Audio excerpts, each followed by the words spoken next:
して恋のプログラムを狂わ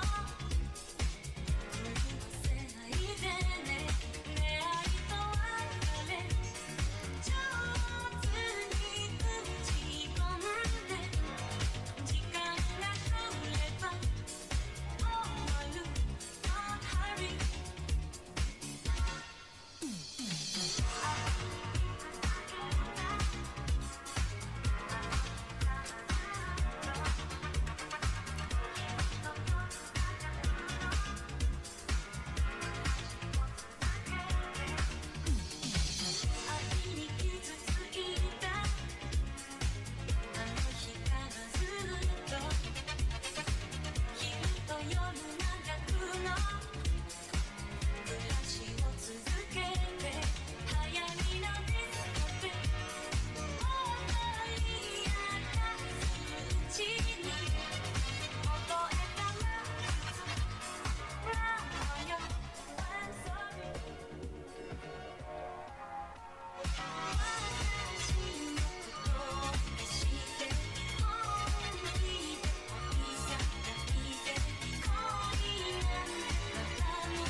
the scene.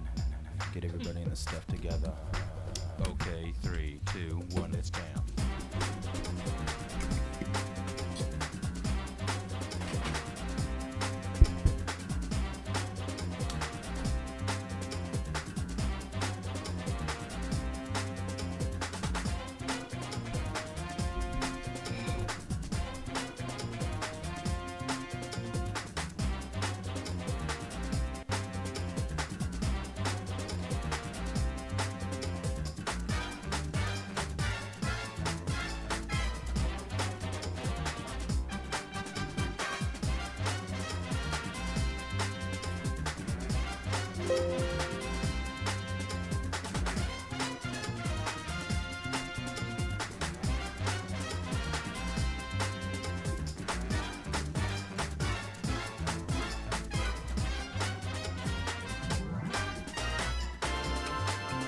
It's my show, ding dong.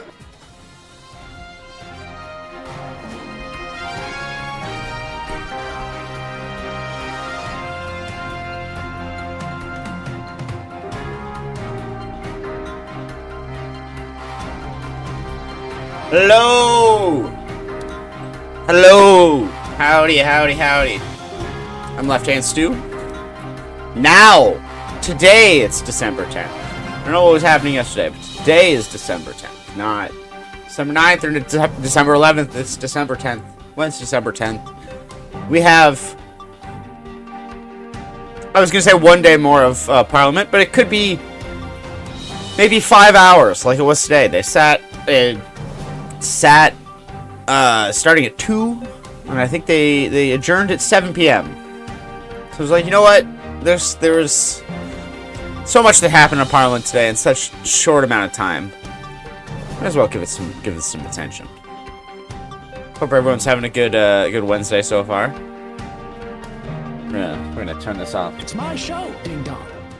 I am running behind, so I'm still eating dinner. So you'll have to deal with that, but I think you'll all be fine. I think you'll all survive. I just won't eat into the mic. Promise. Actually, you know what? Screw it. We'll turn that off. Turn on display capture. Or can we do this? What size would that be? Oh, perfect. Just the perfect size. All right. So this is before the Conservative caucus meeting today. And looks like as they're coming out, they did do a little bit of a gift exchange. Mr. Lutton, did you want to talk about... They're all walking in with gifts. And What do you want to know? Well, why was there a filibuster from the Conservatives? Well, the Liberals are holding their own bail legislation hostage right now because they believe that they want to use this very divisive, toxic bill that takes aim at freedom of expression and freedom of religion. At multiple times throughout committee yesterday, we tried to set aside Bill C-9, which Canadians of all faiths and on all sides... I don't think you can do that. I don't think you can just set it aside at committee when you're doing committee study. Have condemned and maybe say, you let's can't. get to I don't work know. on fixing the bail system, reversing broken Liberal bail policies, and they rejected this at every time. What do you make of the Justice Minister saying in a statement yesterday, I will be meeting with legal experts, religious groups to talk through this change when it comes to this amendment we're making? The minister now saying he plans to engage in this.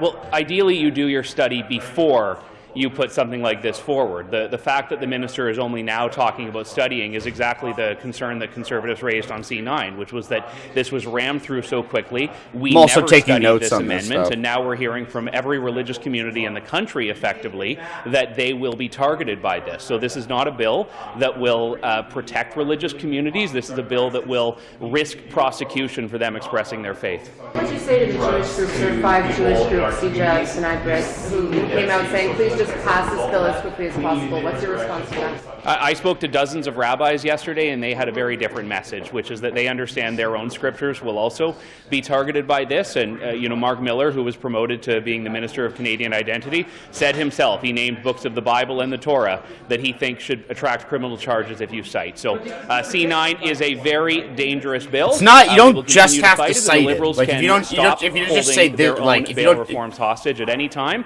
and we can get to work on something where there's far more consensus. if you just say that, like, whatever the Leviticus line is about, like, homosexuality, if you just cite that, you're not going to get charged with a hate crime. in Canada. Thank you. Trade could also be protected by that bill, couldn't it? Good question. On l'a regardé un peu loin, la table en plus, le son est mauvais, mais ça va être court. Parfait. Non, on considérait Mark Wiseman pour remplacer Christian Inman. Est-ce que c'est une bonne idée selon vous? Ben, c'est pas Oh yeah, that's the new one. It's being floated that I think it's Michael Weissman, something Weissman, is being floated as the replacement for Kristen Hillman as Canada's ambassador to the U.S. And he was part of the Century Initiative, or no, which?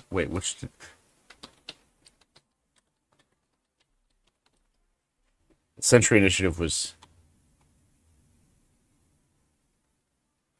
Okay.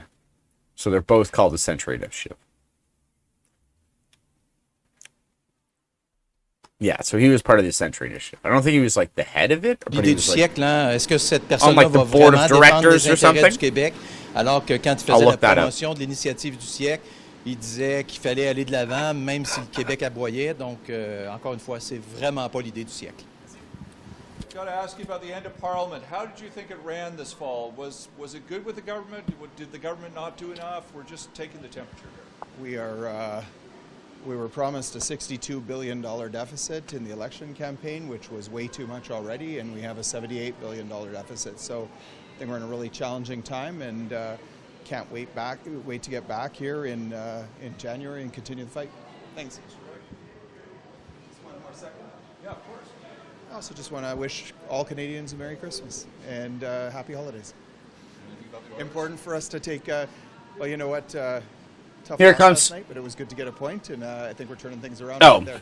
Yeah. I think Went we'll to be in the sports. final, Never mind. You know? About the end of session. I was gonna turn the Christmas message into something about C9. I could feel it. I could feel it coming, but then he pivoted to sports.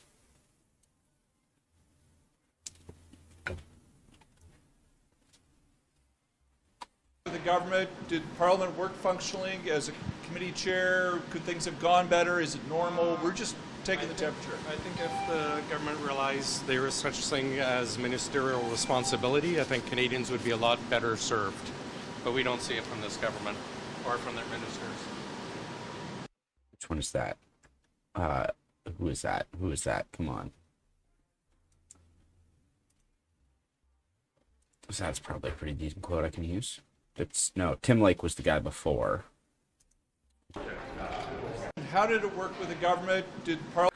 I'm gonna feel so dumb. I know his name. I'm gonna feel so dumb. Macaulay. That's Macaulay. Yeah, it's Macaulay. Kelly Macaulay of Edmonton, West Alberta.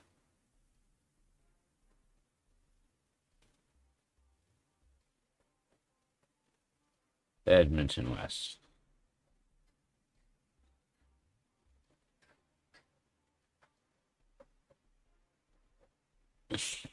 As a committee chair, could things have gone better? Is it normal? We're just taking the temperature. I think if the government realized there is such thing as ministerial responsibility, I think Canadians would be a lot better served. But we don't see it from this government or from their ministers. Government realized their thing. It's ministerial. Possibly.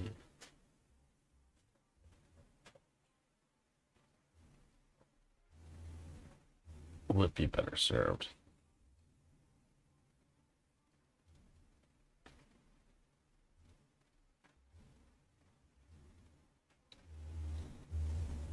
We are not seeing it.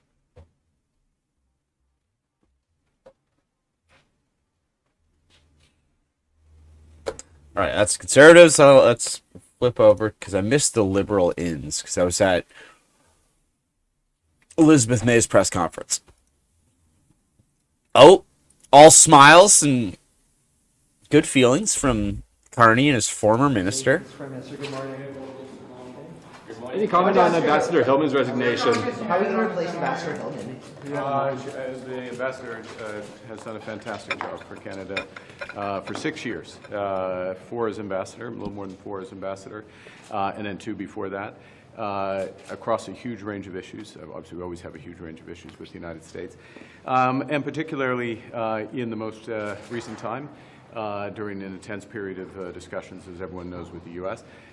There's a window now as we've finished our consultations on CUSMA. The Americans are just starting. The review process will gather force in the new year. So there's a window. And exceptional public servant. We're all in her debt, and I just want to thank her again for her contributions. Are you considering Mark Wiseman as a replacement? How soon will you sell this ambassador? Are you considering Mark Wiseman? Are you two united against the Alberta pipeline? Vous avez une délégation avec vous. Nous sommes dans ils sont ensemble ici, ça va? Monsieur Carney, est-ce que je peux vous entendre sur Mme Hillman et sur Monsieur Wiseman? Est-ce que c'est un bon choix? Je vous laisse, Monsieur Est-ce que Monsieur Wiseman, En ce c'est un qui bon concerne choix? l'ambassadrice, Oh, he tagged him out. Damn. Hillman, elle était exceptionnelle ambassadrice pour le Canada. Elle était là pour 6 ans et 4 ans comme l'ambassadrice. C'est l'ambassadrice la plus longue aux États-Unis. C'est dur aux États-Unis, c'est toujours difficile là, et toujours complexe. Elle a fait un job extraordinaire. Nous sommes dans un moment où les discussions commerciales avec les Américains changent. Ce sera plus... on va mettre l'accent sur l'ACM, la revue de l'ACM. Nos consultations sont finies. Les consultations américaines sont en train. Alors, c'est le moment parfait et elle a décidé de démissionner et j'ai rien que des éloges pour elle. Oh, come on. Wait, are we still... Oh, come on. Wait, are we still going? Weird. We should be back. Okay. I think it's just the internet dropped down there for a second. Right when I walk up the flight of stairs, totally out of breath. Right now we're just dealing with C-14 with the bail reforms that are going through the parliamentary process. My hope and expectation is that the committee will be able to study that bill very soon after they finish their current work on C-9.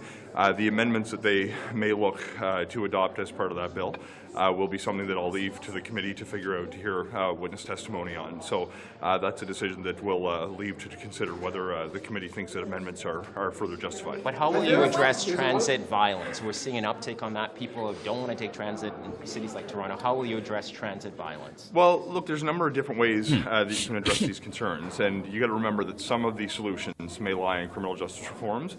Some of them will actually demand public support to ensure that the systems have the capacity to combat violence, which is programming as much as it would be legislative support. But bail reform?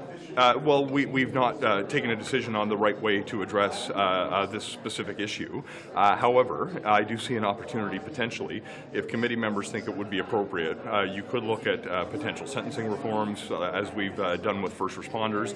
You could look at different measures on bail reform, as we've done on a series of other issues. But that's a perfect opportunity for the parliamentary committee to actually hear expert testimony on the right way to address these problems. I'm not interested in just being seen to do something to attach some solution that's not going to have a positive impact. We actually want to hear from people who understand the problem and what solutions can be available. Have you begun any outreach to religious leaders and those who've expressed concern to you about adopting this block amendment?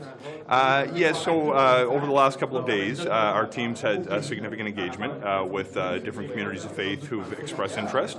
I'm personally, over the next number of weeks, going to be engaging as well to make sure that we fully first understand the nature of the concerns being addressed, but we also have an opportunity to share our perspective as to what the block amendment would do, would not do, and these conversations continue to inform how things play out in the parliamentary process as we get back to report stage and obviously the Senate proceedings. What can you tell them to convince them? Sorry, what's that? What can you tell them, those communities, to convince them that it's in their best interest? Well, look, I'm not in the business of telling other people what their interests are. That's not the way I like to have open exchanges. I like to hear what people tell me their interests are and to see whether we can find common ground. From my perspective, my goal with the engagement on this bill was to make sure that we can actually make good on the commitment that we've made to Canadians to implement the reforms that we campaigned on when it came to combating hate. Honestly, with enough variation and different flavors, I could eat chicken wings. I think I probably wouldn't want to eat chicken wings for breakfast, but at least like 2 meals a day for forever. In our communities. Remember that this are just the perfect food. Bill from inception was designed specifically to offer protection to religious communities. We don't want to do anything that's antithetical to that purpose. When the Bloc proposed this amendment, it created a path forward for the bill to survive. My own reading is that it wouldn't actually prevent anyone from reading religious texts. The protections that the provision supposedly affords, I think, are offered through charter protections and through the existing public interest exemption. So to me, this was a path to actually make good on the campaign commitment. Why is there a clause in Bill C-16 that allows the CRA to give some tax records for police investigations? Well, we've dealt with law enforcement, and we can follow up in some more detail on this if you wish as well. But most of the reforms that you see that are of that nature actually come from recommendations from law enforcement who've said that there are certain tools that they could use when actually investigating or prosecuting crimes. You see the opportunity to look at financial records when you're dealing with financial abuse that could potentially feed into arguments around coercive control, for example, or other financial crimes. Also, my Anglo ass, I've been living in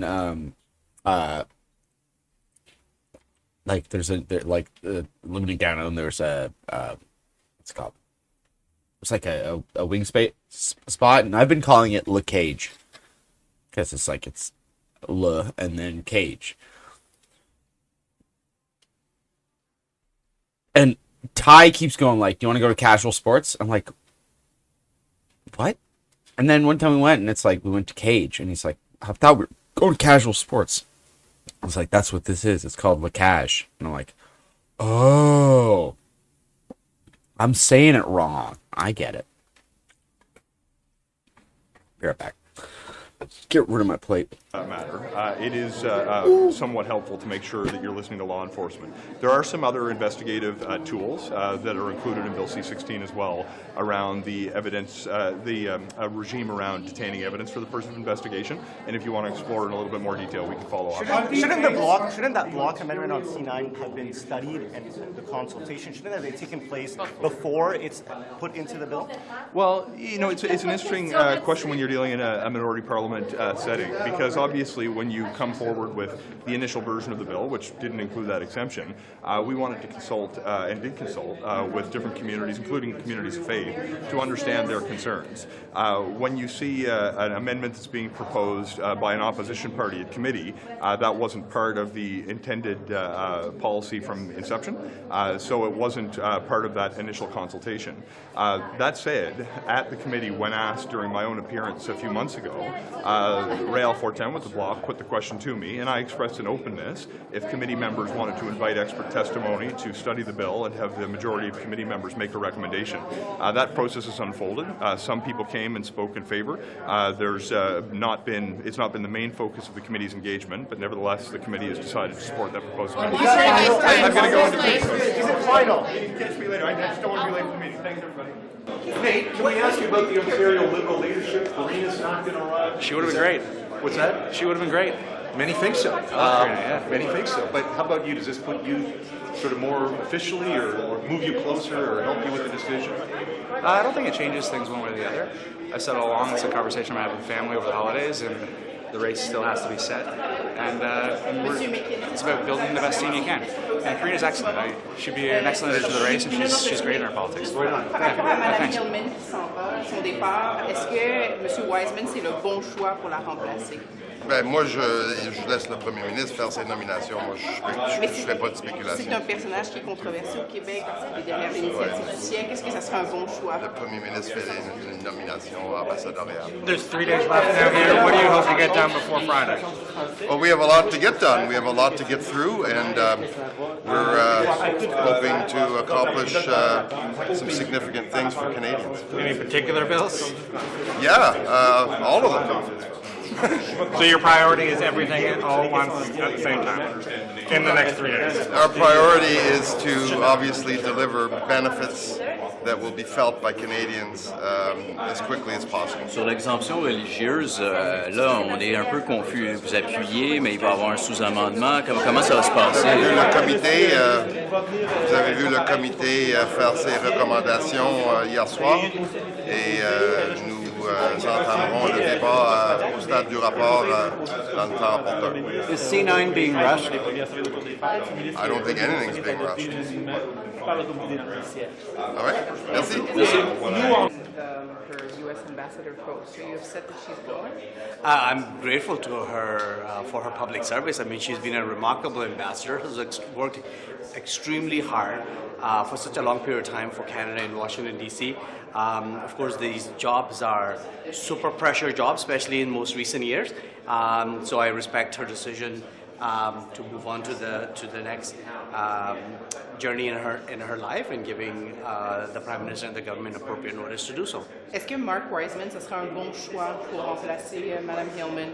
La décision pour le prochain ambassadeur est avec le Premier ministre. C'est une décision importante pour le Canada et pour la relation avec les États-Unis. Mais est-ce que quelqu'un, M.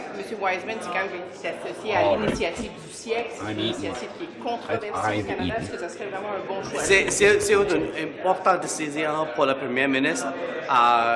Sometimes I'm so bad with my machine. Blows me away. Je crois, I believe, le Premier ministre. I'm like, this is your job, Stuart. Being good at writing.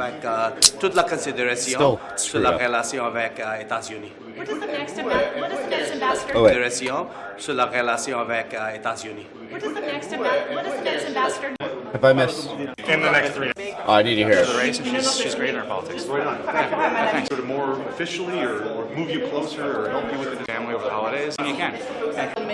Ben, moi, je laisse le premier ministre faire ses nominations. Moi, je ne fais pas de spéculation. C'est un personnage qui est controversé au Québec parce qu'il est derrière l'initiative du siècle. Est-ce que ça serait un bon choix? Le premier ministre fait une nomination ambassadoriale. There's 3 days left now here. What do you hope to get done before Friday?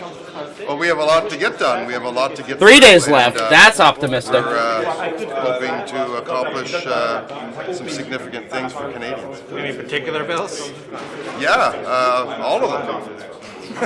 So your priority is everything all at once at the same time in the next 3 days? Our priority is to obviously deliver benefits that will be felt by Canadians as quickly as possible. Sur l'exemption religieuse, là, on est. I want to get that quote. That's a good quote. To everything else. To a lot to get done. There's 3 days left now here. What do you hope to get done before Friday?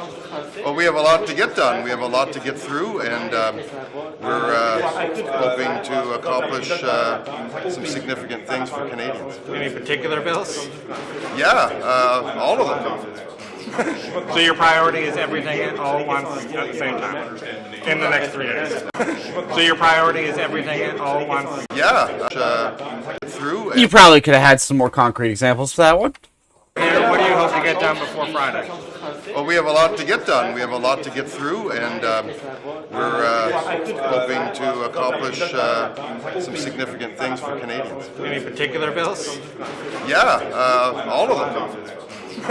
So you're probably sorry. Hoping to accomplish some significant things for Canadians. Any particular bills? Yeah, all of them. So your priority is everything all at once at the same time in the next 3 days? Our priority is to obviously deliver benefits that will be felt by Canadians as quickly as possible. Sur l'exemption religieuse, là, on est un peu confus. Vous appuyez, mais il va y avoir un sous-amendement. Comment ça va se passer? Our priority By Canadians is to obviously deliver benefits that will be. Our priority is to obviously deliver benefits that will be felt by Canadians as quickly as possible. Sur l'exemption religieuse, là, on est un peu confus. Vous appuyez, mais il va y avoir un sous-amendement. Comment ça va se passer? Le comité. It does kind of sound like it was. Priority is to obviously deliver benefits that will be felt by Canadians as quickly as possible. Sur l'exemption religieuse. Canadians as possible.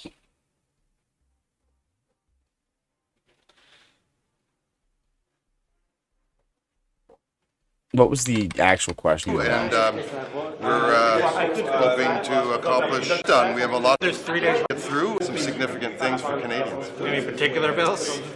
Yeah, all of them. So your priority is everything all at once at the same time in the next 3 days? I think that everything all at once. He said everything all at once at the same time. So that was. I feel like that felt fairly deliberate.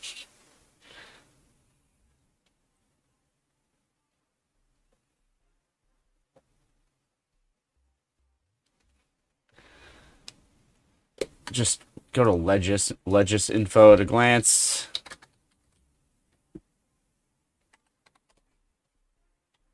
Currently, they've gotten.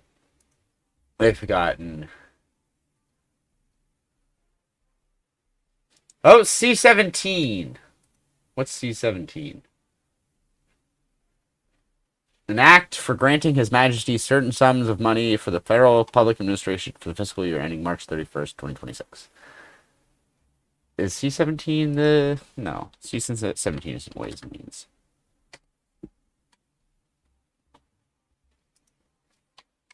Bill C-17.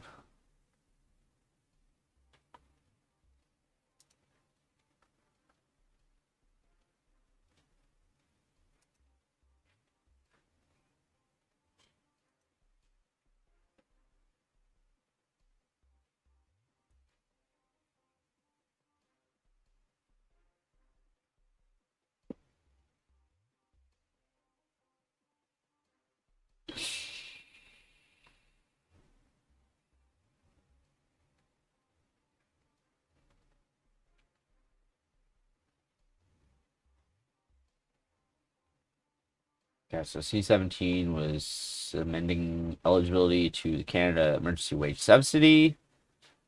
Time limits in the Peers Acts. Suspends certain time limits in relation to court proceedings. Also allows ministers to temporarily suspend or extend time limits and extend other periods in relation to specific acts and regulations to respond to the exceptional circumstances of the COVID-19 pandemic. That's what it says. Is this the right one? No, it's not. That's okay. That should have been my clue that I was looking at the wrong bill. Oh, I'm dumb.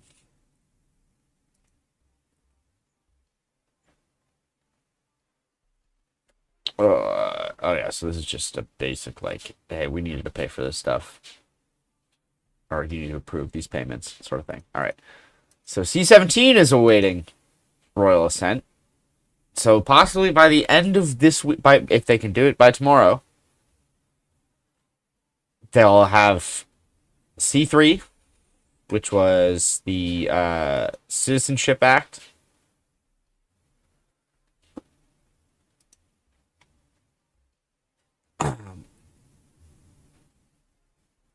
Okay, this is for the lost generation for ensure that citizenship by descent is conferred on all persons who were born outside of Canada before the coming into force of this enact to a permanent parent who is a citizen. Yes, that was the one that was just extending or restoring citizenship. So they got C3, they got C5, which is the One Canadian Economy Act. That's the one they barreled through at the beginning of the year. They got C6, Another one where they're granting His Majesty certain sums. C7. Another one granting His Majesty certain sums. There's an appropriation. Oh, yeah. So these are appropriation bills. So really, and then C202 is the Department of Foreign Affairs. So that was the supply management. That was the block.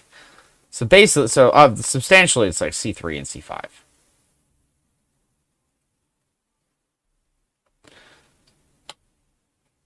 So they've got C12 is at report stage. Did they not? Oh God, we'll have to watch the rest of the house because it was supposed to be at report stage today.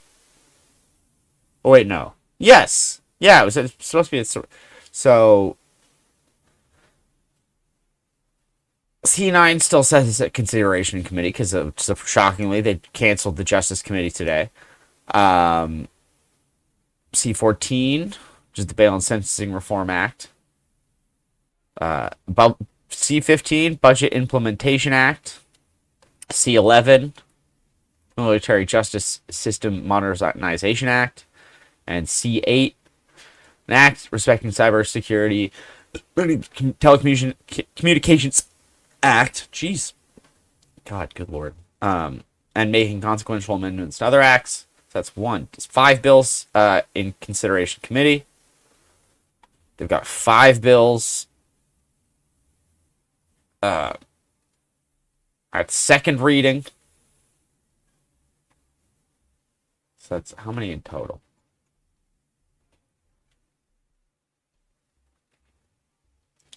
So 1, 2, 3, 4. We'll count appropriations bills for this. So 1, 2, 3, 4, 5, 6, 11, 16. So the 16 bills that have been introduced since Parliament this session began in June, I believe. Of the 16 bills they've put forward, they've gotten 4 through.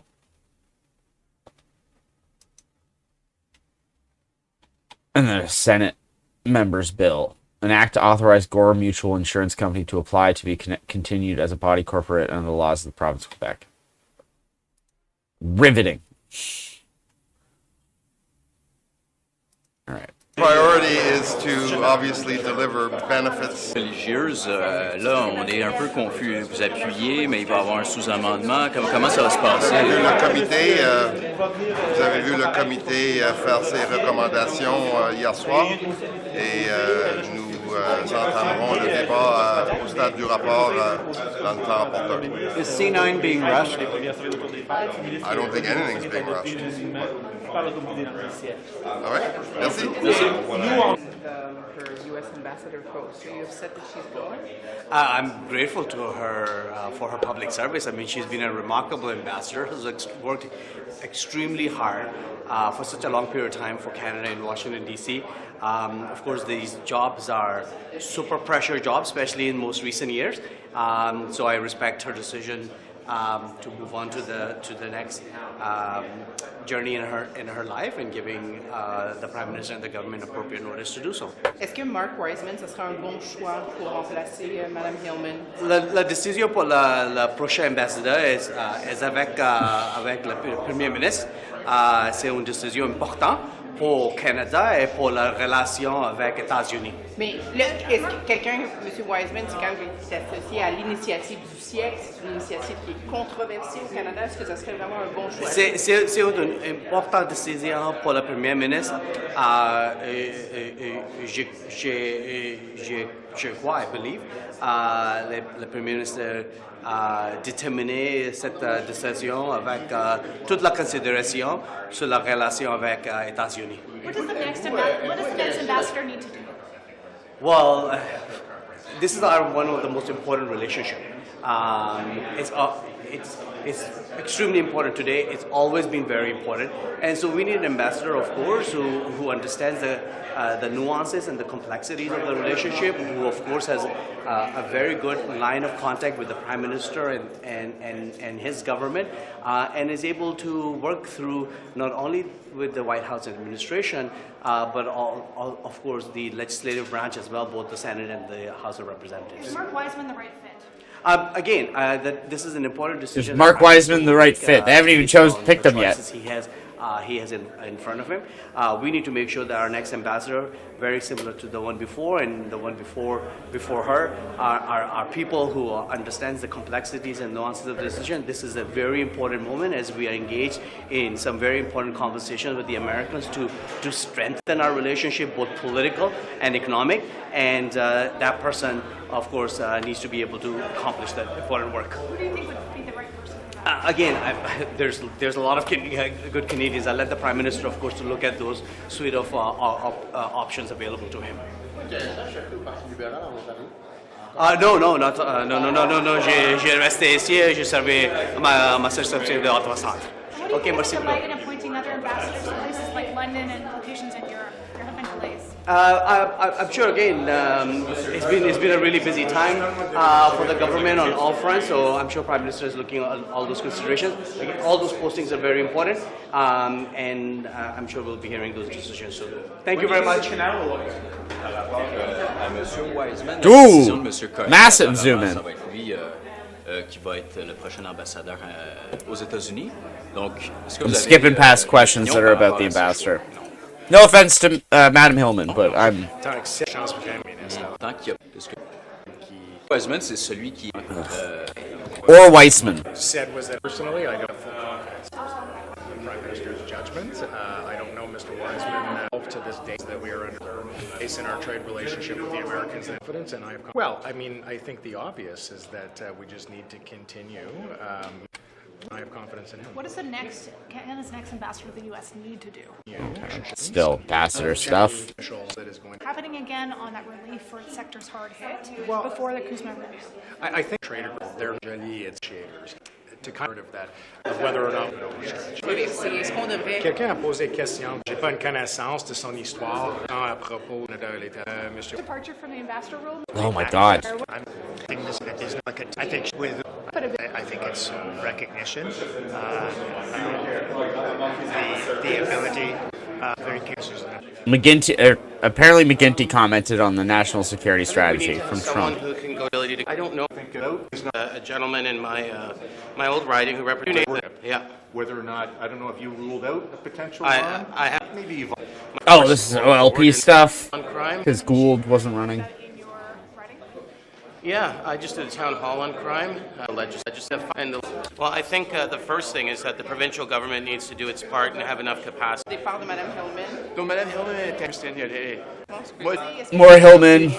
The Ontario Liberals rejuvenate themselves. Absolutely. And what do you think is going to be the key to doing that? I think someone who is very aware of the issues that young families are especially facing and what we've seen over the last 8 years of a Conservative government. And so I think I have a young family. I have 3 children, and so we face the issues, the affordability issues, like everyone else. And so I think that that's a key. Someone who is close to the issues and understands them personally. You want a riding, which of course has a big urban component, but also a rural component. Certainly. And I wonder too if Ontario Liberals maybe need to do better connecting. Ontario Liberals. That's key. Sorry, Nate. Nate Arfin, to be clear. Et puis, on espère qu'on va trouver quelqu'un d'autre. Nope. Oh, is he gonna stop? She, the candidates, the best person in this position in our world. Question about the Ontario Liberal Party. Can we talk about the House of Commons? What do you think of her departure? Toxic. The strongest. I mean, you're obviously keen to see the Ontario Liberals rejuvenate themselves. What do they need? What does the next leader need? As someone who isn't a daily reporter, it is like fighting against like the ocean tide when the press gallery is on like there's one specific story they're all chasing, and it's like that. I'll have to get them later. That answer. No, it's an accurate answer and an accurate question. Wasn't dumb at all. Look, I mean, we don't know what the rules are, when it's going to be. We need a leader that can, continue to build the party beyond just 3 years away. No, still OLP. Sure. I mean, what's Canada's response to that? Well, ways that we can support our industries under. Reach out to Like fertilizer or anyone like that at all, especially this isn't exactly something the U.S. can just make themselves. Yeah, it's they're just asking. I mean, I'm not blaming them. Their editor probably was like, ask all the Ontario MPs about the Ontario Liberals. I mean, if I was covering the story, that's what I'd be doing. From the inner city of Calgary. Mendocino is there. We benefit greatly from agriculture. Interesting. It's not something I built expertise in, but I will say that the departments have been in touch with Trade for sure. So he's not an MP, he's not an MP anymore. And he's not a staffer anymore either, I don't think. Did yesterday with the motion, where you voted against the pipeline motion, but you're... So he's a free agent. Yeah, I absolutely think so. That's I mean, some political gymnastics. it's not really that hard to understand. I think that Albertans certainly understand that there are complexities to the pipeline file. Albertans have been on the front line of those complexities, and they've seen pipelines go down when people don't respect that nuance. The 2016 Federal Court of Appeal decision struck down the Phase 4 approval of a pipeline that was done under Harper, in part because of the lack of seriousness applied to consultation. So you've got to take these things serious. You've got to be careful. Albertans absolutely understand that. Albertans have very sophisticated views of energy, linear infrastructure, and Indigenous consultation. They get it, for sure. They understand that this was a game that the Leader of the Opposition was playing. They understand it was an unserious game, and they understand that it put at risk a pipeline. So, look, the Premier of Alberta supports a pipeline. The Premier of Alberta supports the entire MOU. The federal Conservatives do not. They're divided on this, that's them. This is us. We're just going to get the thing built. This is us. This is us. Oh yeah, he might. Well, is he going to still run for Toronto mayor? They're too worried about the damage to their industry in the event of a spill. I think he's getting muscled out from I think like the natural. What I would have imagined would have been more of Mendocino's like natural I don't know if I'd say niche, but like groove. Like if you imagine, I don't even know what but like that would have been his I think it's like Brad Bradford has already staked out that hunting ground. So it would I think it would just like that you can't have two candidates trying to like stake that position out sort of on the political spectrum, I would imagine. You get someone like that on side. Well, look, again, there's the MOU talks about a pipeline to the West Coast. There are a number of options there. Premier Evie has expressed, willingness to consider some of these. Some of the other ones, they're more resistance to, but of course we're very early in the conversation, and we'll have to see where it goes. There's a lot of conversations to occur. That Alberta Premier Daniel Smith could be reneging or watering down some of the commitments to strengthen the industrial carbon price. I know her cabinet recently put out an order that some says is going to flood the market with credits and undermine what this is. Would you have any concerns? Expected to get that's whatever that while they're further weakening the price, and it keeps on going down. And that's what they've results in some ways. That's cements somehow uncertainty, all moving in the same direction. If they want to make a couple of steps along the way, Badford. Gosh darn it.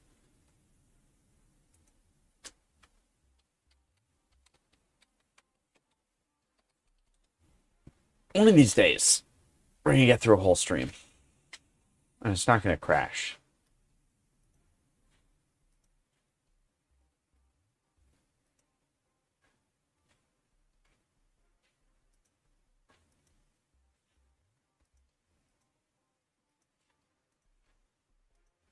There we go.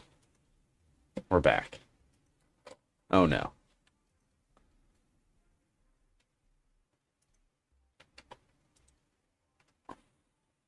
Maybe we're not.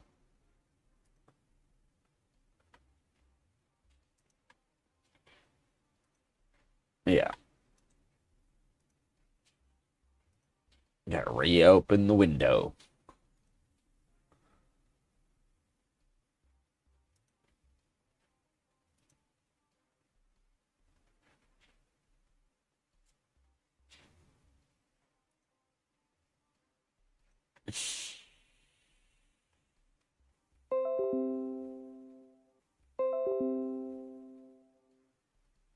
God damn. I should be back. Okay.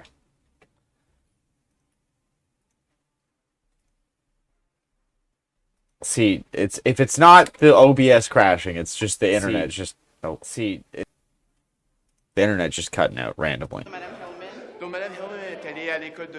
All right, I think we already saw House Father. Saw her. It's good. I just want to check. Dumb at all. Oh, so maybe those just complexities, and they've seen how serious that the leader of the opposition was playing. They understand it was an unserious game, and they understand that it put at risk a pipeline. So, look, the Premier of Alberta supports a pipeline. The Premier of Alberta supports the entire MOU. Oh, also Rogan. Did have they dropped the Supergirl trailer?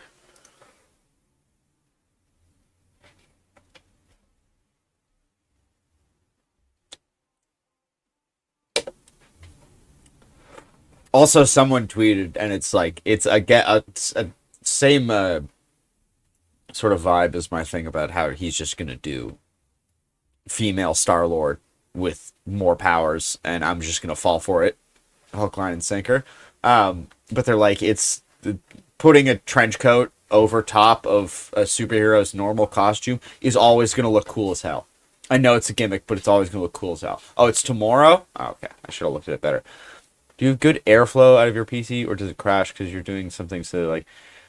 Well, like, the PC's not crashing. It's OBS that's crashing. Like, the computer is not crashing. Like, I just have to reopen it. So maybe it's something to do with OBS. But, like, it's updated and everything. So I don't know what the problem is. It could just be, like, a RAM thing. I don't know. The Supergirl's not directed or written by Gunn? Gunn's not involved? Really?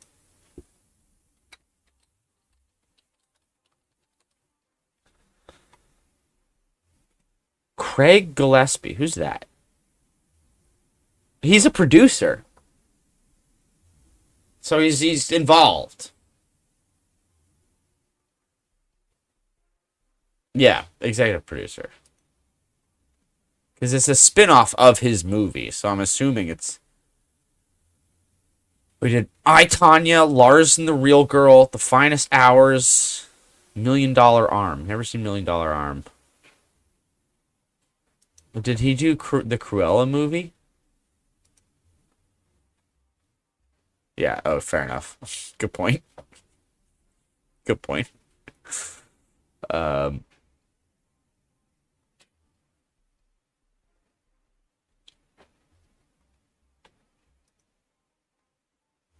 Interesting.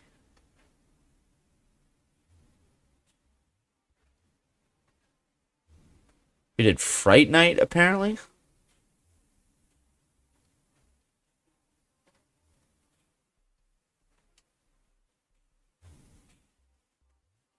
Interesting. The federal Conservatives do not. They're divided on this, and, you know, that's them. This is us. We're just going to get the thing built. If the coastal First Nations were here yesterday, and they made it very clear there isn't a version of this project they can support. They're too worried about the damage to their industry in the event of a spill. How do you get someone like that on side? Well, look, again, there's, you know, the MOU talks about a pipeline to the West Coast. There are a number of options there. Premier Evie has expressed, you know, willingness to consider some of these.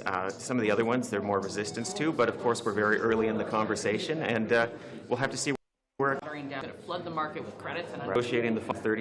I'm quite make it, because then you need to jack it up. Well, I don't really see how. It's going to be structured different. If price makes Like, it's kind of point. The language you had included, including the things that those one of Je pense que ça, c'est-à-dire que la gestion de l'offre n'est pas sur la. C'est une question de la vitalité économique. When it comes to your criminal justice reforms, when it comes to deepfakes and AI, specific content with deepfakes and stuff, big tech platforms aren't compelled to take that content down. There's no alert system. Why not? So, indulge me for 30 seconds and let me give you the context. The reforms that we need to implement as a society are a lot broader than... Imagine if he was like, no, I won't indulge you. Reforms that we tabled in the bill yesterday. If we're going to end the scourge of gender-based violence, abusive content being shared, online with vulnerable kids, intimate images, AI deepfakes or otherwise being distributed. We need a whole of society approach that will involve some criminal justice reforms. They love that phrase, whole of society approach. Organizations that are supporting victims of abuse, and it may include different reforms that will deal with how content is managed in an online world. The bill that we put forward yesterday. That's what they say when they're trying to address an issue because voters are demanding it, and the majority of the responsibility for addressing it is either provincial or municipal. Today is only dealing with the criminal side of that equation. Specifically, we wanted to cure a gap that existed in the criminal code. And also requires like the private sector to do something about it. Which does forbid the non-consensual sharing of intimate images, but didn't scope in AI deepfakes that are designed to achieve a likeness to a real person in the real world, which obviously has horrific consequences for that individual. So the reforms yesterday are part of the story. My colleagues, Minister Solomon in particular, is working on how we're going to be dealing with content that's posted online in a non-criminal context, and he'd be better positioned to keep you up on those reforms. But yesterday's reforms were important to have criminal liability. Oh yeah, I forgot to tweet out that I'm live. But when it comes to trying these cases, it kind of takes a long time, it's hard, sometimes these perpetrators are abroad, so like how do you plan on tackling that issue when they try to get them to trial? Yeah, so look, the legislation yesterday actually, in fact, specifically deals with sexual offences committed against kids in another part of the world and allows Canadian prosecutions to take place. Of course, there are logistical concerns when someone is fleeing the reach of a police force, for example, who's seeking to have extraterritorial application of domestic laws. Those logistical concerns exist already, but we deal with that by working through mutual legal assistance treaties with like-minded countries who also care about combating this kind of heinous crime that takes place, no matter where it takes place in the world. So when crimes are committed abroad, we are taking steps to make it easier to enforce Canada's criminal laws against those who would prey on kids, no matter where they take place in the world. Sorry, there was another part of your question. I just want to make sure I address it. You mentioned, in addition to the international application of crimes, there was just another like because it takes a long time, resources to certainly. gather evidence and stuff. Yeah. Look, this is a big issue, and right now we actually have very serious challenges because it's not just having justice delayed, but as a result of the Supreme Court's decision in the Jordan case a number of years ago, after a particular length of delay, those cases are sometimes actually being thrown out where you haven't had them proceed to conviction or to conclusion if there's not a conviction. We want to fix that. We want to fix that first by addressing the underlying challenge of delays in the justice system. For our part as a federal government, that means keeping up on judicial appointments to make sure that there's so the crime reforms in this bit with world with modern technology for law enforcement to actually detain the evidence they need to complete an investigation. I've heard in my engagement with law enforcement that in some instances they're actually delaying laying charges because they know it takes a significance, but we're also trying the ability You need to work more closely with the opposition in the new year to get their support. Will that be your New Year's resolution? Well, look, I've been engaging significantly with opposition colleagues with different parties. I've had a significant number of phone calls, not just with my critics, with the Conservative, the Bloc, the NDP, Elizabeth May, members of my own caucus, but also individuals who've got private members' bills. We worked extensively, for example, with Frank Caputo on his bill to ensure that we could move forward in a way that will have our respective bills complement one another to address very real concerns we've had from national stakeholder engagements. We've got almost 24 private members' bills or Senate bills on the justice portfolio. There's been extensive engagement with my team, with me personally, to ensure that we have open communications. My Conservative critic, during a call we had during this fall sitting, said how much he actually enjoyed the opportunity to have that open line of communication, which... Sorry, I have to go back to the beginning of this answer. Private address very real. We could move bills. We were not significantly. Will that be your New Year's resolution? Well, look, I've been engaging significantly 34, with 35. opposition colleagues with different parties. I've had a significant number of phone calls, not just with my critics, with the Conservative, the Bloc, the NDP, Elizabeth May, members of my own caucus, but also individuals who've got private members' bills. We worked extensively, for example, with Frank Caputo on his bill to ensure that we could move forward in a way that will have our respective bills complement one another, to address very real concerns we've had from national stakeholder engagements. We've got almost 24 private members' bills or Senate bills on the Justice portfolio. There's been extensive engagement with my team, with me personally, to ensure that we have open communications. My Conservative critic, during a call we had during this fall sitting, said how much he actually enjoyed the opportunity to have that open line of communication, which he's not always had in his. I don't know how he's going to appreciate you telling that to reporters. Capacity as a critic over the course of my time in politics. So I want to have that opportunity. Doesn't mean we're always going to agree, but I do want to have that opportunity to have an open exchange of views, to figure out where we can collaborate. There will be some measures that we put in place that some parties will agree with, that others may not. But I find that open communication to try to find common ground where it's possible. And I'm hopeful we have, despite some challenges. Did I miss McGuinty? I swear to God, I'm McGuinty. hopeful that we have both on the Bail and Sentencing Reform Act and on the Protecting Victims Act that was tabled yesterday, an opportunity to demonstrate to Canadians that there's multi-partisan support for these important initiatives. How do you explain, though, that three justice bills, three of these major bills, Guess are not. stalled, essentially right now? Well, yeah, so look, right now, my interest is in actually advancing the work of the bills. I have been somewhat frustrated with some of the Conservative filibustering that's taken place at the Justice Committee to date. Hopefully we can move beyond that. The bills on bail and sentencing reform. Wait, somewhat frustrated with CPC filibustering.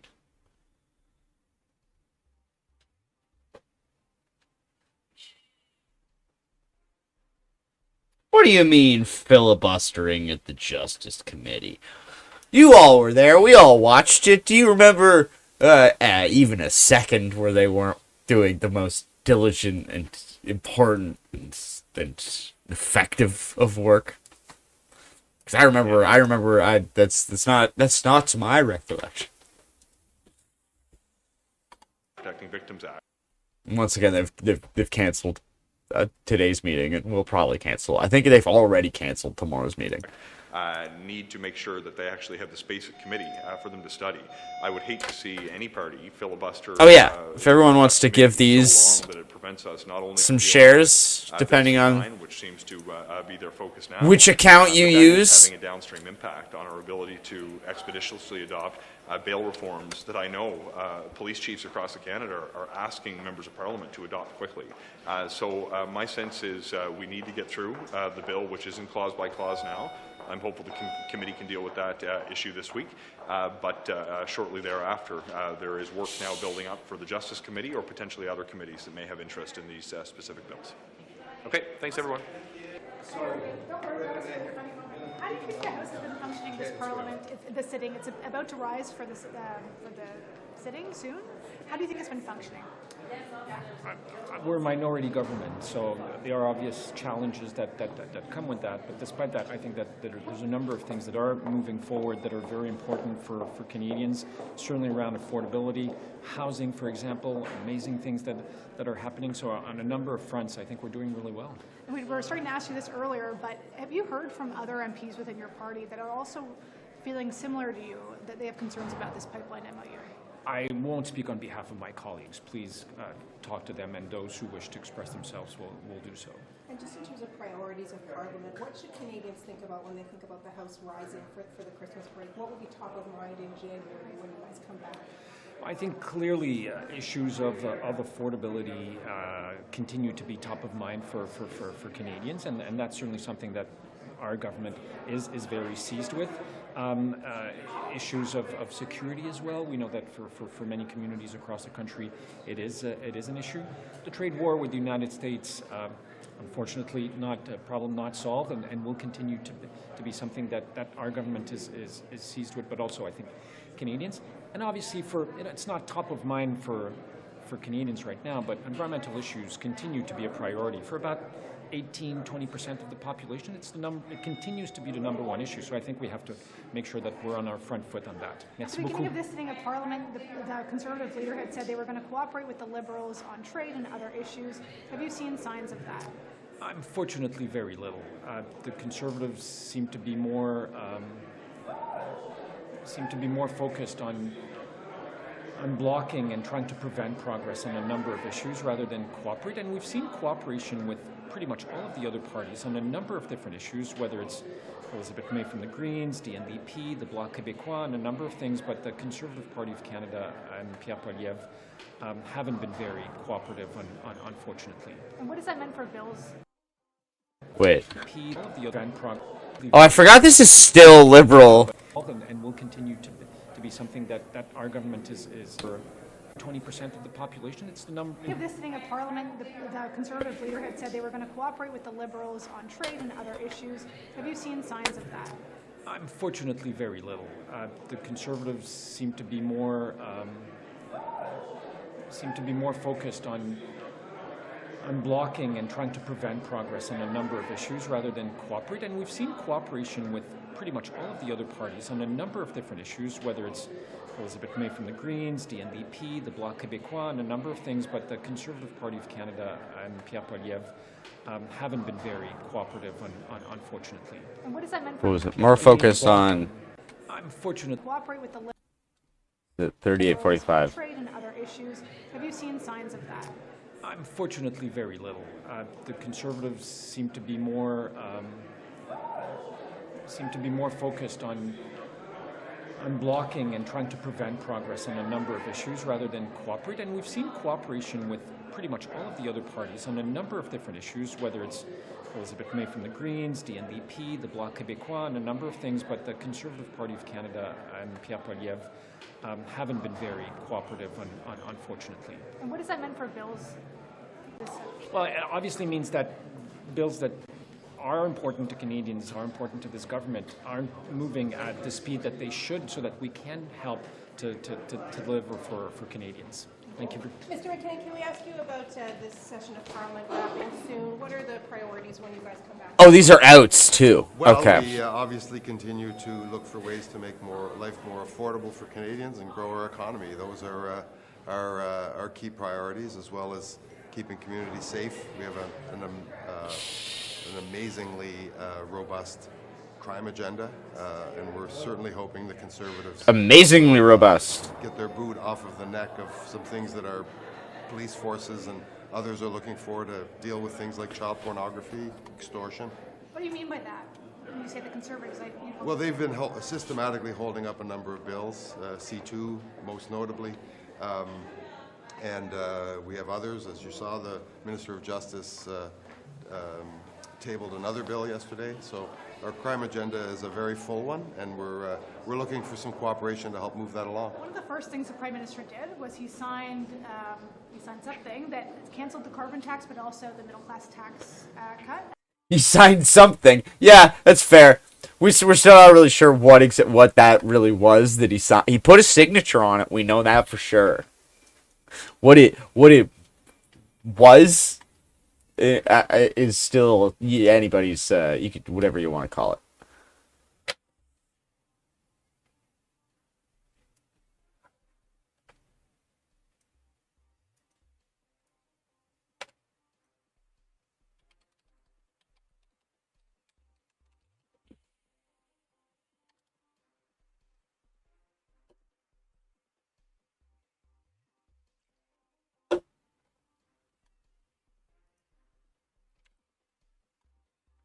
And I know that that's been, in effect, it's officially not law yet, and Correct. months have been by. Why is that? It's an amazing thing. The Conservatives have been talking it out every time we bring it up in the House. It's been debated, I don't know the exact number of days, but a substantial number of days, both in the spring and now. So we're certainly hoping they will get out of the way of cutting taxes for Canadians. And overall, when you look back on this session, do you feel enough has been done? Like that you managed to accomplish enough in this session? We've accomplished an incredible amount. We've tabled a very historic budget, accompanied by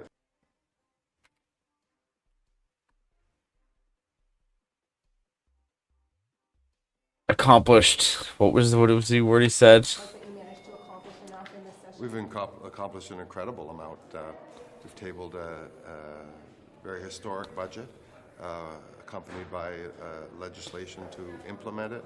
We've cut taxes for Canadians. We've tried to make life more affordable. Tabled a historic budget. I'm not laughing at the historic part. I'm just laughing at the when he's listing the things they've accomplished. One of them is tabling the budget. Because they did pass the budget, so it's like lead with that part. Because anyone could table a budget. You can. I probably wouldn't pass, but I'm gonna grab a piece of paper. All right, budget up top. Say infinity money as how much we get in on revenue and on the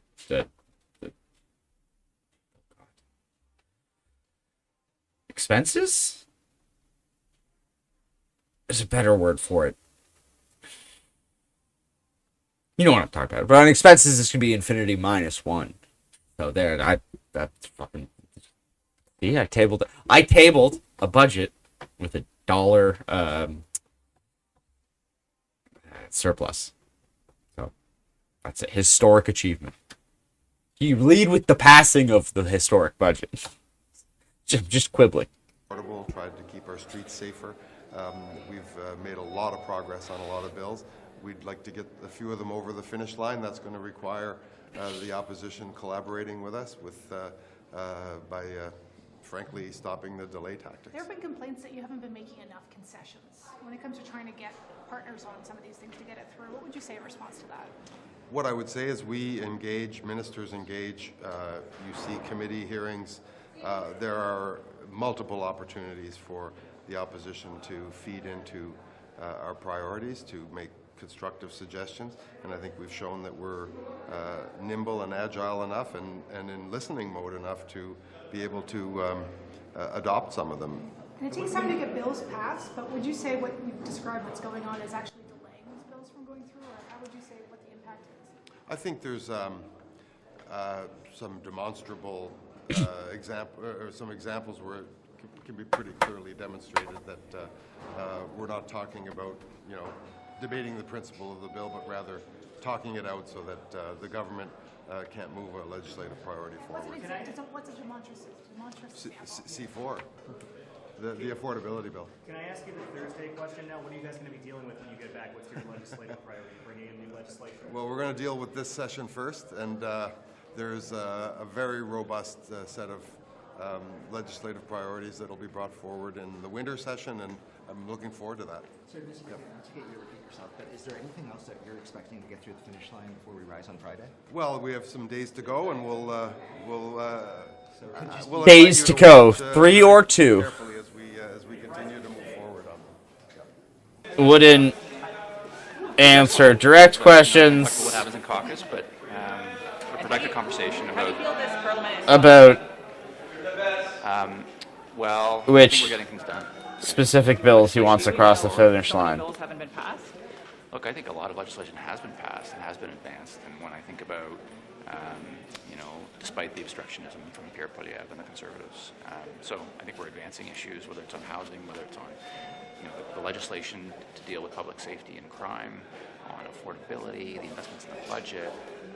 These are all really significant and will make a difference for Canadians, for my constituents. But a lot of this legislation is still stalled in the House, so I wonder if there's an appetite to work more closely with the opposition to get this passed and get royal assent in the new year. Well, look, I can't speak for the House Leader and the Prime Minister, but from my perspective, I think we're working as hard as we can to find common ground and advance these issues. The legislation needs to be advanced to address these issues that matter to Canadians on affordability, on housing, on crime, on immigration, and on investing in building our economy. So I'm feeling good about the work that we're doing. We're trying our absolute best, and we'll keep doing it. We'll keep delivering. Thank you so much. Thank you so much. Thanks. Oh my God, we've almost made it through here. What do you think of all the bills that haven't been passed yet? Who's to blame for that? Get him, Olivia. I think obviously Parliament functions when all parties work together and do good work on behalf of Canadians. And I think that we've accomplished a lot. I think that our government's agenda has been very clear. And at times, I mean, I understand there's opposition. It's opposition's job to challenge and obstruct at times, but I think at times, you want to take the opposition motion yesterday with respect to the MOU that really was just political gamesmanship, and I don't think it's conducive to a healthy parliament, but, I think we've got a strong mandate. I think the Prime Minister's support on rebuilding our economy and doing what he's doing is highly supported across Canadians. I think you see polling that prompts that up when you compare our Prime Minister to the leader of the opposition. I think we're on the right track. I mean, there's always going to be obstacles and roadblocks, but I like where we're at. Do you think that the opposition, that your government will work more closely with the opposition in the new year? Do you think there's any appetite for that? Well, I think the reality is we are in a minority parliament, and obviously it's incumbent on us to work with all parties to make sure we can move, our agenda forward, but also move important work on behalf of Canadians. So I think we're on the right track, and I know that we have support of Canadians, and we'll keep leaning in and rebuilding our economy and doing what we need to do to, not be so reliant, but be resilient. Thank you. Thank you. Hey, Mr. Brooks, what can you tell us about your Christmas gift to the PM? He came out proudly holding it. Are you giving the album to lots of MPs, or? I'm giving it to the MPs that have record players. Oh yeah, he was giving out. I don't know. I've just been asked. David Miles was giving out records. So no, it's a nice thing. It's a nice thing. Can I ask you a question? As a first-term MP, this was sort of your first full session of Parliament. What are your reflections as it wraps up? I've loved the experience. I mean, it's, as I've said, one of the beauties of the job is that you get to know the country even deeper, through your caucus, through the members of the opposition. Getting to know my colleagues here has been amazing because they all represent communities all over the country, which is an amazing place. So I honestly think it's one of the best parts. I've always loved Canada. I've traveled all over Canada, but this has given me the opportunity to get to know it even better. It's been amazing. Yeah. There's been enough progress with the minority parliament. First time going through it, I'm feeling very positive, very optimistic. Yeah. Thank you. Merry Christmas, everyone. Happy holidays.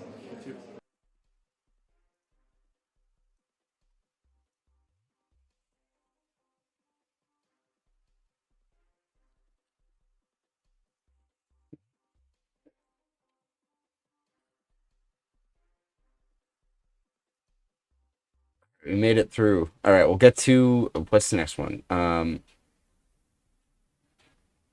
do chronologically. So I guess Andrew Scheer is up next.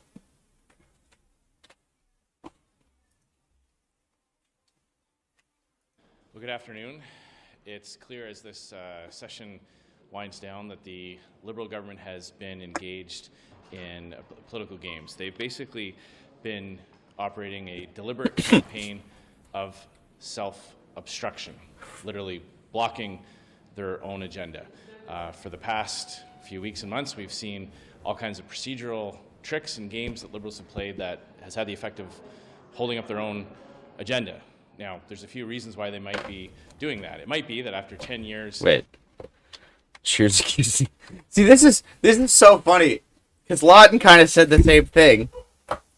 Because he accused the Liberals of holding up their own bail legislation, holding their own bail legislation hostage by not stopping their clause-by-clause study of Bill C-9 at committee, which is...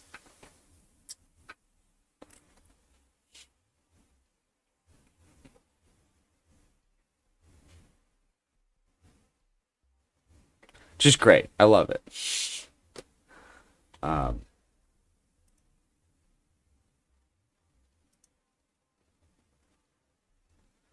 You're in the bathroom. I don't want to.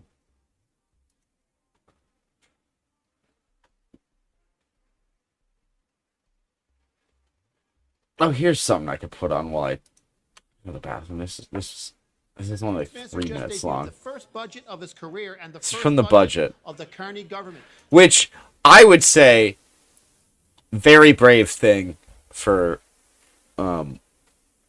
the finance minister to go on Mark Critch's show. And this is not a dig at Mark Critch, because it's not about the fact that Mark Critch was gonna... I mean, he does actually hit him with some good ones. You'll see.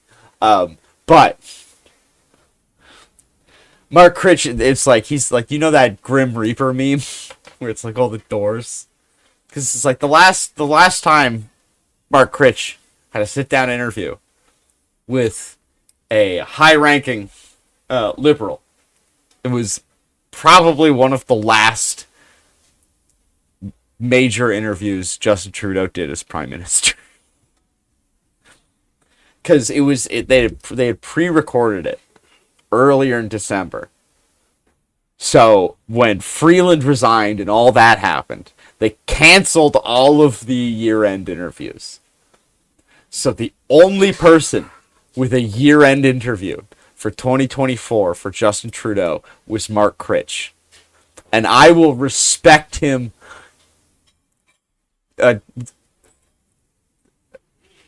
barring some unforeseen thing. But for that thing, I will respect, for the fact that they still release that video, I will respect forever. Because I think an appreciated thing that like really sealed it was like in that interview, Justin Trudeau said that he was hoping that they wouldn't have an election till the fall of 2025 because he wanted Xavier Trudeau to be old enough to vote for his dad, which I fully understand. I can empathize with that, but I think that I heard a lot of people were not happy with that comment. Francois Philippe Champagne joins me now for a segment I'd like to call A Beer with Champagne. Minister, thanks for being here. I love that. We start with savings. We go from champagne to beer. That's the way it should be. So this is a champagne budget, but in this economy, maybe it's more of a sparkling wine budget or a boxed wine or even a Labatt Blue budget. 406 pages. So is this all Chat GPT, Chat MP? Listen, I wish, but it was much more. If you came in my office, believe it or not, the decision binders are taller than me. Traditionally, the finance minister will get a new pair of shoes just before the budget. You made yours. Yeah. You know it's a tough budget when the finance minister's out there cobbling his own shoes. It's this thing that you made, Dr. Frankenstein, might cause an election. That would be terrible. Have you met anyone in the street who wants an election? Let's Nobody. Go. I'll put my shoes. We go. No. Are you game? There are great things in here for a lot of families, like you're keeping the Canada Strong Pass, right? Yeah, this is great. Which gives you families cheaper access to trains, to parks, and to museums, which is good because it's taking so long to build the houses. People are going to have to sleep there. But that's a good one. I didn't think. Maybe we should rewrite the budget. Let me see if we can amend it together. Yeah. Do you have a pen? Your mentor was the great Jean Chrétien. Yes. You're also representing the From Shawinigan, right? Was he an inspiration for this budget? Because you really kind of got the country by the throat there. Well, listen, I know a bit about the Shawinigan handshake, so you behave. But I would tell you, no, but it's called savings. I really need to correct you. Maybe Not cuts, it's savings. Savings. It's saving. Its efficiency is artificial intelligence. You know AI? AI, oh yeah. Yeah. I know a lot of people would know EI after this. but AI. Yeah. Coming up with a budget when Mr. Trump is in the White House, kind of like putting wallpaper up while your house is on fire. Have you met Mr. Trump yet? I did. He must have loved you. Have you met him? Francois Champagne, Frankie Bubbles, I call him. Melania loves the booze his family makes, quite frankly. We drink a lot at Mar-a-Lago. The Qataris spent $440 million to give him an airplane. Now he likes it. South Koreans gave him a golden crown. Now he likes it. $78.3 billion deficit. Tack on another billion, put it in an envelope, leave it on the Oval Office table. That's going to be transformative. Yeah. Want to make some money? Well, listen, I'm going to sell copies of these, right? They're twice as long as a Stephen King novel and 3 times as scary. You'll make $1 million. That's a good one, actually. This is on me, but to pay for this bill, I'd like to borrow from you to get the money, and I'll get my kids to pay it back 20 years from now. I think after so many years, we need to send a strong message to people. We're changing the course. You know, you come from Newfoundland. It's like on a boat. Now we have a clear destination as a nation, and I hope this serves that. And if we can inspire also the young generation, I think we have been doing something great for the country. We'll be okay. Hey, listen. Cheers. Cheers. Cheers, my friend. On me. All right. All right. I can't afford that. We're supposed to be saving. Yeah. Let's go again. It's on Frankie.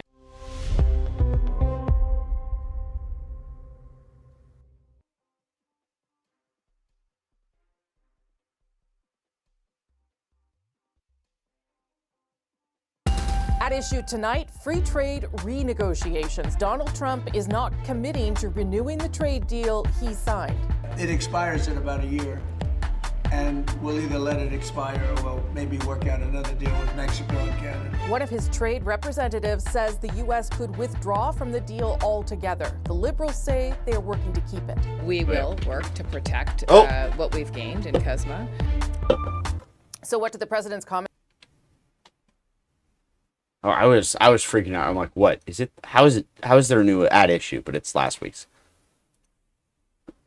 So back to Scheer. So I gotta write down these comments. This is all good shit for my story.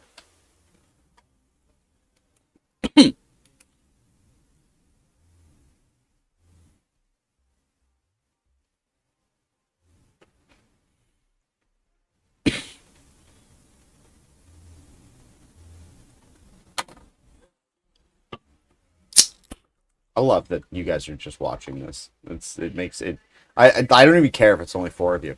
The fact that there are 4 of you watching this with me is it warms the cockles of my heart.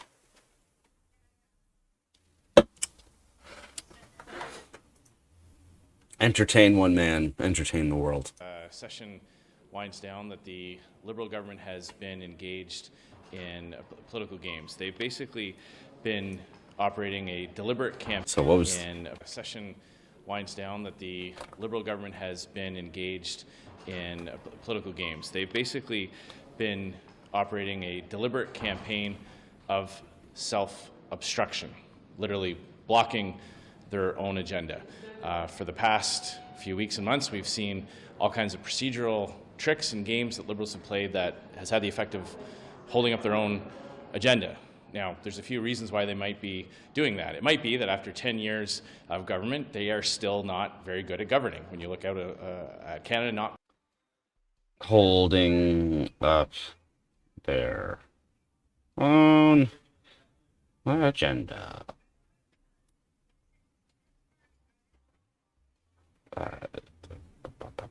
What did you say there? Years of government, they are still not very good. Why they might be doing that. It might be that after 10 years of government, they are still not very good at governing. When you look out at Canada, not much has really gotten better under Mark Carney than it was under Justin Trudeau.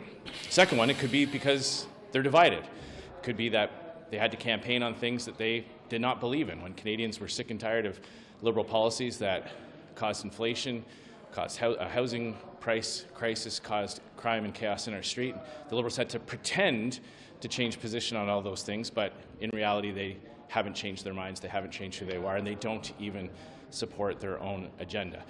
Or it could be because they're trying to lay the foundation for some kind of political narrative going into the future. But it doesn't really matter why they're doing what they're doing. The effect of what they're doing means that every day that they engage in political games and self-obstruction, Canadians fall further and further behind. Food prices keep going up. Visits to food banks keep increasing. More and more Canadians who have jobs are forced to go to food banks to supplement their groceries. None of this is acceptable. That's why Conservatives have proposed reasonable measures to balance off our job to provide scrutiny on behalf of Canadians as the government tries to proceed with its agenda. We've called for ministers to come to committee to answer questions on their own files, on their own programs, on their own departments, and we've been stymied at almost every committee at one point or another.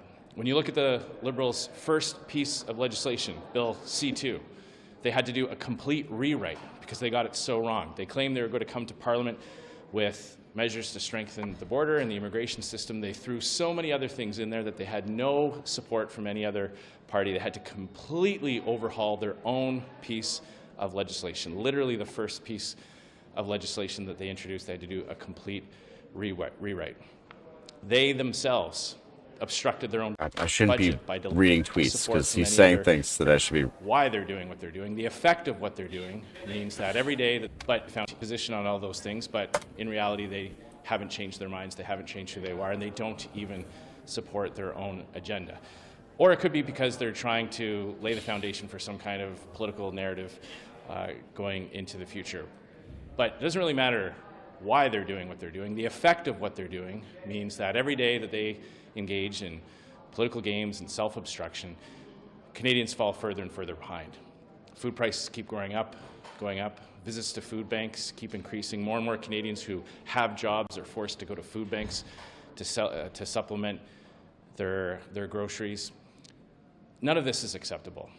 That's why Conservatives have proposed reasonable measures to balance off our job to provide scrutiny on behalf of Canadians as the government tries to proceed with its agenda. We've called for ministers to come to committee to answer questions on their own files, on their own programs, on their own departments, and we've been stymied at almost every committee at one point or another.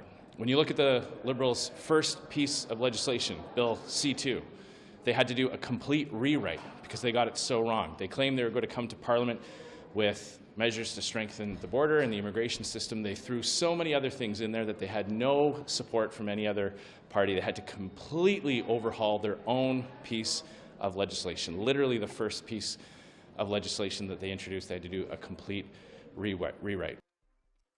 What was C1? Because you might be right, because what is Bill C1?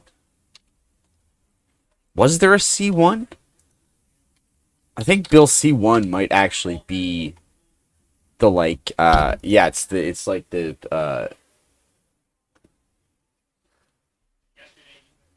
bills are given a first reading and then proceed with further bring pro forma pieces of legislation, introducing them as mostly a formal tradition.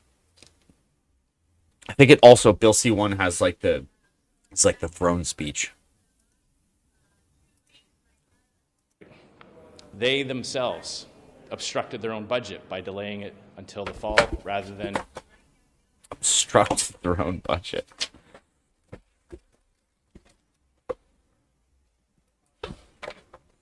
No, my pen. Also, people keep I write with a red pen and it freaks people out.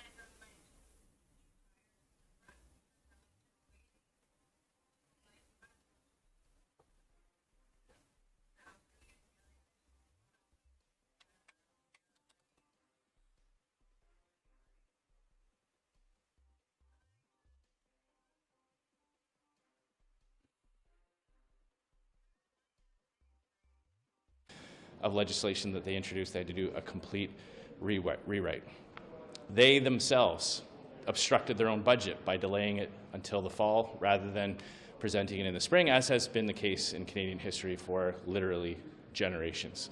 And of course, now with their own bail bill, Conservatives have been calling for Liberals to abandon their easy bail system. They brought forward a piece of legislation that doesn't go anywhere near far enough, but even that, they can't proceed because they're canceling justice. I mean, they couldn't have done a budget when it usually happens because there was an election. Though they did delay it further into the fall because it was supposed to show up in before Thanksgiving. And I noticed that the day it changed. And I was like, what the fuck is happening?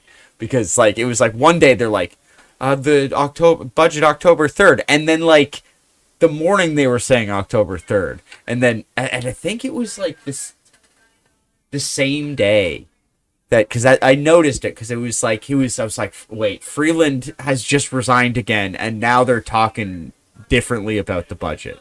That's why I noticed it. Because I was already on fucking high alert, because it was the same day they announced that Freeland was taking that, or not resigned. It was the same day that Freeland announced that she was taking that job, or was becoming the job with the, to rebuild Ukraine. It was that day.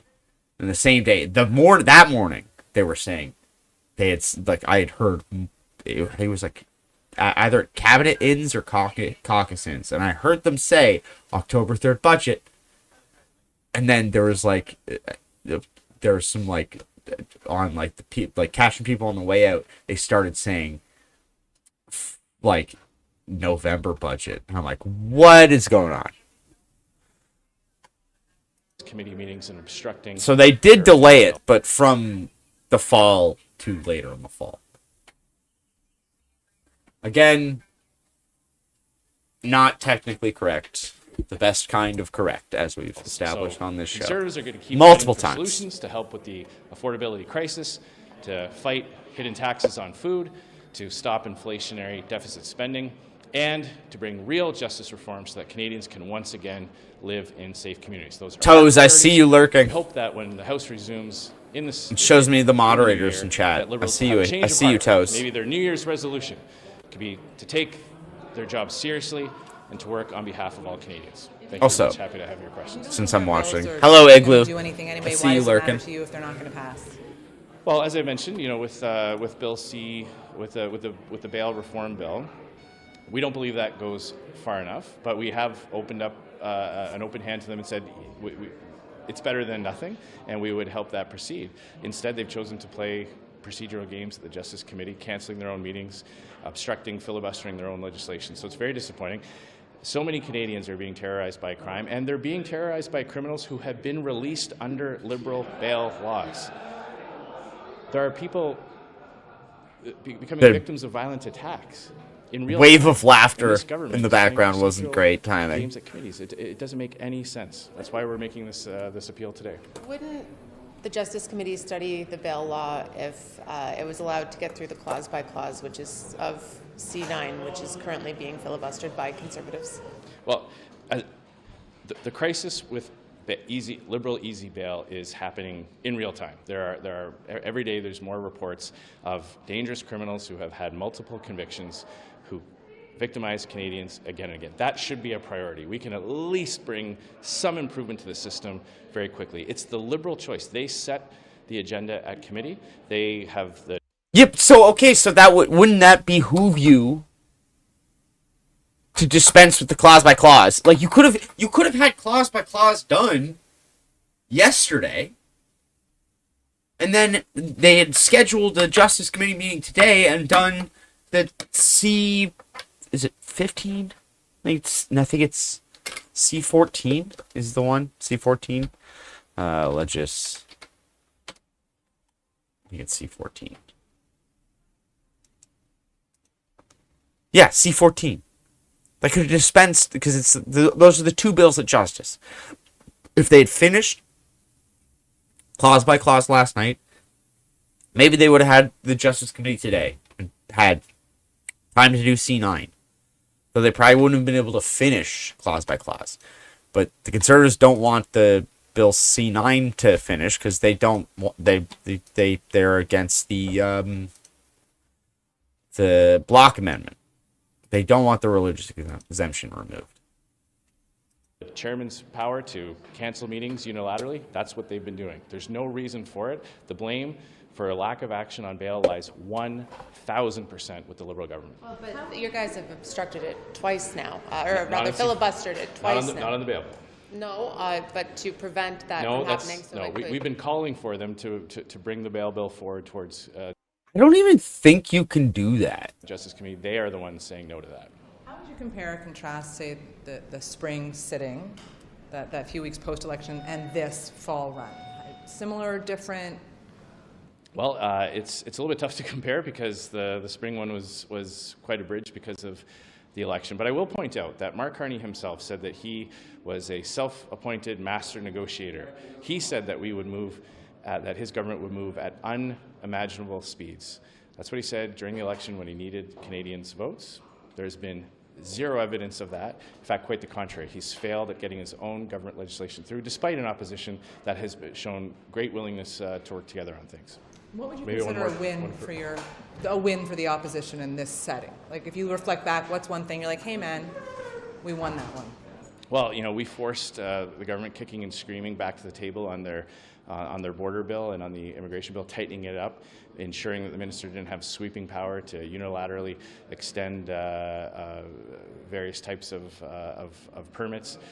We've forced the government to adopt our position on many aspects about the border bill. We've stood up for free speech. We've stopped the government overreach into using that piece of legislation to expand the government's power to control what Canadians can see and say online and that type of thing. So we've stood up for civil liberties while at the same time supporting measures that give our border guards real authority to enforce the law, and hopefully when we come back in the spring, we'll see real measures from this government with real bail reform. I mean, we've got, when someone steals their 5th, 6th, 7th car, they're a car thief. They need to be behind bars so that they stop stealing cars. When people are being extorted, I mean, when I was growing up, I never heard of anybody in Canada who were victims of extortion. It was something you saw in mob movies and, maybe, in-depth reporting from journalists. It happened to very rarely. We're hearing reports from virtually every community in Canada where it's happening over extortion and over stuff. again. This Liberal government has done nothing to address that. So I was we reading hope in the something spring else. they'll I come keep back with reading meaningful criminal justice news reform stories that will from undo the damage that 10 years of Liberal easy bail policies have. You don't like his oration? Parce que Spioni? j'ai trop pris de café. Salut, comment ça va? Très bien. Gestion de l'offre. Oui. Ambassadeur, possiblement M. Wiseman. Qu'est-ce qu'on a à dire là-dessus au Bloc québécois? J'ai bien hâte de voir.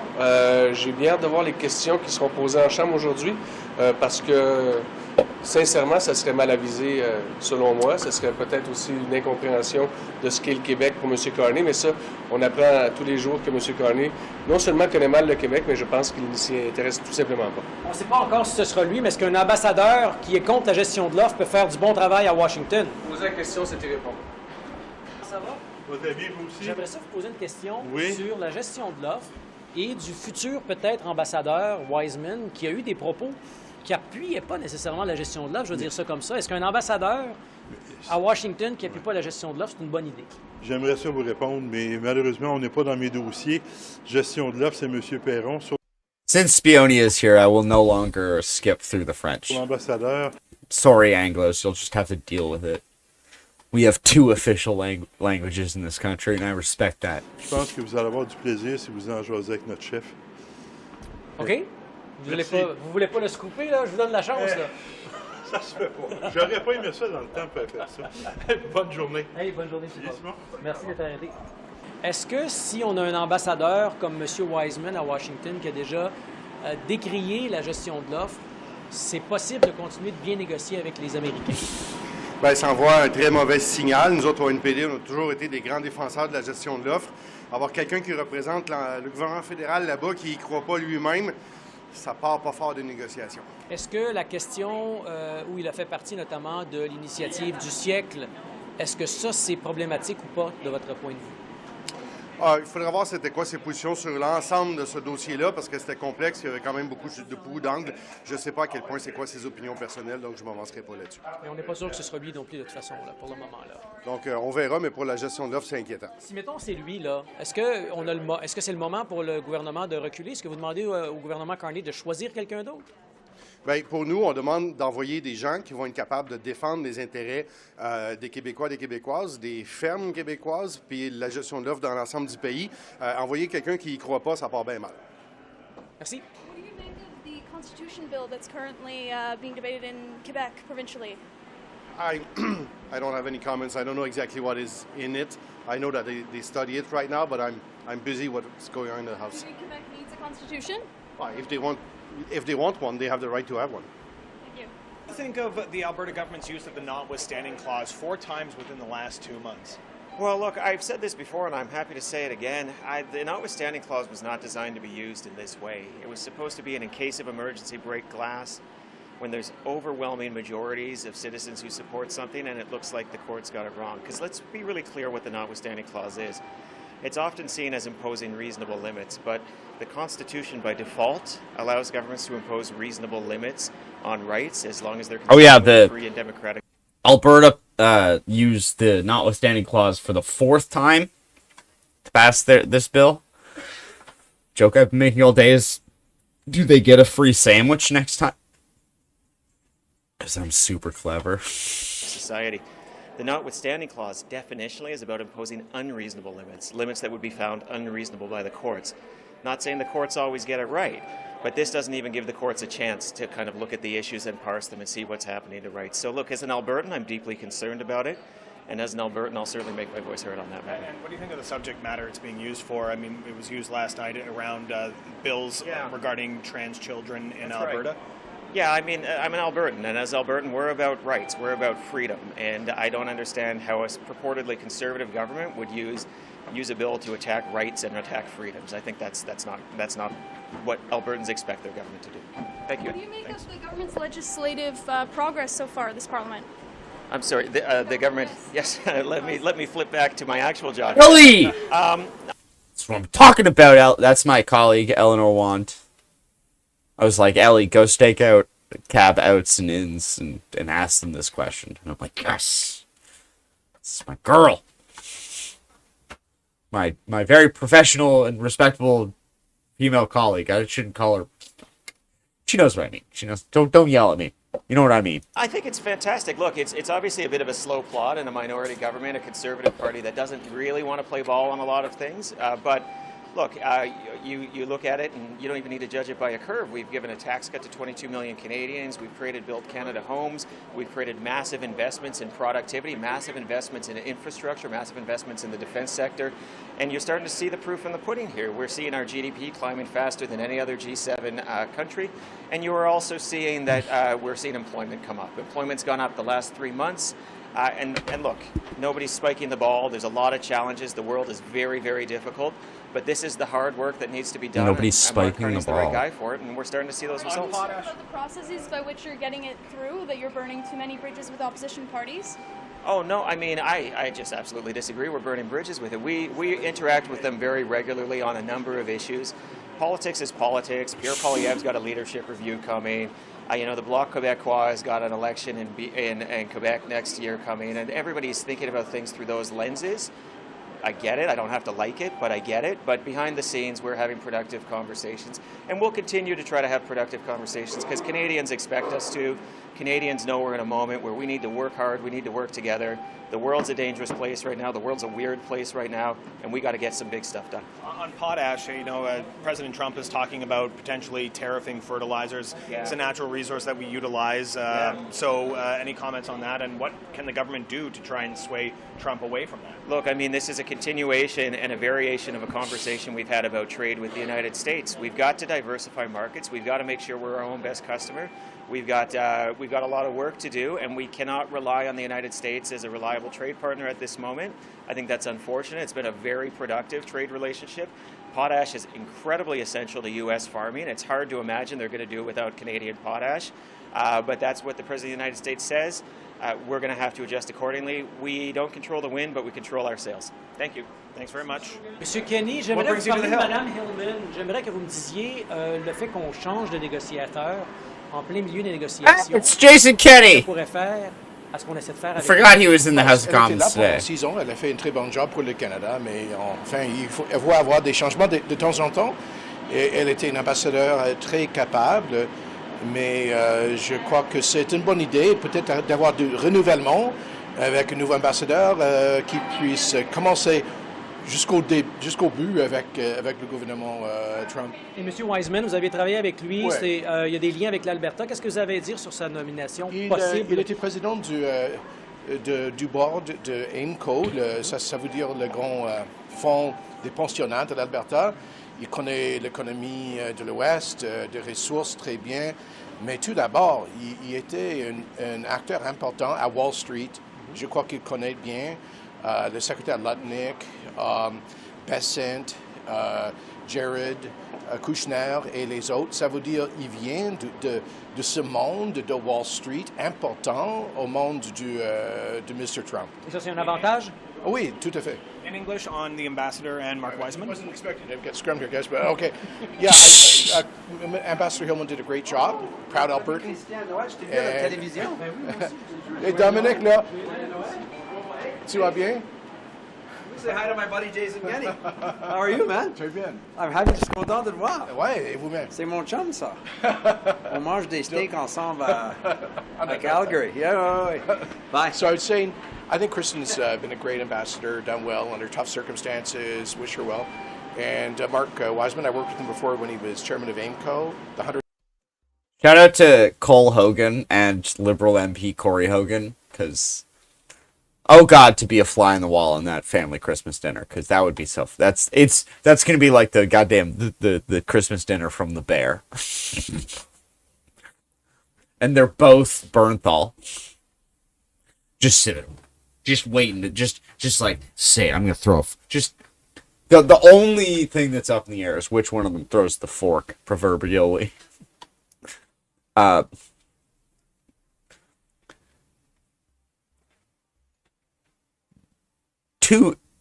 They're cousins, I believe, and it's like two gentlemen that just couldn't be more diametrically opposed.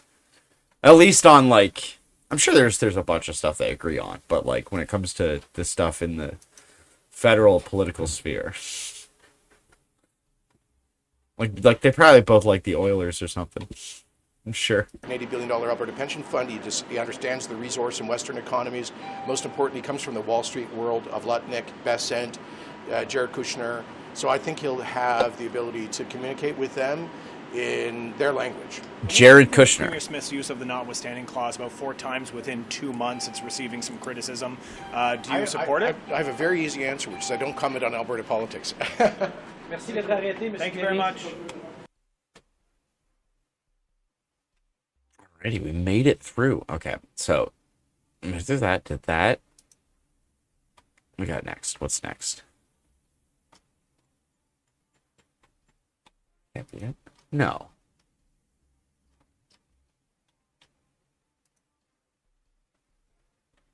Way more than that. Okay, there we go. We're on like page 2, I think. Do we watch? Oh yeah, Don Davies. We'll do Don Davies. Then we'll do Elizabeth May. And then we'll do question period. I got some questions off on this one at least too. Bonjour tout le monde. You know, after April 28th, New Democrats had to deal with a new political reality in Parliament. And as we review the year that has passed and as we come to the close of the fall session of this Parliament, I think it's fair to say that the New Democrats have shown that we are relevant, strong, united, and a very important voice in the House of Commons. You know, Donald Trump's trade war has created economic uncertainty to the point where I think it's fair to say that we have a crisis in this country that has affected all walks of life. It's affected people in every corner of our country, and Canadians are worried about everything from the cost of groceries to whether they have an affordable place to live to whether or not they're going to have a job next year. And New Democrats set out, starting last May, to make sure that the voice of working people was expressed loudly and clearly in the House of Commons. And I think we have succeeded in doing that. We are the only party who consistently and reliably brings the dreams, the aspirations, the experiences. Right. People keep saying, because I'm gonna. This is completely off topic, but I think I really need to start reading Absolute Batman, because that crap looks so fire. The stuff they're doing, like, I've just seen a couple of like pages that people have sent me of like what they're doing with the Joker, and I'm like, oh, this is my jam. This is for sure my jam. And the realities of working families to the halls of power in Ottawa. I'll give you a couple of examples of the impact that we've had this session. Millions of Canadian children will ultimately have access to a school nutrition program because the work that we did ended up forcing this government to make that program permanent. 6 million Canadians now get access to dental care because of the work that we did last Parliament and the pressure that we have continued to put on this government to not halt or reverse that gain. Finally, we're the only party that has consistently stuck up for the rights of workers to free collectively bargain.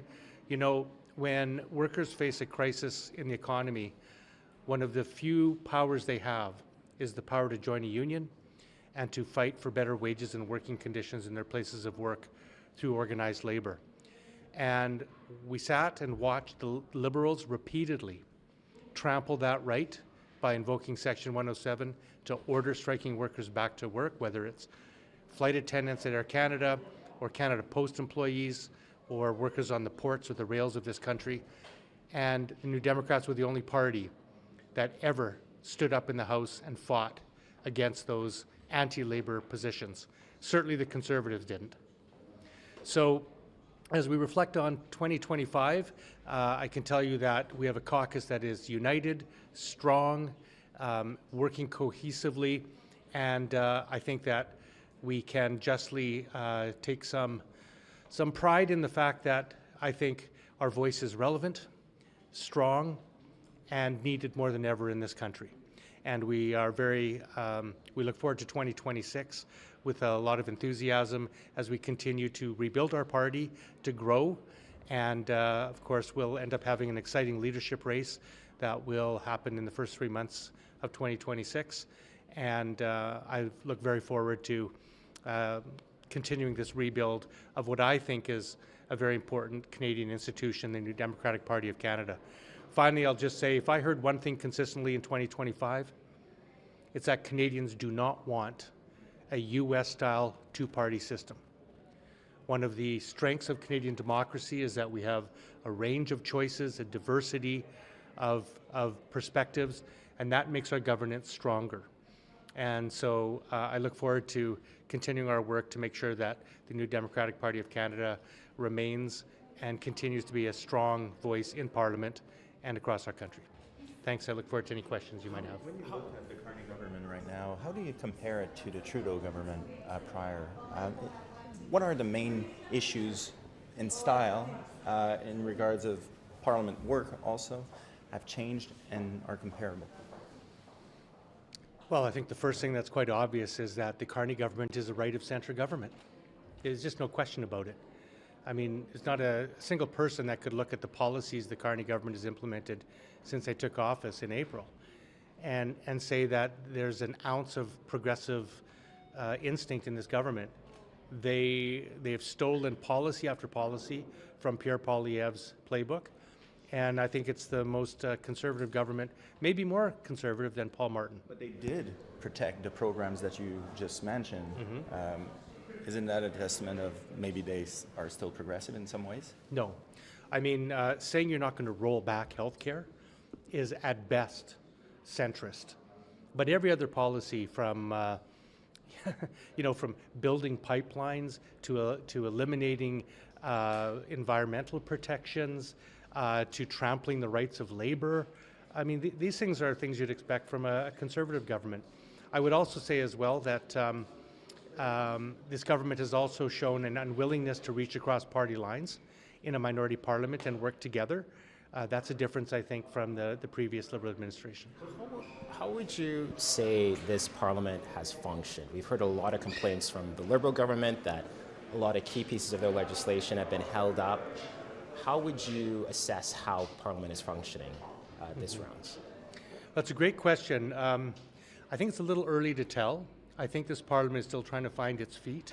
New Democrats don't sit on committees. I think that's a detriment to the functioning of this Parliament because it leaves the Conservatives and Bloc to have controlling majorities on committees. And I think you're starting to see indications from those parties that they're going to play games at committee and block legislation. When there's New Democrats at committee, it gives a third option. So I think in the new year, you're going to see how the opposition parties, the Bloc and the Conservatives, deal with that, whether or not we make Parliament work or not. Look, I'm a Jack Layton New Democrat.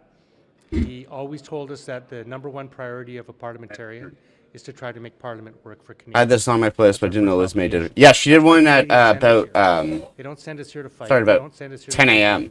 That's why I missed all the cabinet stuff. Bastard.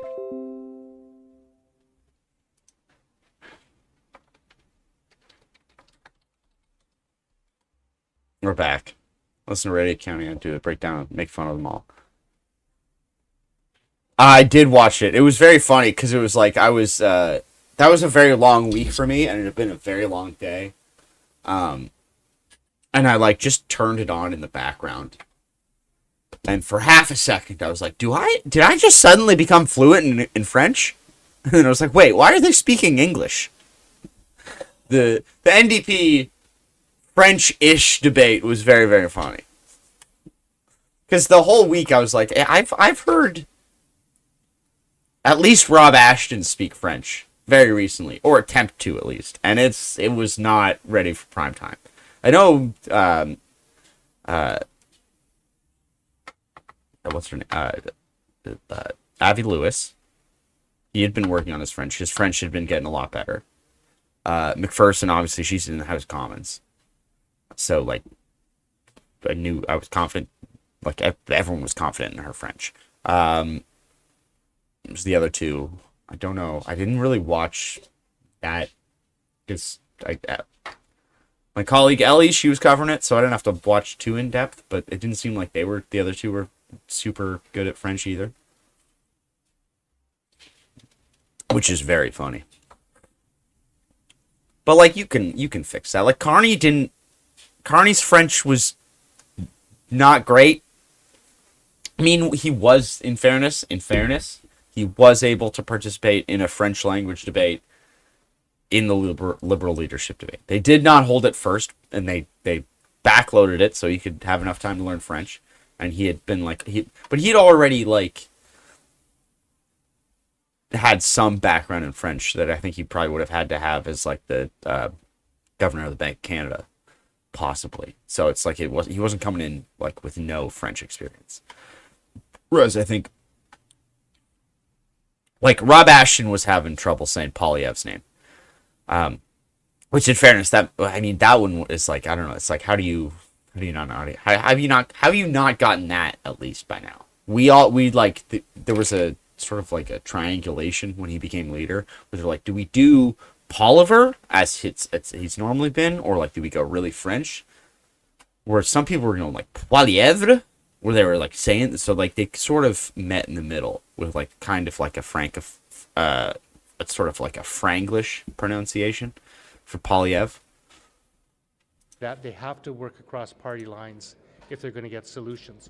They haven't shown that willingness yet, but New Democrats are going to continue to offer constructive solutions and proposals, and we're prepared to work with them to bring progressive solutions to the real problems that working families are facing. Do you think that the way that the committees are going, that the Liberals might have a bit more of an appetite to try to get you guys in committees, give you the resources, that kind of thing, or is your understanding that that's not the problem and that it's the Bloc and the Conservatives that are preventing those things from those extra resources and getting you on committees? Is like, where is the issue there, and do you think that there might be more of an appetite for you guys? Well, we'll see. I mean, back in June when I was advocating to give New Democrats official party status, that's one of the arguments I made, is that committees will function better.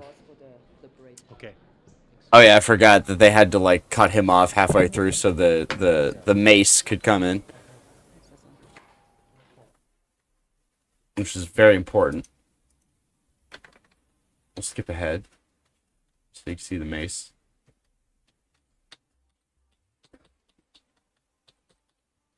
Oh, here it comes. There it is. There's the big mace. It's not technically a sitting of Parliament without the mace in its place.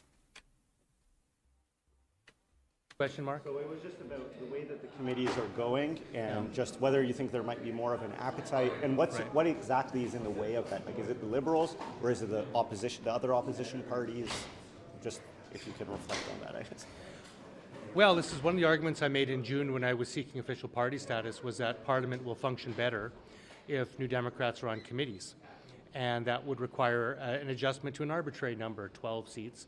You know, every province in this confederation has at one time or another adjusted the numbers required for official party status. There's nothing magical about 12. The Liberals chose not to do that, and I think they're reaping the sorrows of that now. So it's up to the Liberals to answer. It's up to Liberals because I believe official party status would require an amendment to the Parliament of Canada Act, and so if the Liberals wanted to do that, they could pass that with New Democrat support. So that's up to them. But even if that doesn't happen, it's not about the NDP. It's about, you know, can we make this Parliament work in a functional way to produce results? I think yesterday we saw an example with the Conservatives playing games. I mean, amending their own motion halfway through the day clearly showed that they weren't clear on what they wanted to do and were more interested in making a political spectacle out of natural resource development than coming to real solutions. So, and I'm going to be calling on Mr. Carney to recognize that he's in a minority parliament. And if he wants this parliament to work and he wants to do anything progressive, he's going to have to reach out to New Democrats. And we're going to continue to make ourselves available for that. Just on Parliament working and There I am. legislative progress or lack thereof, we've got, I think it's about 4 bills since June that have been passed, a bunch more that are sort of waiting at different stages. In terms of the strategy and some of the tactics we've seen the Liberals employ, whether it's omnibus bills or the like, do you think that they're getting they're as successful as they could be, or these sort of tactics are going to have some diminishing returns, as it were, as we've seen a lot of sort of good faith getting burned on them? Well, 4 bills in 8 months doesn't scream success to me. So the answer would be they're not as successful as they could be because, again, they've been very slow to realize that they don't have a majority. You can't get anything done, nothing, in this House of Commons unless the Liberals have the support of another party. So in order to get that, they have to do a better job reaching across party lines and working together to obtain that support. I hope that And it seems like you're going to need more because the block is not enough because it'll just get blocked at committee, as we saw last night. Is a clear sign that they haven't been successful at that. And what's your prediction? Around 12 minutes in, I'll say. Well, I think that 2026, the window for an election opens. I think the spring is when, credibly, it'll be a year after the last election. And if the Liberals are not successful in making this Parliament work, it could be as soon as that. I'm not predicting that, and I'm not saying that's desirable, but I think that's when it could happen. And again, I reiterate that Canadians sent us here after last election to address their problems and find solutions. That's what they want us. They don't want another election, I don't think. What they want is some concrete improvement to the unaffordability crisis that they face. So I haven't given up on this Parliament. I'm still here with my New Democrat colleagues to do everything we can to make it work, to find solutions, and that's what we'll be bringing as our spirit in 2026, this place. And just to rewind a little bit about not having official party status, I'm wondering if you can reflect on that. How difficult has it been for you as a party and for yourself personally as a leader? Well, it's been a challenge. It's a new reality for us. I've been in this place when we had 103 seats and hundreds of staff, and now in a parliament with 7 MPs and not nearly the staff. It's been challenging because Parliament is complex, as you know. It moves fast and it changes. And especially in a minority parliament where, I think I said this to Liberals in June, we shouldn't be afraid of nuclear war. We should be afraid of nuclear accident. And so for us to function as a reliable partner in this place, we need to know what's happening. And we need to know what legislation is coming in order for us to do our job. So it's been challenging in that respect, but one thing about New Democrats, I think we've punched. I watched it on CPAC. I think we're relevant. Sorry for highlighting No worries. 1.2 million Canadians. Ooh, do you have a farm? The only party in this place that is speaking up for genuine farm boy. And to put like this whole.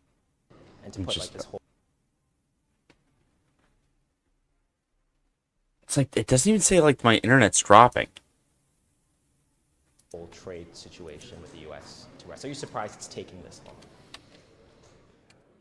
Well, I'm not even going to type "we back" or refresh. I'm just going to type Gucci from now on to say that.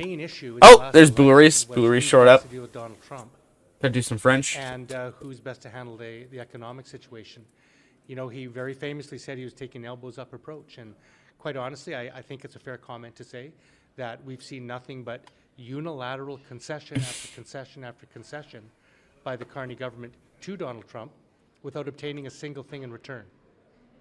And, that's just the record that I see. And so I'm surprised by that. I'm disappointed by that. You keep jumping to like 9 viewers every time we that stream dies and comes back. I know Donald Trump is not an easy person to deal with. We all recognize that. But at the same time, the negotiating tactics and strategy of this government have to bear fruit, and they're not. That's also a reality. Donald Trump's difficult to deal with. We're also not getting anything. Both those things are true. And so I'm hoping that we can stand up stronger for Canada in 2026. New Democrats want to work in a united fashion on behalf of all Canadians to defend Canada, to make us more independent, to defend our sovereignty, and frankly, to build our own economy. I think this is a great opportunity for our country, born out of crisis, perhaps, for us I wonder to if they come out of this stronger than we've ever been. Carney was at the Equal And, Voice event. I I'm wonder if hoping they to see Mr. Carney lead that stream that. that battle next year, and New Democrats will be there to push him every step of the way. Oh, looks like they might have. Sur Monsieur Wiseman, si on peut vous entendre, My God, more Weissman shit. I guess Quebec's pretty pressed about it. Who's going to win the leadership race? Oh yeah, this is leadership shit. Again, that's not. I'm not skipping it because it's French. I'm skipping it because I'm bored with the Weissman questions. All right, let's go to Elizabeth May. I got some questions off on this one as well. Right at the end, because Elizabeth May's verbose, as I think even she'll admit. For SM1 from BC, I thought Ashton did all right in French. McQuail too, and with only 2 years of French in high school, like how you rolled in the R in Polyev. Oh yeah, I'm Scottish. We know we can roll our R's. I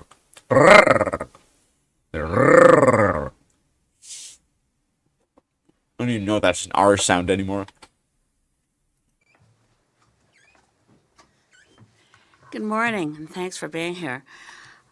I'm going to announce something I didn't plan to announce, but as I walk in and I hear the squeak, I think it's time I come clean with the media and all Canadians that this was such a wild way to start this. 2007 involved a defective part. So believe it or not, I may be the squeaky wheel in Parliament, but I'm also the squeaky hip. So the Parliamentary Protective Services have said to me for some time, Madam May, you cannot sneak up on You can never make me not like Elizabeth May. I can never not like Elizabeth May. She's, I think, just maybe my favorite parliamentarian. She's so good. Unless we hear you coming. So as I walk, I almost mentioned it last weekend at the Parliamentary Press Gallery dinner. I thought, should I confess that I actually squeak as I walk, a part implanted in my body? And when you think about it, what kind of irony is it that someone who's campaigned for years, I used to be the lawyer for the Public Interest Advocacy Center and for consumer protections. Anyway, I'm not complaining.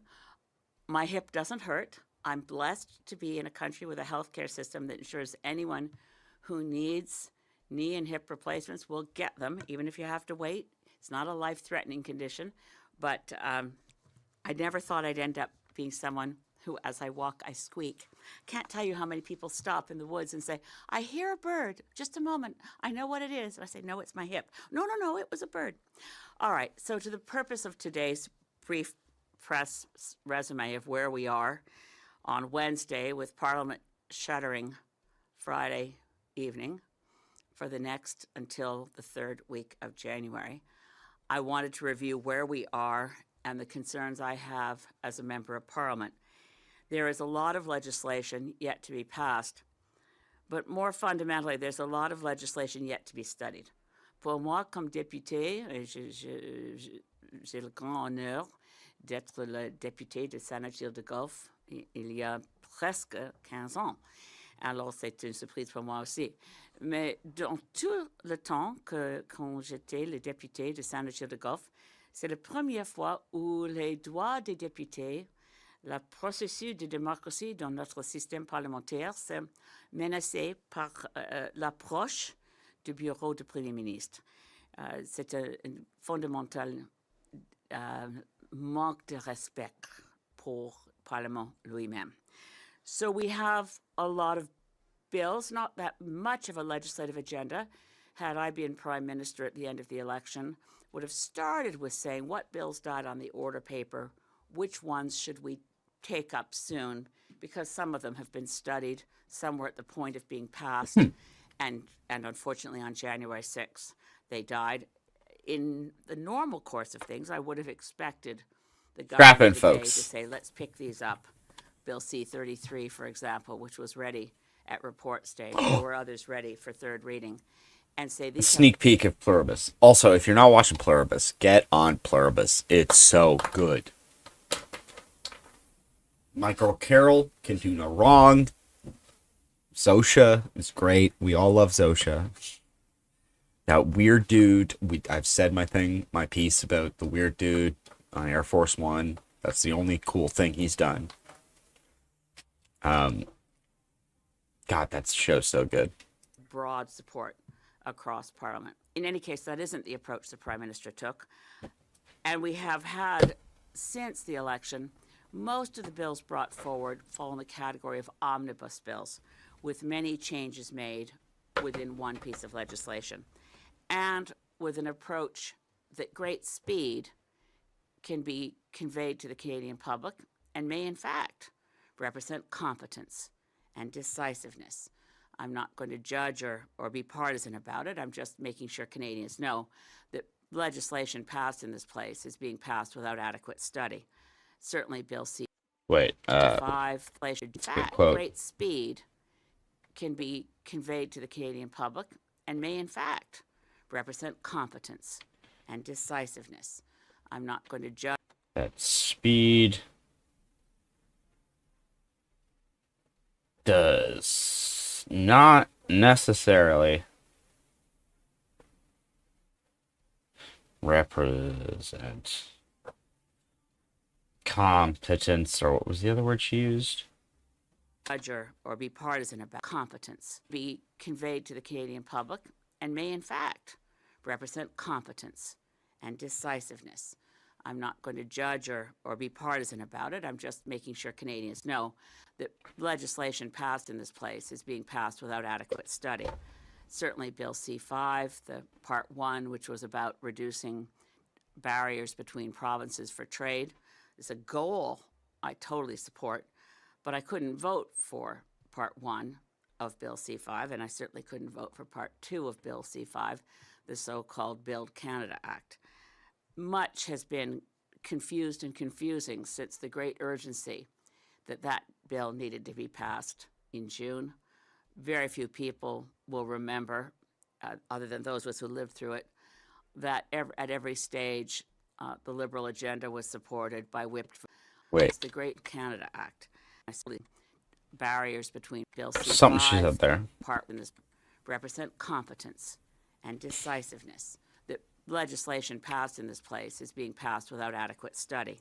Certainly Bill C-5, the Part 1, which was about reducing barriers between provinces for trade, is a goal I totally support, but I couldn't vote for Part 1 of Bill C-5, and I certainly couldn't vote for Part 2 of Bill C-5, the so-called Build Canada Act. Much has been confused and confusing since the great urgency that bill needed to be passed in June. Very few people will remember, other than those of us who lived through it, that at every stage the Liberal agenda was supported by whipped votes for the Conservatives, so that we had a so-called programming motion, which meant that Bill C-5 was not studied in committee virtually at all. In fact, second reading for Whipped votes. That's a good point. See, this is why I love May. She's read procedures and practices back to goddamn front. She watches everything that happens, all the votes, like a goddamn hawk. Sometimes I think she'd be better at this job than I am, or many of the people. With just how well she knows how every fucking thing that happens in the House of Commons happens.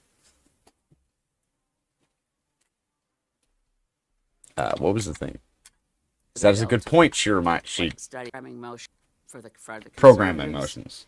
So that we had a so-called programming motion, which meant that Bill C-5 was not studied in committee virtually at all. In fact, second reading for the bill took place on Monday, June 16th, where no committee had yet been struck to study it.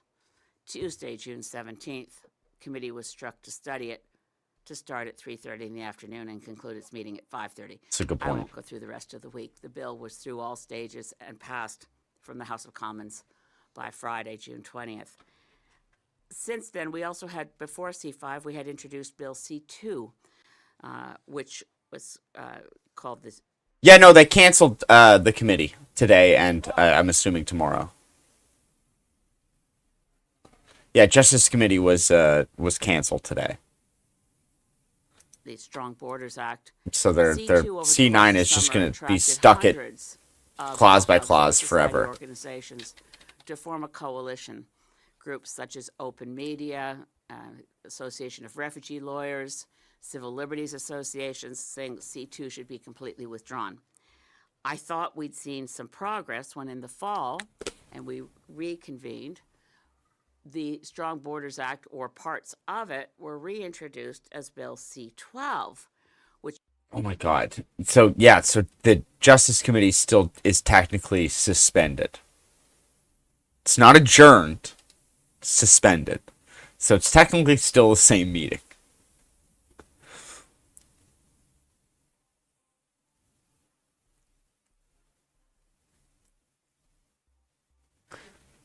And they didn't have one today. Standing Committee on Science and Research met for 16 minutes. Looks like the Finance Committee met for a single minute in camera today, from 6:45 to 6:46 p.m.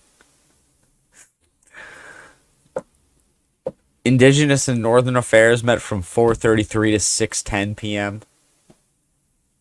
Oh, an hour and 8 minutes for the Access to Information, Privacy, and Ethics Committee. Industry and Technology, they got a full hour. This is so funny. Which I wrongfully thought meant that C2 was dead. We now have both C2 and C12 on the order paper, with the government having announced that removing... Oh, I guess gotta watch C12, the Melanie the new Jolie version of the Strong interview. Borders Act, some of the worst elements of C2, the warrantless opening of mail and access to internet information, are not in C12, but we've now been advised by government that as soon as C12 is passed, C2 will come back with those sections in it again. Basically. This is obviously very confusing for civil society organizations trying to stay on top of this. It's even confusing for members of parliament. The Green Party put forward numerous amendments to C12 at clause by clause, as did, and a credit to the New Democratic Party and member for East Vancouver, Jenny Kwan, who also put forward amendments. Jenny's amendments and mine were quite similar in their goals, if not in the exact wording, in that we were both trying to protect refugee rights from the way C12 is currently drafted. Our amendments were defeated, but unfortunately, amendments that constitute even more of an assault on refugee rights were carried in committee, and it remains to be seen whether when C12 comes to report stage in this place and then third reading, we will have an opportunity. I have amendments ready. I'm hoping to present them. Ms. Kwan has agreed to second my amendments. We'll see if the Speaker accepts them. But I find C12 quite offensive, objectionable, and I also find, again, as someone who's served in this place since 2011, I've never seen anything like the government bringing forward a bill like C2, only to bring forward, without withdrawing C2, a bill that's virtually the same, C12, and then say, when we get through C12, we can bring in C2 with the amendments that strip out the parts we've already passed. So it reminds me more of a shell game than anything I've seen in Parliament before. Bill C4, speaking of interesting tricks, is the Affordability Act. And as I mentioned, bills are omnibus bills. C4 contains within it Part 4. Now, Affordability Act, no surprise to people, and certainly the Carney Liberals campaigned on it to get rid of the consumer carbon price. So while I disagree, I can't claim we weren't warned that C4, the Affordability Act, gets rid of our carbon pricing system for consumers. But what's curious is Part 4 of Bill C4, which are amendments to the Elections Act. Now, the only connection I can make to affordability is to perhaps save the Liberal Party legal fees, and that could make it affordability. But Elections Act amendments, Part 4 of Bill C4, are to remove the very few sections in the Elections Act that protect Canadians' personal information controlled by political parties. The sections that protect personal information are under Bill C-4. The language is that they are deemed never to have entered into force and are repealed. One would think that was clear enough in terms of nailing it down. But then, I've never seen this before, Part 4 of Bill C-4 will be deemed, once we pass it here, will be deemed to have come into effect May 31st, 2000. That's right, 25 years ago. Interesting. So, again, what's being evaded here, what kind of personal information is in the hands of political parties that require a time machine to undo whatever mischief there might be in allowing the sections merely to be repealed, but not just repealed as of now, never existed back to the year 2000. So again, haste, I've always, old truisms are often true. Haste makes waste. Passing bills quickly doesn't mean that we're decisive. It just may mean we're not doing our jobs. C9 is another one that concerns me greatly. I never had a chance to speak to Bill C9. Well, I mean, if I was going to make, because increasingly bills go through to second. I sort of agree with you, but the way I would frame it in a more, I don't know, good faith to the Conservatives way is that the Conservatives are filibustering it because they're opposed to the block amendment that got through, and that's really only the only tool they have. Because once it's through committee, if it has the support from the block, actually that might not be enough.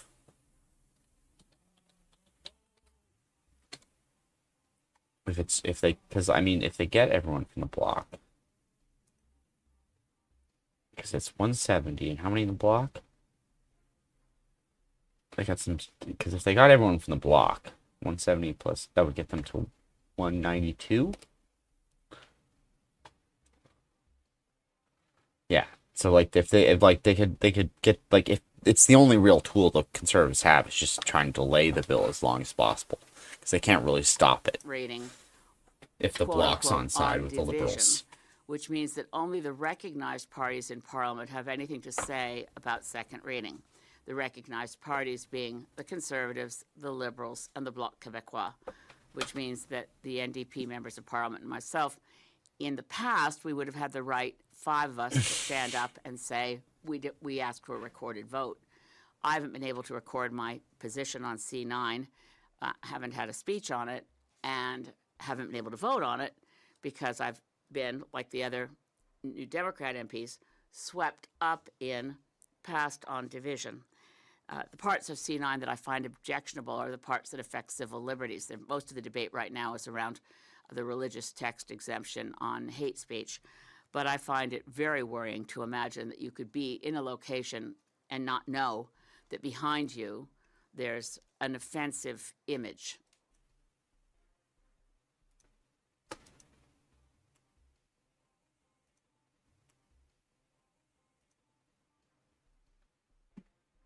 By C9.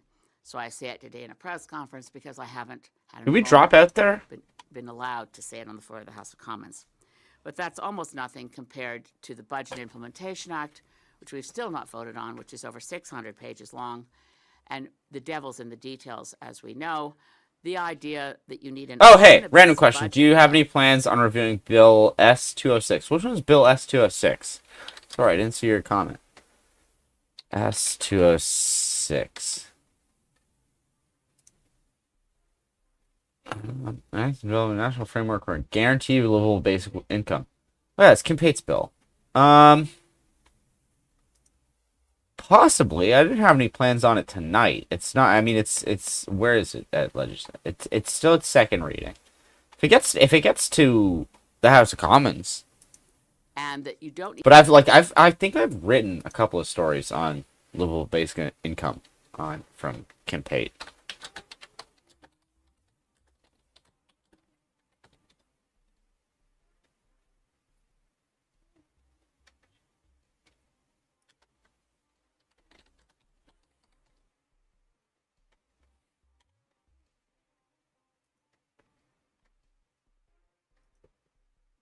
When did I do this? This is like April in 2023, but because Kim Pates put this bill forward a couple of times. Need to really look at it, we're told in the House of Commons. Everything in here, I've heard from the Liberal MPs, everything here was in the budget. So this is merely implementing the budget. And I put to you, there was nothing in the budget that required changes to the International Rivers Improvements Act or the Migratory Birds. Wait, what do I sound like? Put this bill forward a couple of times. Okay, there we go. We're good. Or the Canada Wildlife Act. But more concerning are the changes found on pages, I think 301 to 304 of the Budget Implementation Act, page 301 to 304 of the Budget Implementation Act in the budget, that ministers will now have personal discretion to, if an entity, and an entity is defined as a person or a corporation or an association. That's not what I sound like. It's basically anything. If an entity asks a minister to exempt them from any Canadian law, the minister can do so, or two ministers can do so. Holy together. crap, we're at 10 viewers? And the only Where thing did everybody that come can't from? exempt an entity from obeying is the criminal code. But any other laws, it's okay. And the ministers will make it public that they have exempted this entity from having to obey said laws as soon as it is, quote, I'm going to skip ahead a little bit to some questions. And when I need this point of laws, this June, this one. So I do want to get a question period. Which this document from the United States. Oh yeah, she had some stuff on national security. the national security. Which represents, if we thought that the world order was being ripped to shreds, this puts it in black and white, and it's a public policy document from the United States that's deeply distressing. It basically says the United States has no allies, the U.S. is only out for itself. Not really a surprise, I suppose. It's called the Trump Corollary to the Monroe Doctrine. Corollary. And it specifically takes aim at Europe. I find this language very distressing. Economic decline, this is quote, is eclipsed by the real and more stark prospect of civilizational erasure. The larger issues facing Europe include activities of the European Union and other transnational bodies.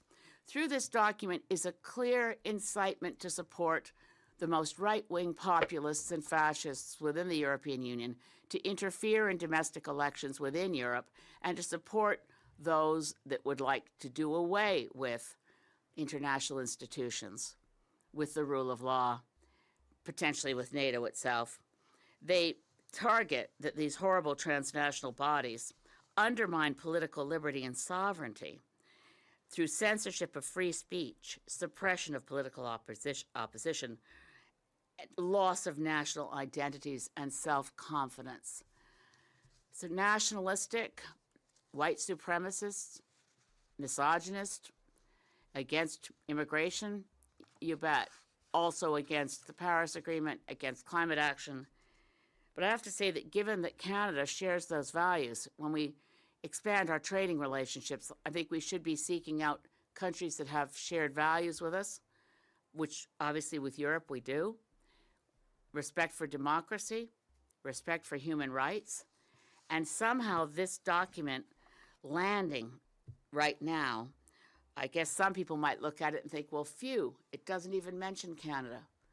But I think Canadians will see in this a direct assault on our values, on democratic values, and on the critical importance of hanging on to democracies, of defending Ukraine. This document, this new national security strategy from Trump, is transparent in its alignment with Russia as a strategic ally and not democracies and not countries that have deep respect for human rights. So again, America, quote, this is, quote, America encourages its political allies in Europe to promote this revival of spirit and the growing influence of patriotic European parties indeed gives cause for great optimism. Our goal should be to help Europe correct its current trajectory. We will need a strong Europe to help us successfully compete and to work in concert with us to prevent any adversary from dominating Europe, etc. So this is something that I think Canadians should be talking about. I wish in our Parliament we had more opportunity to look at big picture issues, but our Parliament has been dominated by abbreviated debates, and unfortunately, and I certainly understand why some parties have decided that in the face of being bulldozed with bills, the appropriate thing is simply to create obstructions. Mais ce n'est pas suffisant. On doit faire le travail pour le peuple du Canada. C'est notre devoir et nous devons le faire. Maintenant, nous sommes dans une période où le Parlement lui-même n'est pas, nous n'avons pas l'efficacité, nous n'avons pas la capacité de prendre les débats sérieux, de participer dans les débats respectueux. Ça, c'est un autre problème, le comportement des députés. We've had a problem with the lack of respect in Parliament for quite a while. I had hoped it would get better. I don't think it has, but we're also facing a time where I have sympathies for any party that says we don't like being bulldozed. So I'm often, as the Green Party leader in the House of Commons, because I don't heckle, I can only think quietly to myself, a plague on all your houses. But I work for Canada. I want policies that put Canada first, and I want to think of the whole world in the way that we do as Canadians, with our legacy of leadership from people like former Prime Minister Lester B. Pearson, someone who actually was awarded the Nobel Peace Prize for work that deserved a Nobel Peace Prize. I'm quite certain, and it was before he was Prime Minister, I think, as we all know, in the Suez Crisis, that Lester B. Pearson invented international peacekeeping. We need to step up into our history and our legacy pour protéger les droits humains, pour protéger les institutions multilatérales comme les Nations Unies, comme les autres coalitions des démocraties et avec les autres amis du Canada, les nations qui partagent nos valeurs. And I do think we're a country that has its values. So regardless of my deep, deep concern with the direction that the Prime Minister is currently taking us, obviously with the agreement with Alberta, but compared to what's happening, where's Canada's place in the world under Trump's new national security strategy? That should be preoccupying us far more than it is. With that, merci pour l'occasion de parler avec tout le monde ici, et je suis disponible pour les questions. Thank you. Yes. Yes, Jesse Knockar with the Hill Times. Another one of my colleagues. Weigh in at all on the Conservative motion from earlier this week related to the MOU and pipeline construction. Does that motion say anything about Conservative priorities? Does the Liberals voting against it say anything about their commitment to pipelines? I'm astonished by the base level of ignorance on the part of everybody in Parliament debating pipelines and tankers. And I don't say that in any ad hominem way. I asked the Conservatives yesterday in the House if they were aware that their 2011 campaign platform, when Stephen Harper was leader of the Conservative Party, opposed any shipment of Canadian crude to any country that didn't have as high environmental standards for refineries as we did. In other words, that was before Northern Gateway was being promoted. There was no Enbridge proposal for a pipeline across BC to ship oil to Asia. And Stephen Harper, and in that era the Conservative Party, were happy to keep the focus on shipping more oil to the United States. I was astonished to read the words in the MOU, bitumen pipeline, since bitumen is a solid. No one's ever talked about a bitumen pipeline before. A lot of people make the mistake of thinking that Alberta wants to ship crude oil west to the Pacific coast, but actually what the Trans Mountain pipeline, having cost Canadians $34 billion to build it, is shipping is diluted bitumen, which is a substance far more dangerous, more toxic, and can't be cleaned up in a marine spill.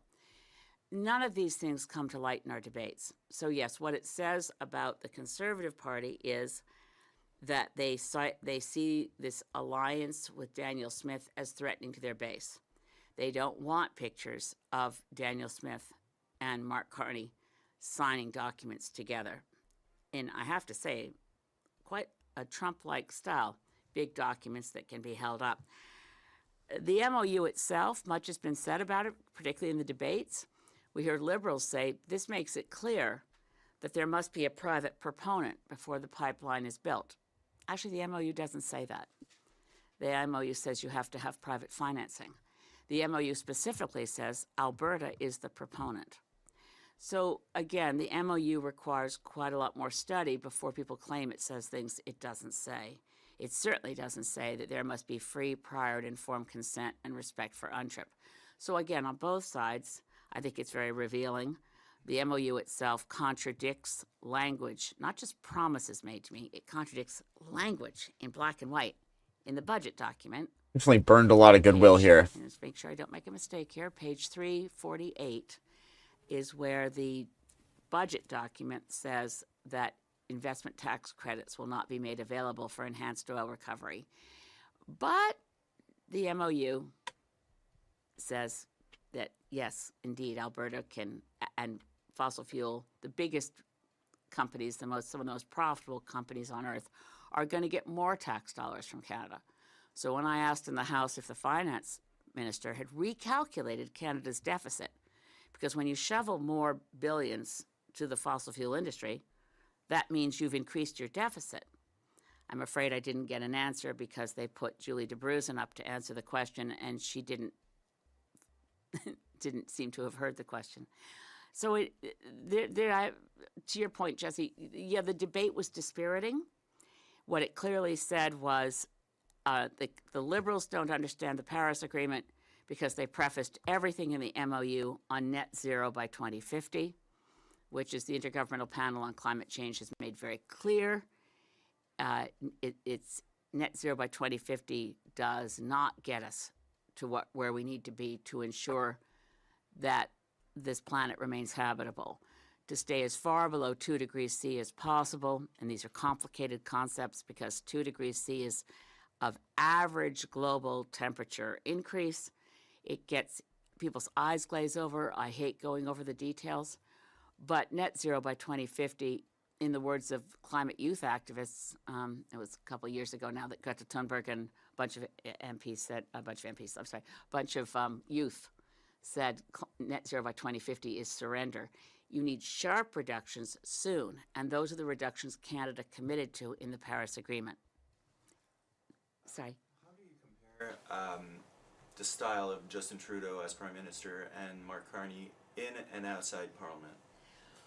Well, they're obviously very different styles, and quite deliberately, because for purely, anybody in a comms shop for a political party could see that the rage farming against Justin Trudeau had really hit home.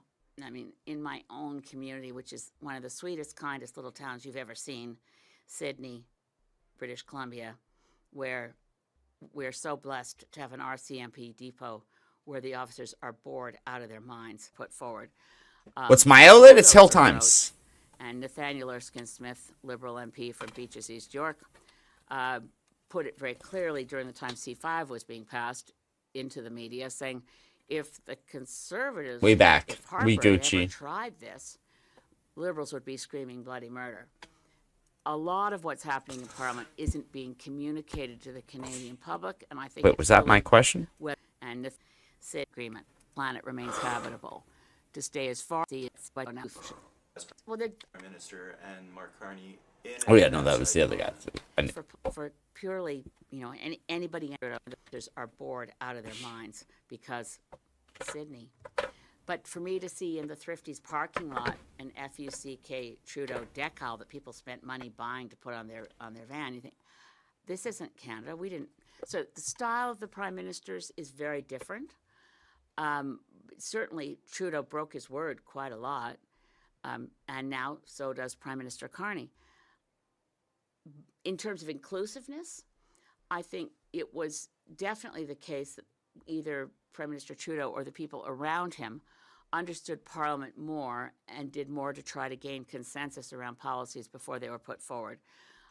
The bulldozer approach, and Nathaniel Erskine-Smith, Liberal MP from Beaches, East York, put it very clearly during the time C5 was being passed into the media, saying if the Conservatives if Harper had ever tried this, Liberals would be screaming bloody murder. A lot of what's happening in Parliament isn't being communicated to the Canadian public, and I think it's really, whether deliberately or not, Carney's PMO has adopted Steve Bannon's approach of flood the zone. If so much is happening all at once that you can't catch your breath or study any one individual thing, it's quite anti-democratic, and no wonder Canadians don't really know what's happening here. More anti-democratic than under Mr. Trudeau? Oh, absolutely. Breathtakingly so. More anti-democratic than under Stephen Harper. Now, I'd have to say, Stephen Harper's goals, I'm far less in sympathy with Stephen Harper's goals than with Prime Minister Carney's goals. I'm just saying, the way MPs... So you're more sympathetic with his goals, just not the means. The use of closure on debates, bulldozing over... The means I'm not such a fan of, but the ends, oh, the ends. Breathtakingly different. And I Don't you love the will ends? be seen as our first CEO Prime Minister. And again, I'll step back and say, maybe that's what Canada needs. Maybe that's what Canadians want. But it violates fundamental principles of parliamentary democracy. Thank you. That's all.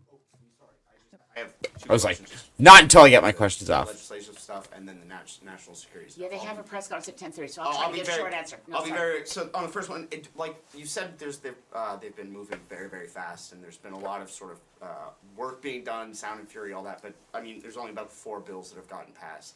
And given your comments about how they're bulldozing the omnibus bills, do you think this is an effective strategy?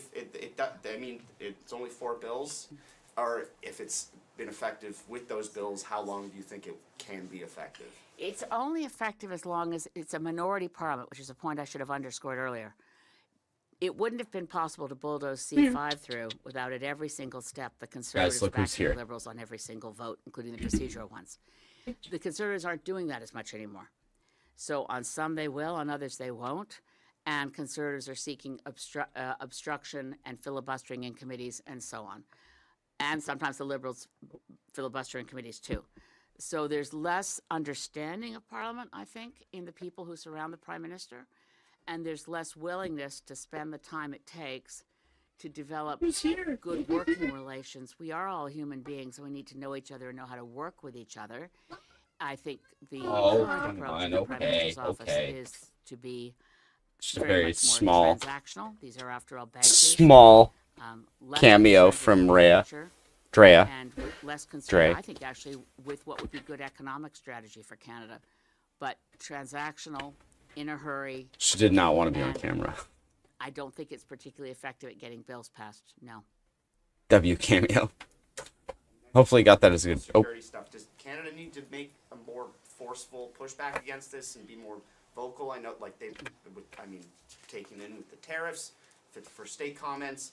I think it's the ICC judge, Canadian judge, that's been sanctioned over the investigations for Israel. Manitoba jurist, personally sanctioned. Do we need does By I guess Trump. from Carney and our foreign affairs minister, and I guess the people who are front facing towards the U.S., they need to be more forceful on that, or are you concerned they're underplaying it because of the tariff stuff? Well, I want to pause and say that we've lost a great ambassador to the United States in Kirsten Hillman, now resigning. When I lobbied in Washington a year ago, February, I found that even in congressional offices, they'd refer to her by her first name, Kirsten. Republican congressman would say, "Oh, Kirsten's coming to my district for her vacation," she told me. She was doing heroic we got the work. fanjoy like. We'll see what her successor can do. I don't think we should be thinking in terms as Canadians, in parochial terms of, and I know they're big, important terms, of how to fight back on Trump's tariffs. I think we need to embrace economic sovereignty, do more to protect our natural resource industries through the use of strategic reserves. In other words, protect ourselves from Trump rather than go to him on bended knee. We won't get anywhere with President Donald Trump. It's clear he views the things that make Canada a country we love. And if you ask Canadians, our national health care system, our multilateral, our multicultural, and our commitment to multilateralism are all things directly targeted in Trump's new national security strategy. So I do think we should be taking more of an elbows-up approach, protect our industries, protect our workers, and it's not going to be easy. But we can't pretend that the U.S., if we could only get Trump on a good day and he feels like saying yes, we'll all be better off. Because right now, Trump is a threat to the global world order, and we have to realign our thinking to make sure that his goals of staying in close alliance with Putin don't undermine our efforts at democracy and peace and respect for international law. Thank you. Thank you. This concludes the press conference. Merci. This concludes the conférence de presse. Get my questions in. At least she was aware of it. She's like, I took a long time to answer questions. I know. Which I appreciate. All right, so do we do question period? This was before.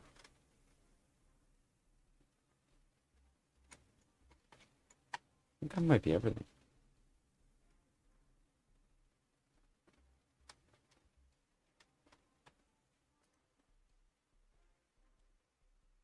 Oh, here it is. Do we watch Equal Voice? I don't know. That's probably not. And so that was Oh. and will continue to the federal government. And My boy, Serapio. Uncertainty remains high, and the range of possible outcomes is wider than usual. from the Bank of Canada to the IMF, we'll get an assessment of the Canadian economy. This is Primetime Politics. Hello, everyone. I'm Michael Serapio. Well, the industry minister found herself under the microscope in the Commons today, asked a question by Conservative MP Kyle Seaback about the nature of job guarantees reportedly provided by Stellantis to the federal government. Now, since 2023, Ottawa has provided over $200 million to Stellantis to retool the company's plants in Windsor and Brampton. But earlier this year, the car company announced it would be moving production out of Brampton to a car plant in Illinois. That has led to thousands of job losses at the Canadian facility, and Ottawa is now threatening to sue the car company. Well, with that background, take a listen now to the question that was asked in the Commons about Stellantis today. For months, Conservatives fought to get the Stellantis contracts released despite the gag order from the Liberals, and now we know why they wanted to hide it. The so-called jobs guarantee that the minister was bragging about in question period only a few weeks ago was for 4,400 full-time employees at Stellantis. Sounds okay, right? Except Stellantis had 8,000 employees at the time the contract was signed. That would allow them to lay off 3,500 workers and still get the money. Is that why they fired 3,000 auto workers in Brampton, took the cash, and sent the jobs to Donald Trump? Honorable Minister de l'Industrie. Mr. Speaker, we are with our workers in the auto sector that are victims of the unjustified and unjustifiable American tariffs and will continue to fight for their jobs. When it comes to Stellantis, we had a deal, they broke it, we'll go after the money. Joining us now is the Industry Minister, Melanie Joly. Minister, thank you for the time. Thank you, Michael. It's a pleasure. So I do want to begin with Kyle Seaback because he was asking about the job guarantees Stellantis made to the federal government. I'm wondering if you could walk us through what numbers, if any, were guaranteed in terms of jobs in exchange for government support. I think that what is really, really important to remember is that first and foremost, the auto industry is victim of the tariffs, of the American tariffs. So for us, it's fundamental that we protect jobs, and Stellantis' decision to move production from Brampton to the U.S. is completely unacceptable. So we're suing Stellantis because basically we had a deal, they broke it, and we want our money back. So that's our first point. Second point is For those watching us at home and don't necessarily understand all the contracts and everything that is going on, what happened is, for the first time in 15 years, the government was able to attract jobs, to create jobs and attract investments in the Windsor area and also in the St. Thomas area, so in southwestern Ontario. And the goal... Follow French... Hey, 23YYZ. How's it going? I follow Spioni. I follow French politics, and their politicians are also upset about this, but many would be upset that they invested here to start with. It's really a French company. Yes. The Quebecois protectionist? This is the first I'm hearing of this. ...was to build new battery... What do my sounds not play when I... Be a little less snarky. I know, you're right. That is a problem that I have. I'm sorry. It's the only time I've felt like I'd been like, oh, damn it. I might have something in common with... wait, what's... Oh, God.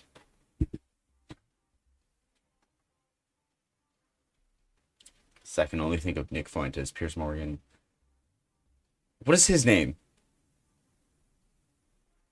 Oh my God, I've just blanked his entire name. Sorry to that man. Facilities, yes. Not Ted Cruz, obviously. How have I just... The name has dropped out of my mind. I swear to God, probably, if you'd asked me 10 minutes ago, I would have... Tucker Carlson. There it is. God, what? That was... Supported by taxpayers' money, which was essentially what the U.S. was doing under the Biden administration. And we were competing against the U.S. to be able to attract these investments. And through... I like go through my Rolodex mentally of like right-wing commentators. That, we were able to create already 1,000 jobs in Windsor and 1,500 to go, because basically production has just started. And so that's why for us, when we negotiated that funding to support the LG and Stellantis joint venture that is called Nexstar, we decided to say, well, if you want taxpayers' money, you need to protect the Brampton facility. And so that was the deal. And that's why we think that Stellantis is on the hook. Mm-hmm. Okay, so to protect the Brampton facility, but did that translate into a specific job number for Brampton in your discussions with Stellantis? It's what happened is there's two contracts. The first one was linked with a job number, and then there's an amendment to that contract. And in the amendment, that's where we linked the Brampton facility. Oh, you mean... Oh, okay, never mind. Yeah, sorry. When I hear French politics, my instinct is Quebec. Sorry.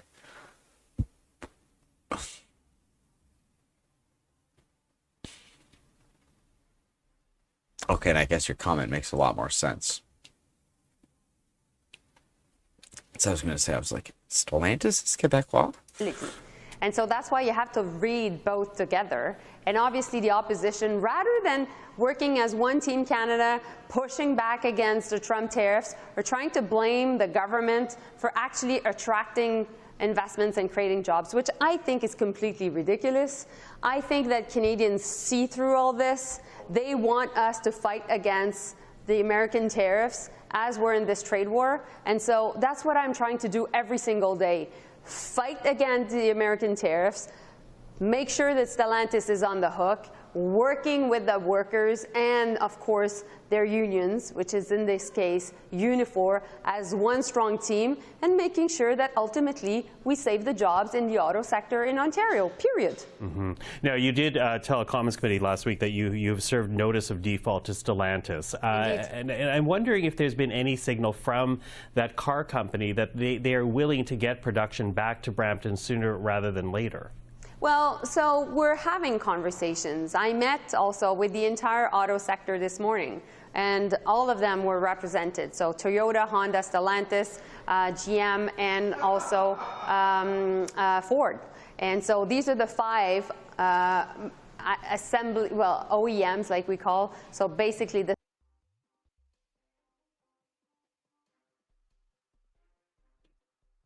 In a dramatic turnabout, the Justice Department asked to dismiss its case against 2 defendants convicted in the FIFA corruption case, Hernan Lopez and Full Play Group. Lopez had been asking cert from SCOTUS.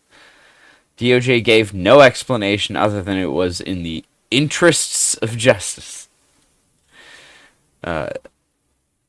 MSNBC's Sam Stein tweeting, "Amazing what a made-up trophy can get you these days." Which is, 5 automakers fair enough. are building cars in. That's the funniest part about that, like, award FIFA gave Trump, is he seems to genuinely think that that's, like, prestigious.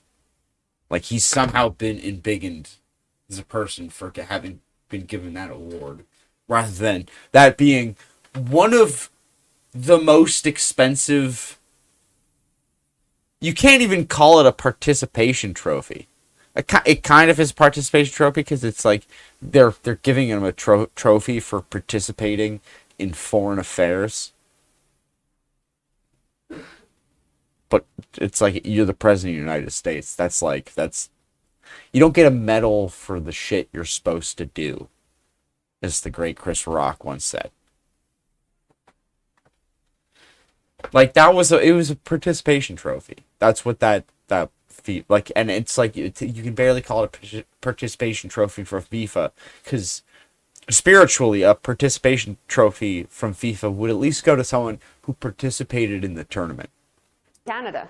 Not just the president of the country where it's happening. Like, he wasn't even involved in any of the stadiums that they're playing them at.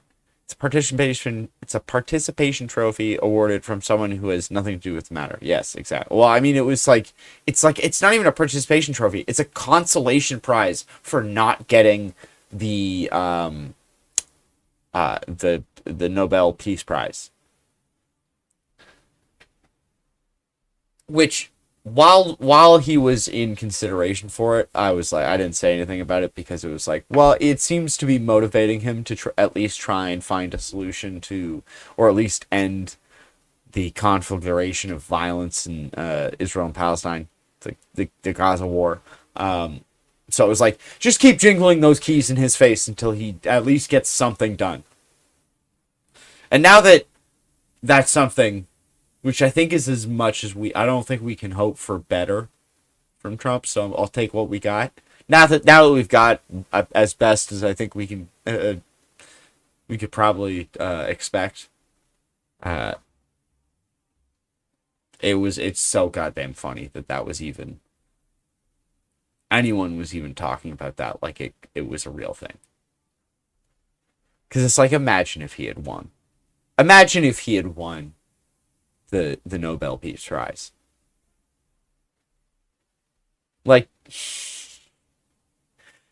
okay, so I know I just finished the God of War remake, so it's very funny for me to immediately, but there's a bit where the Atreus, when he first learns that he's like a demigod, and it immediately goes to his head, and he starts getting like egomaniacal, like, oh, these puny humans and their tiny problems. It's like, you learned you were a god an hour ago. Shut up, Atreus. Calm down. I haven't even fully upgraded your bow. Chill out a second. But I imagine that if Trump had won the Nobel Peace Prize, it would have been very much like Atreus learning he was a god. Yeah, manipulation trophy is a good word for it. And it's kind of like, was it the Qataris who bought him the plane?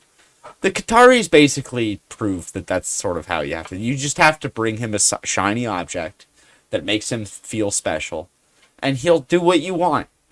And I know that that's just a bribe, but it's like, it's like, I think I haven't seen any of the new South Park except for like that one, I think the first episode, and it's just that scene of Jesus on the mound in South Park going, "It's the fucking president, dude."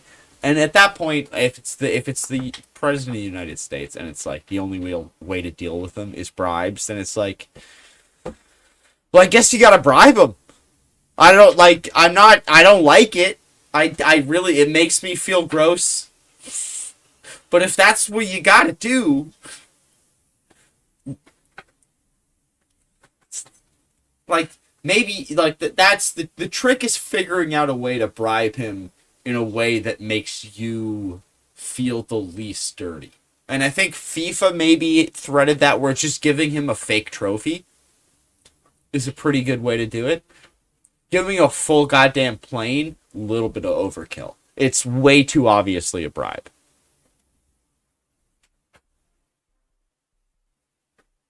The winner did dedicate it to him. Wait. The winner of what?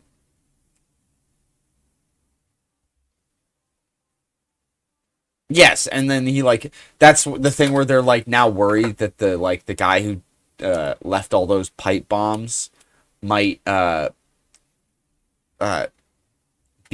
might qualify for that like blanket pardon Trump gave for anyone involved in January 6th. Oh yeah, the Nobel Peace Prize person dedicated to him. Yeah, the Iron Lady of Venezuela. And then today, where's that video? Because that's the wild one where Trump's just like, yeah, we stole that tanker. What of it?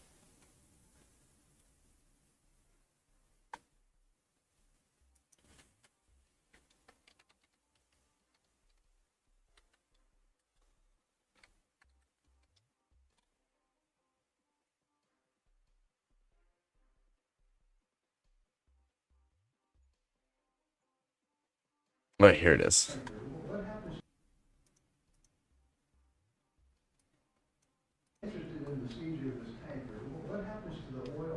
What happens to the oil? We keep it, I guess. We keep it, I guess. Well, you have to follow the tanker. You know, you're a good newsman. Just follow the tanker. Do you know follow it. Get a helicopter and follow the tanker. But I assume we're gonna keep the oil. I assume we're gonna keep the oil. Well, we keep it. It's not even the suggestion that they might keep the oil, because that's wild enough. But the fact that he's not confident, he's not sure what's gonna. Yeah, I assume we'll keep. You're the president. What do you mean? Who's making these decisions if it's not you? I mean, at this point, I wouldn't be. Is this them taking the goddamn tanker?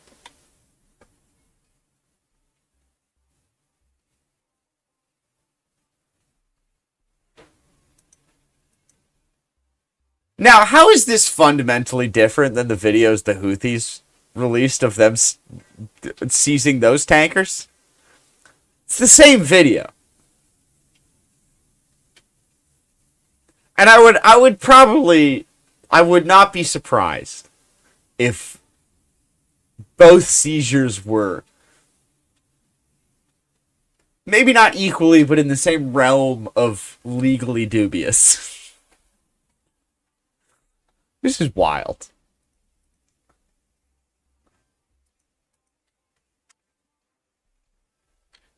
So here's the thing. So people have been like, the Trump administration, they're acting like there'll never be an election again. Maybe they're just acting like they'll never win one again. Because this is like, they're just like, do whatever the fuck. Like, we have until the end of 2028 to do whatever we want. So we're going to do as much as we want. So this is in no way an endorsement of the Houthis. I'm just saying this is very reminiscent of those videos. Yeah, yeah. The Houthis are more likely to get an advocate, like a comms person on on Hassan Abi's stream than the Trump administration. That is a major difference. That is correct. Although we have to be fair, that guy, I think that like teenager that he interviewed wasn't actually a Houthi. He was not. He was just a kid who went to, because I think it's apparently like that ship that he was on that he videoed him is like basically just a tourist attraction that the Houthis let you like just hang out and, like, you know how influencers will like rent out a grounded like private jet and take pictures on it to pretend like they're balling. It's like that's what that tanker is for the Houthis. Like they seized that ship so long before that kid ever showed up on that ship, and they apparently had just been like boating people out to it to just show it off, and like you could take like social media photos. So that kid apparently was stealing Houthi valor. Do not yell at me for saying it was foul, but like that, you know what I mean. Yeah, like just put, literally all you would have to do is just take this video and put like just any of those like Arabic language songs that they put in any of the like the Houthi or the ISIS or just any of those, like some of them are kind of bops. That's the unfortunate part. Where you're like, that's like this is I condemn this video, but the soundtrack kind of slaps. Just put like just some sort of Arabic language like soundtrack to this, and it's indistinguishable. Like, wait.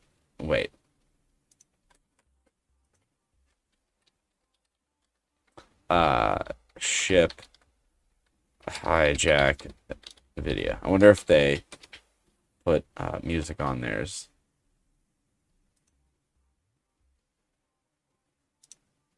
Houthi rebels from Yemen, they brandished. No, shut up. However, Reuters journalists.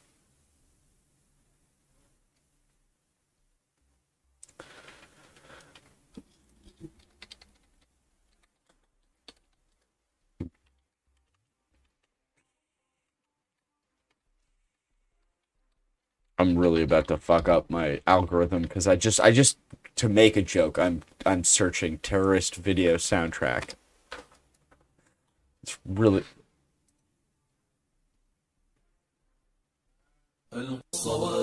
yeah, this is gonna work.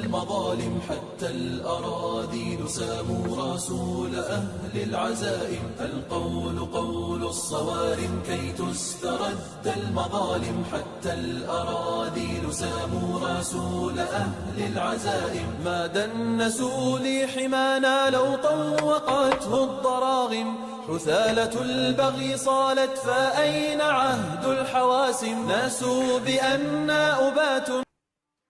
I know I intended to make this joke, but I'm almost concerned how well this is working. This is it's like it's what more is there to like.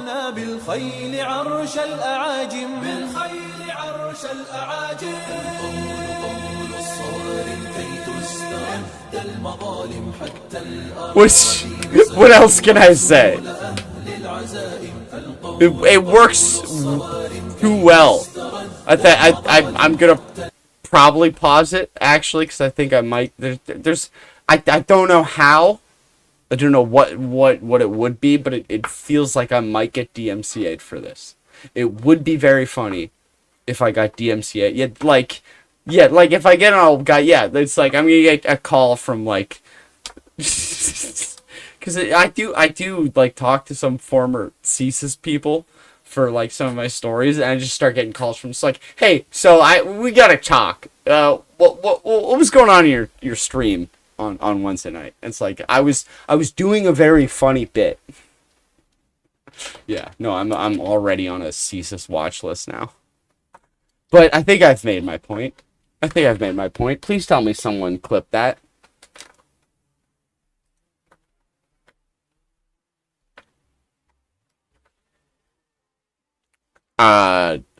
Probably Rogan. You'll probably get flagged for sure. I'm never getting back into. I'm never getting assigned to Washington with my social media background.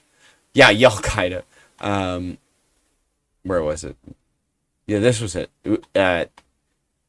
It will be mandatory to hand over information and other details, including email addresses and telephone numbers used in the last 5 years, as well as the names, addresses, numbers, and birthdays of family members will also be required. Now, apparently, if you have a Canadian passport, you will be,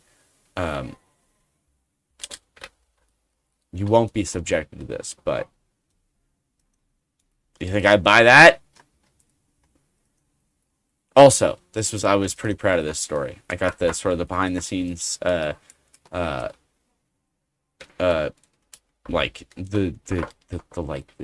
the lowdown, behind the scenes story, the scoop on how they pulled off the surprise appearance of Polyev at the press gallery dinner.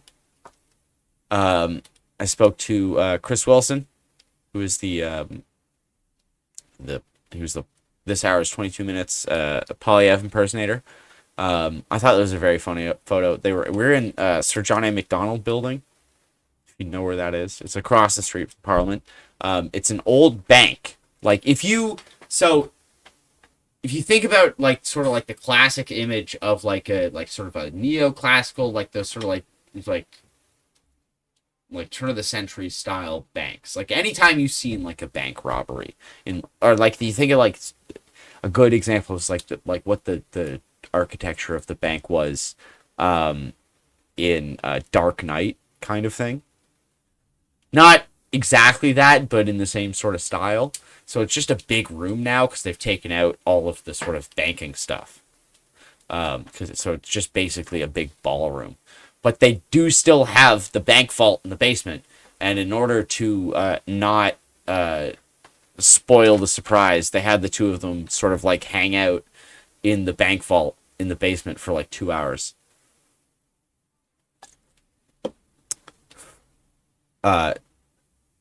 Wait, that Sir John A. Macdonald would have been a bar? I mean, considering how many times they have receptions in there with like it's quite often technically a bar, you could say. And we will continue to engage with them because they're extremely important. Let's all remember that we're talking about 125,000 jobs, direct jobs in the auto sector, but because... Right. Actually, I want to make this. I want to see if this... Oh, God. This might actually have worked.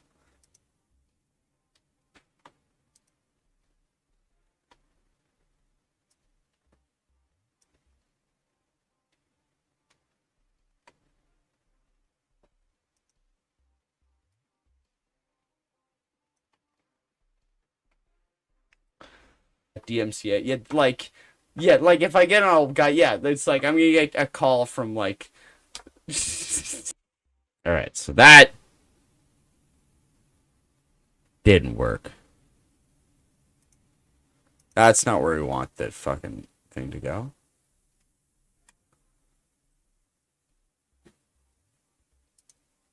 Is this like, am I even still talking about the thing? DMCA, like on your stream. On it. It's like I'm already on a CSIS watch list. That might be its own clip, but I think we have to like.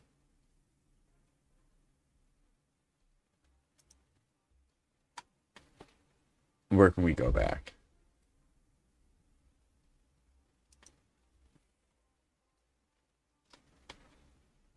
Look at that. That looks awful.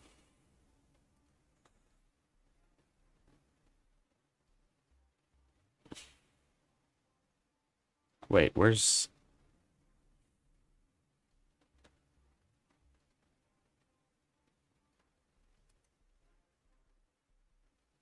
Why is it not available? What is going on? What is going on?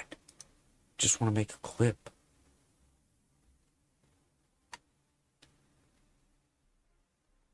Is it not there?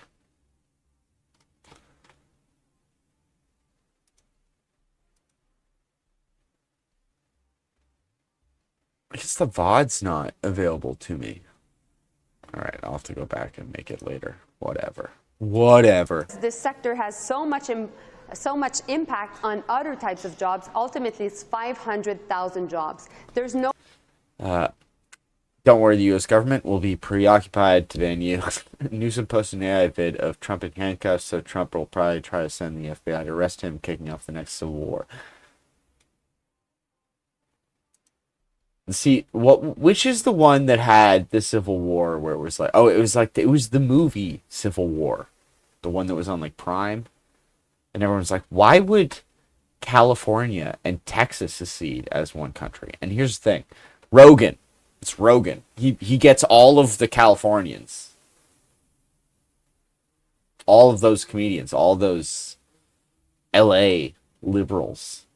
Who think they've seen all the episodes of Yellowstone, so now they think they're Republicans. So they follow Rogan out to Arizona. And then wait, is Austin in Arizona?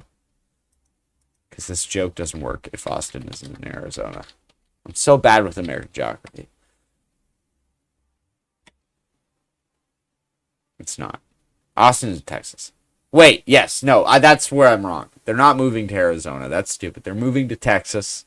They're moving to Austin. That's where I fucked up. They're not moving to Arizona. They're moving to Austin. And Austin is in Texas. That's why Texas secedes with California in Civil War. Because the Rogan effect brings too many LA liberal / comedians. And you see it. He already brought Theo Von's there. And Trump's already pissed him off. And I mean, I, Tonya bombed. So, what's her face? Who did the jeans? She's already disavowing Trump. They've lost Sabrina Carpenter. Like, the two hottest blondes in America are on the side of the resistance. That the Trump administration is like the clock is ticking. Like, how is he going to stand against that?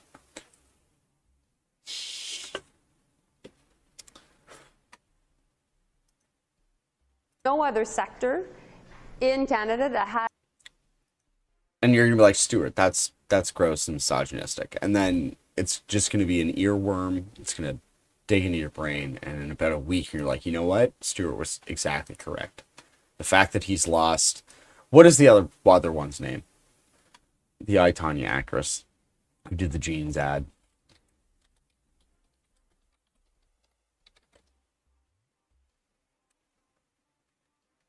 No, this is not who I'm thinking of. This is just because I looked up Craig Gillespie before. Not I, Tonya, the boxing one.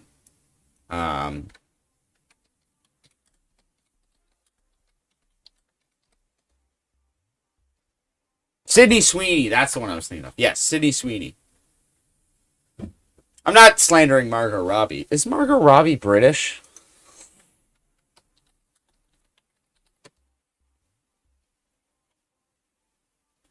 She's Australian. Vindication. Vindication. Vindication. Vindication.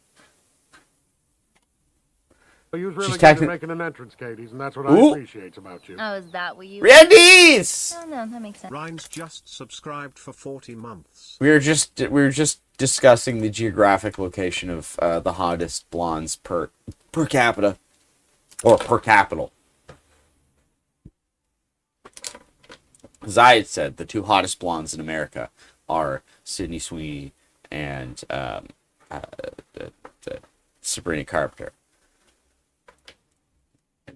Rogan thought he had got me, but he was like, well, what about Margot Robbie? And I'm like, hottest blonde in Australia! Though, stiff competition, because also Thor is from Australia. So, that's up for debate. Because it's like, if there's like a super hot blonde dude in America that was like in contention, I'm like, well, I'd have to confer. But it's like number one, number two are so obviously both women. I think I can objectively say it's a very scientific calculation I'm making right now. It's all backed up by science and very complicated polling and analytics and algorithms. Don't ask, just trust. Has this impact economically speaking? So if we want to make sure that... Oh yeah. No, I did say Tanya. That does have Robbie.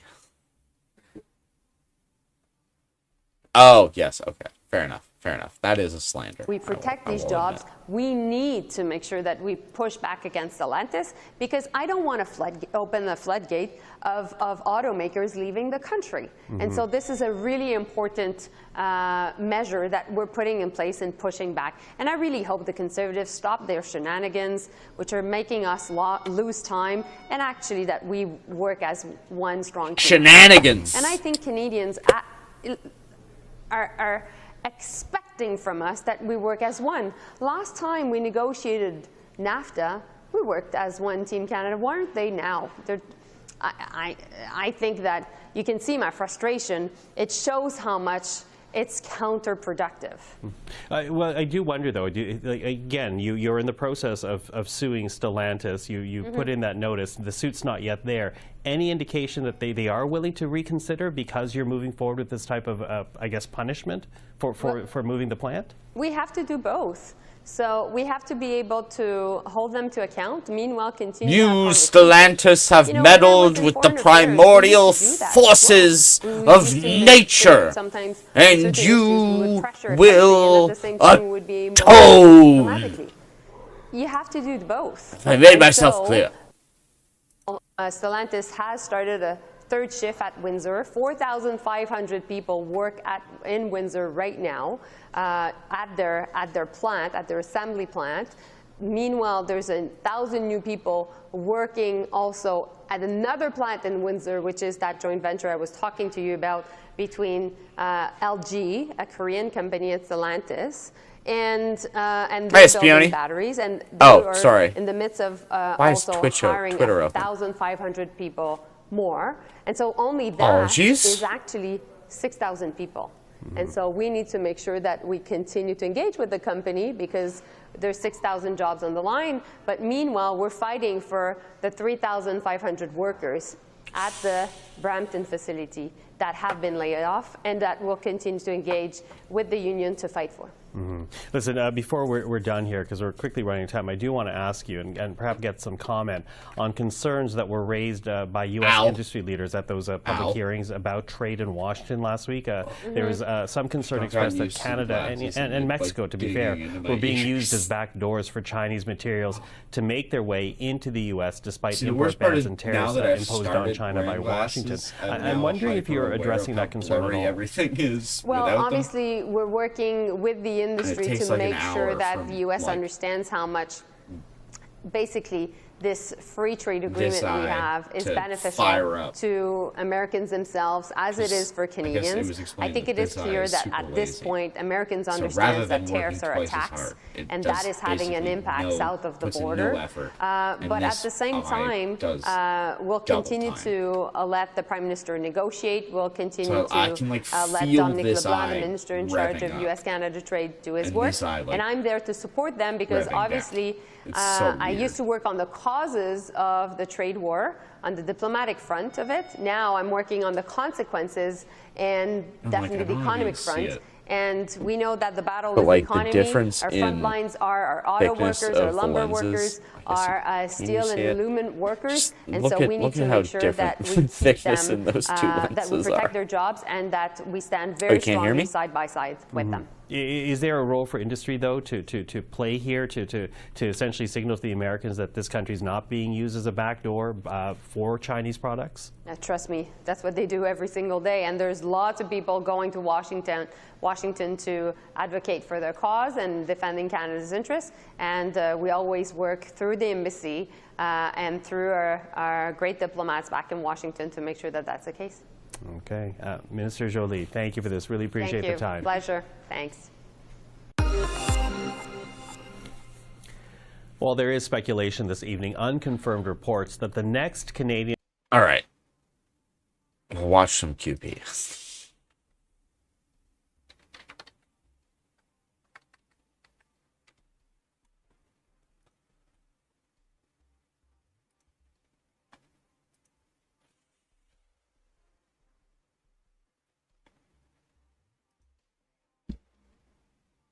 Where is it? Where is it?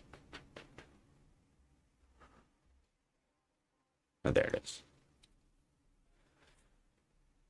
No Polyev. No, wait, no Carney today. Polyev was there. Statements by members, déclaration de députés. Bruce Fanjoy was sitting in Carney's seat, directly opposite Polyev, which it feels like that's a direct troll. The citizenship of nearly 200 people living in my riding. It was an opportunity for discussions. It was an opportunity to learn more about each other's journey, why they came to Quebec, learning the language, their children's situation, their jobs, their degrees, or administrative hassles. It's touching to see how much effort these people are putting into learning French, integrating, and getting involved in their new community. We've been holding these meetings for years, but recently new questions have come up. Why do political parties and journalists speak ill of us? Why do some people point the finger at immigrants? They blame us for the housing crisis, and in schools and in hospitals, they discriminate against some of us based on what we wear. Are we really welcome?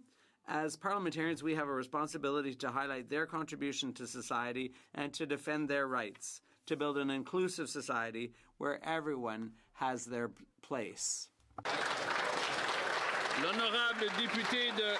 No, we'll skip through member statements. Apologies to the member statements. I know they're very important. Mother is always living the shadow. Inspire dead, while visions of Trudeau truly wish. Here we go. Mr. Speaker, who suggested to the Liberals that they should open up our borders to out-of-control immigration that increased the cost of housing, took away jobs for Canadians, and put so much pressure on the healthcare system while causing the decline of French? Well, it was Mark Wiseman, ultra-liberal, the head of Mouvement Siècle, who suggested that the population of Canada should be treated. We want to wish the best to our ambassador, Kristen Hellman, Mr. Speaker, she has been of incredible service to our country, and she continues to guide us well and offer good counsel. God damn it.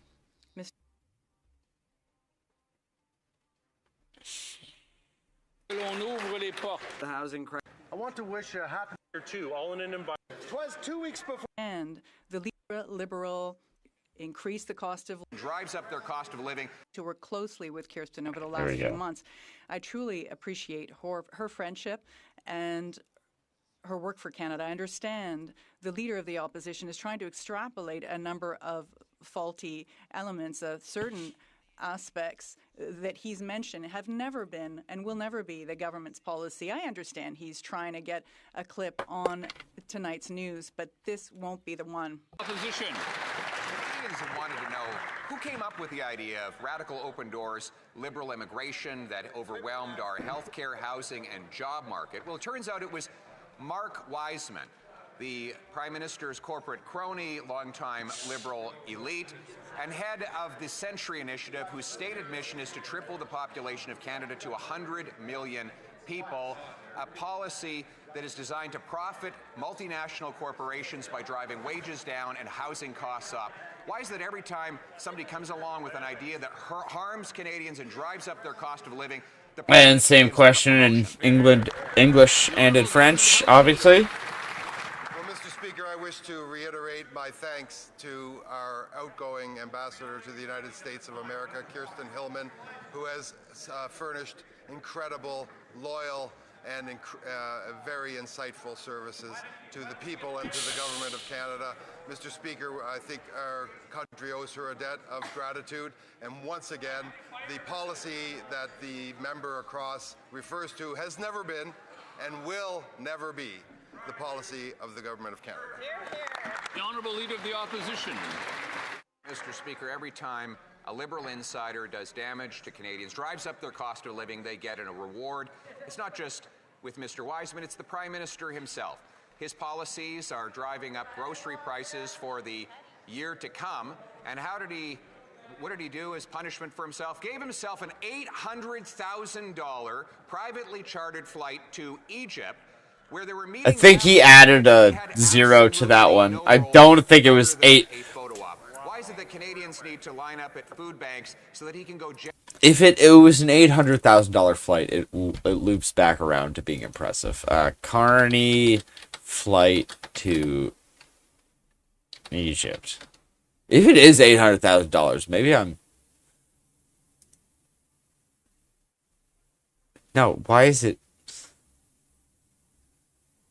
Holy shit! It really was $736,000. Holy shit! I'm underestimating how much a private jet costs. Good lord! Following revelation that his last.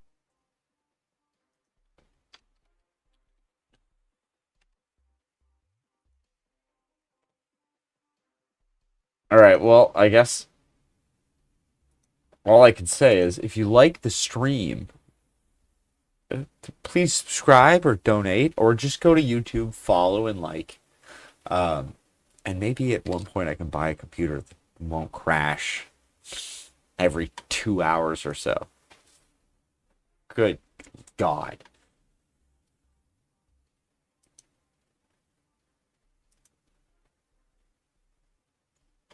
I just want to know. It's also Yahoo seems to really screw with the computer. Like I think Yahoo News. That's insane that he didn't mess that up. That it's actually like I 800 nearly clean and sober lifestyle. Home, especially like Dr. Seuss.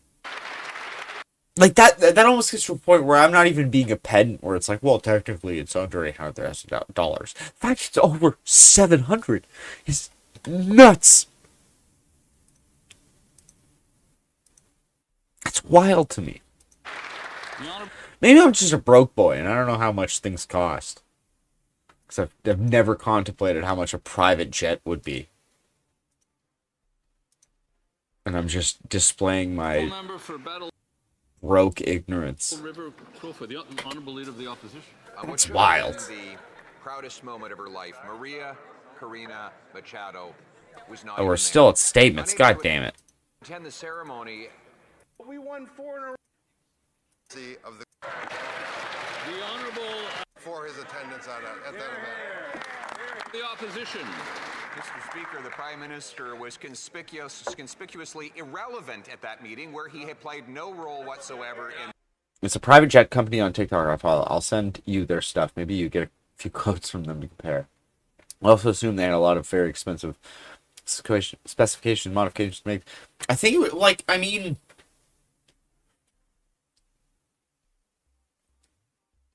I guess maybe it's like fuel.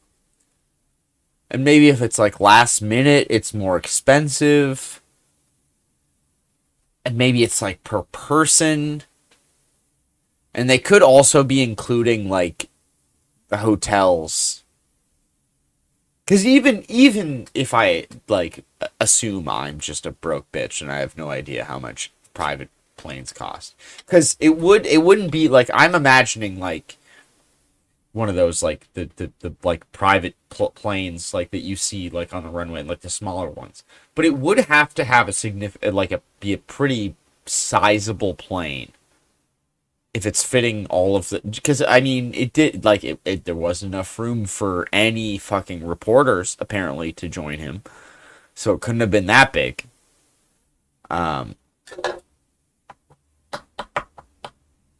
But depending on how many people they brought and like RCMP, Land Security, and their own photographers and luggage, so maybe I don't know. It's not great regardless. Like even if it's like, even if we go like, well, it was last minute and all that, but it's like, well, okay, so if you're already spending nearly $800,000 to go, just do a cool $1 million and bring at least a pool camera. Yeah, that's, and like it, because it's like it would have had to have been like a plane big enough that could do basically a non-stop flight to Egypt, which I'm assuming not every plane could do. And again, this is not me like defending it. This is just me trying to work out how it gets to $800,000. Because the other thing is like, did you really need to go, Carney? Did you have to be there? Like, would it have caused an issue? would the peace plan not have gone through if the Prime Minister of Canada wasn't there? Instead, the government chartered a Bombardier Global 5000 aircraft from Chartwright Air Group. That charter cost $736. Yeah, we could have just looked at the story instead of just speculating wildly. Thank you, Rogan, for reminding me of the good journalistic practices I should be adhering to. For a round trip of approximately 11 hours in each direction. So, wait. So, let's just do some quick math. Divided by 11. So about $67,000 an hour. How much does jet fuel cost? This is another thing that's probably if the previous video, if the previous thing we didn't get me on the CSIS watch list. The previous video, in combination with a Google search a couple hours later of how much does jet fuel cost, probably is going to raise some pings with CSIS. So whichever CSIS handler is assigned to watching this is a purely, we just want to know how much Carney's flight costs to Qatar. This is all I'm doing.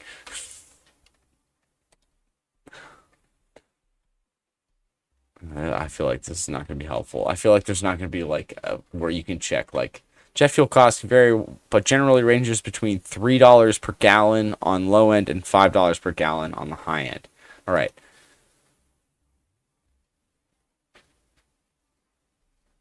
Yeah. So where did you get that link from, Rogan?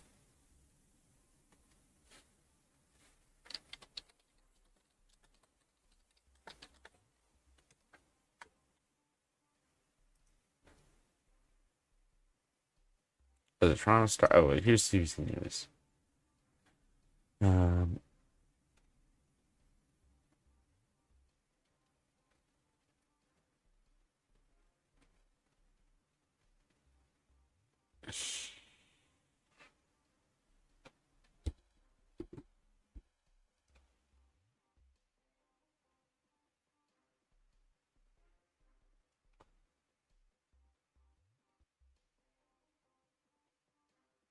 8:30 a.m. on October 12th.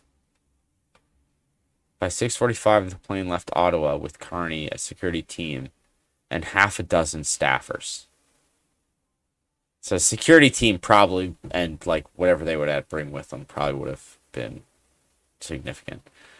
His chief of staff was Marc-Andre Blanchard, Caitlin Power, advance official Emily Grant, foreign defense security advisor Scott Gilmore, Director of Global Affairs Lee Jorgensen, videographer Daniel Pereira. Okay, that's nothing surprising there.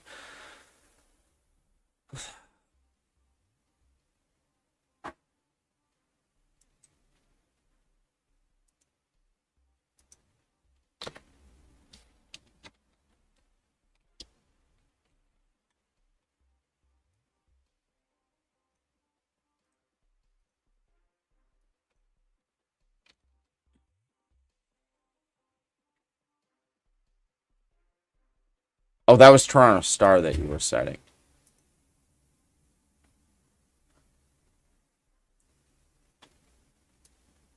Lose it.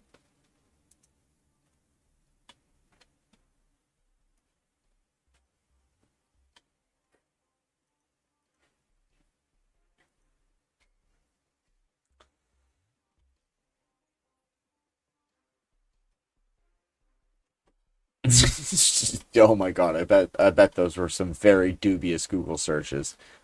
You're making them during a Breaking Bad rewatch. So, ooh, that's a nice plane. Quite a big one. Flight hours, it can fly 11 hours. Max range, 9.6 thousand kilometers.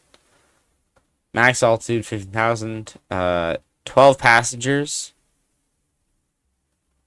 It doesn't make sense. So, oh wait. So, that would be Prime Minister, half a dozen staffers, plus, what, 5? Yeah, 5 security personnel.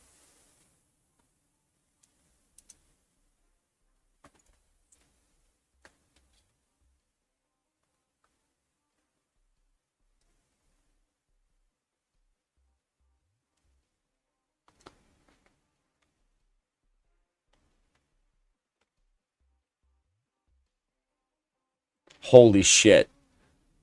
If we had used our own aircraft, it would have cost just under $200,000. Good Lord. This was a $600,000 more than it should have cost.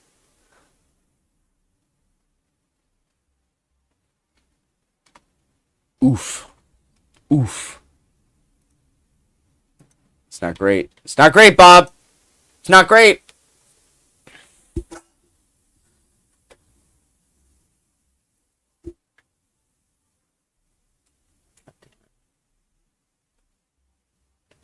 I really need to remember where all of my buttons are. Okay, now to be fair. The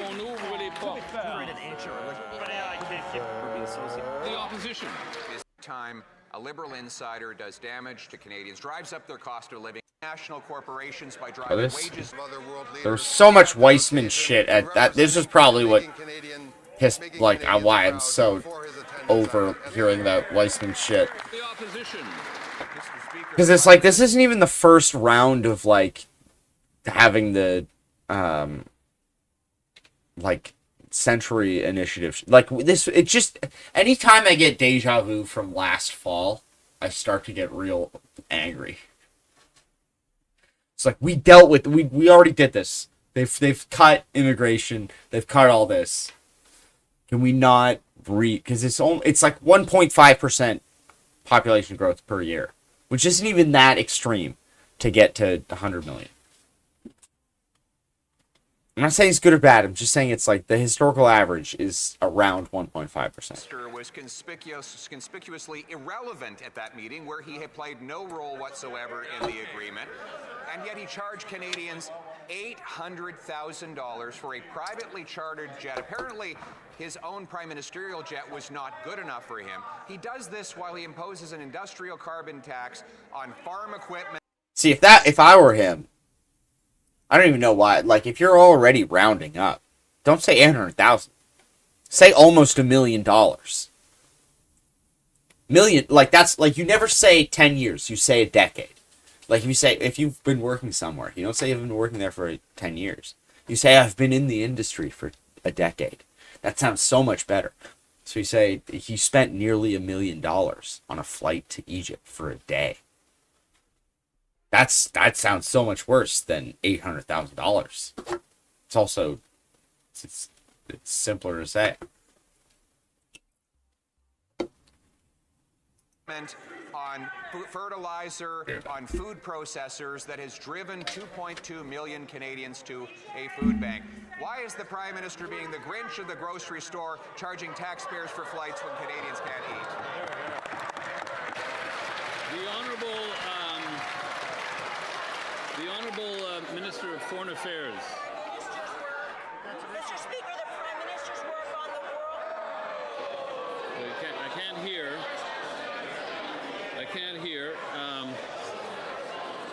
Also, I just would like to mention to the Honourable Member for Oakville West that I could hear her all the way here. So if we could keep it a little lower.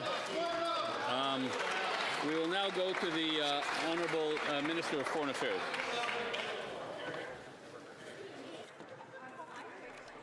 Mr. Speaker, the Prime Minister's work on the world stage with his counterparts to bring an end to the conflict in the Middle East is extremely important. He is continuing to be engaged on the peace plan in the Middle East. The plan, in fact, reflects Canada's long-standing positions that Hamas should have no role in the governance of Palestine, and the ceasefire provides an opportunity for the Prime Minister and other world leaders to continue to work on humanitarian aid for the benefit of all. The Honourable Leader of the Opposition.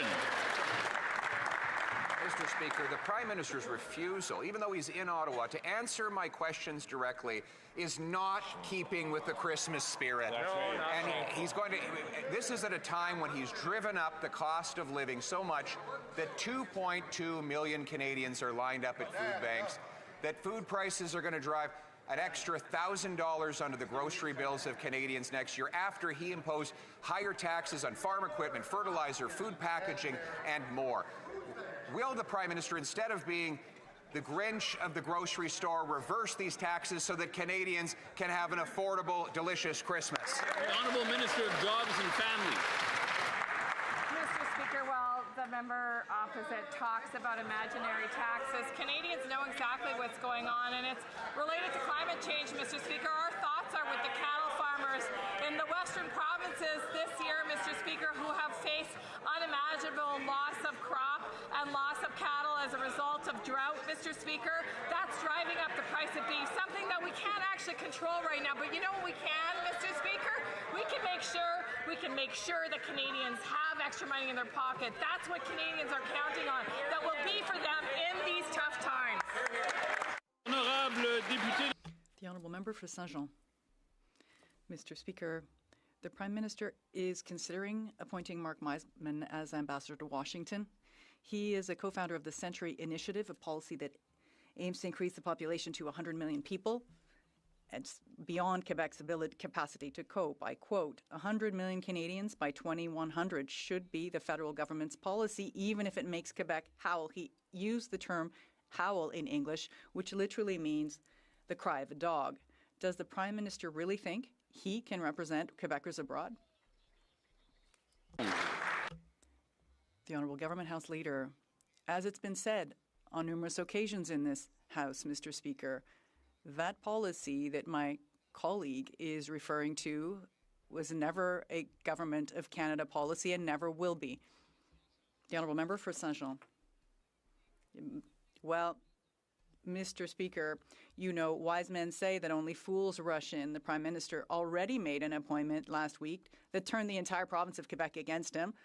Let's hope that he won't make the same mistake twice. When Mark Meisman talks about imposing immigration policies on Quebecers, even if it makes them howls, he demonstrates not only his contempt for Quebec, but also his contempt for democracy. There are 44 Quebecers among the Liberals. Is there at least one who will stand up and tell his leader to appoint someone else? The Honourable Minister for Government Transformation. Thank you very much, Mr. Speaker. The policy she is referring to for the 6th time in the House today, I want to reiterate, is not a Government of Canada policy, never will be. But if she does want to discuss culture, Mr. Speaker, I'm pleased with our Minister of Culture and our investment, $4.1 billion on culture, official languages. We asked the Bloc Québécois for something for the preparation of our budget. They didn't come up with anything for the cultural sector. Thank you very much. The Honourable Member for Berthier-Masquinongé.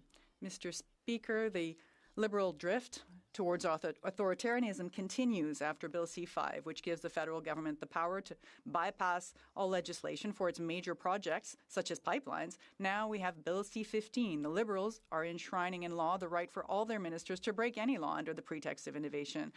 That's not all. Bill S-4, introduced by Liberal senators, also means laws can be circumvented. If the Liberals can decide everything without respecting the law or consulting anyone, can we still call this a democracy?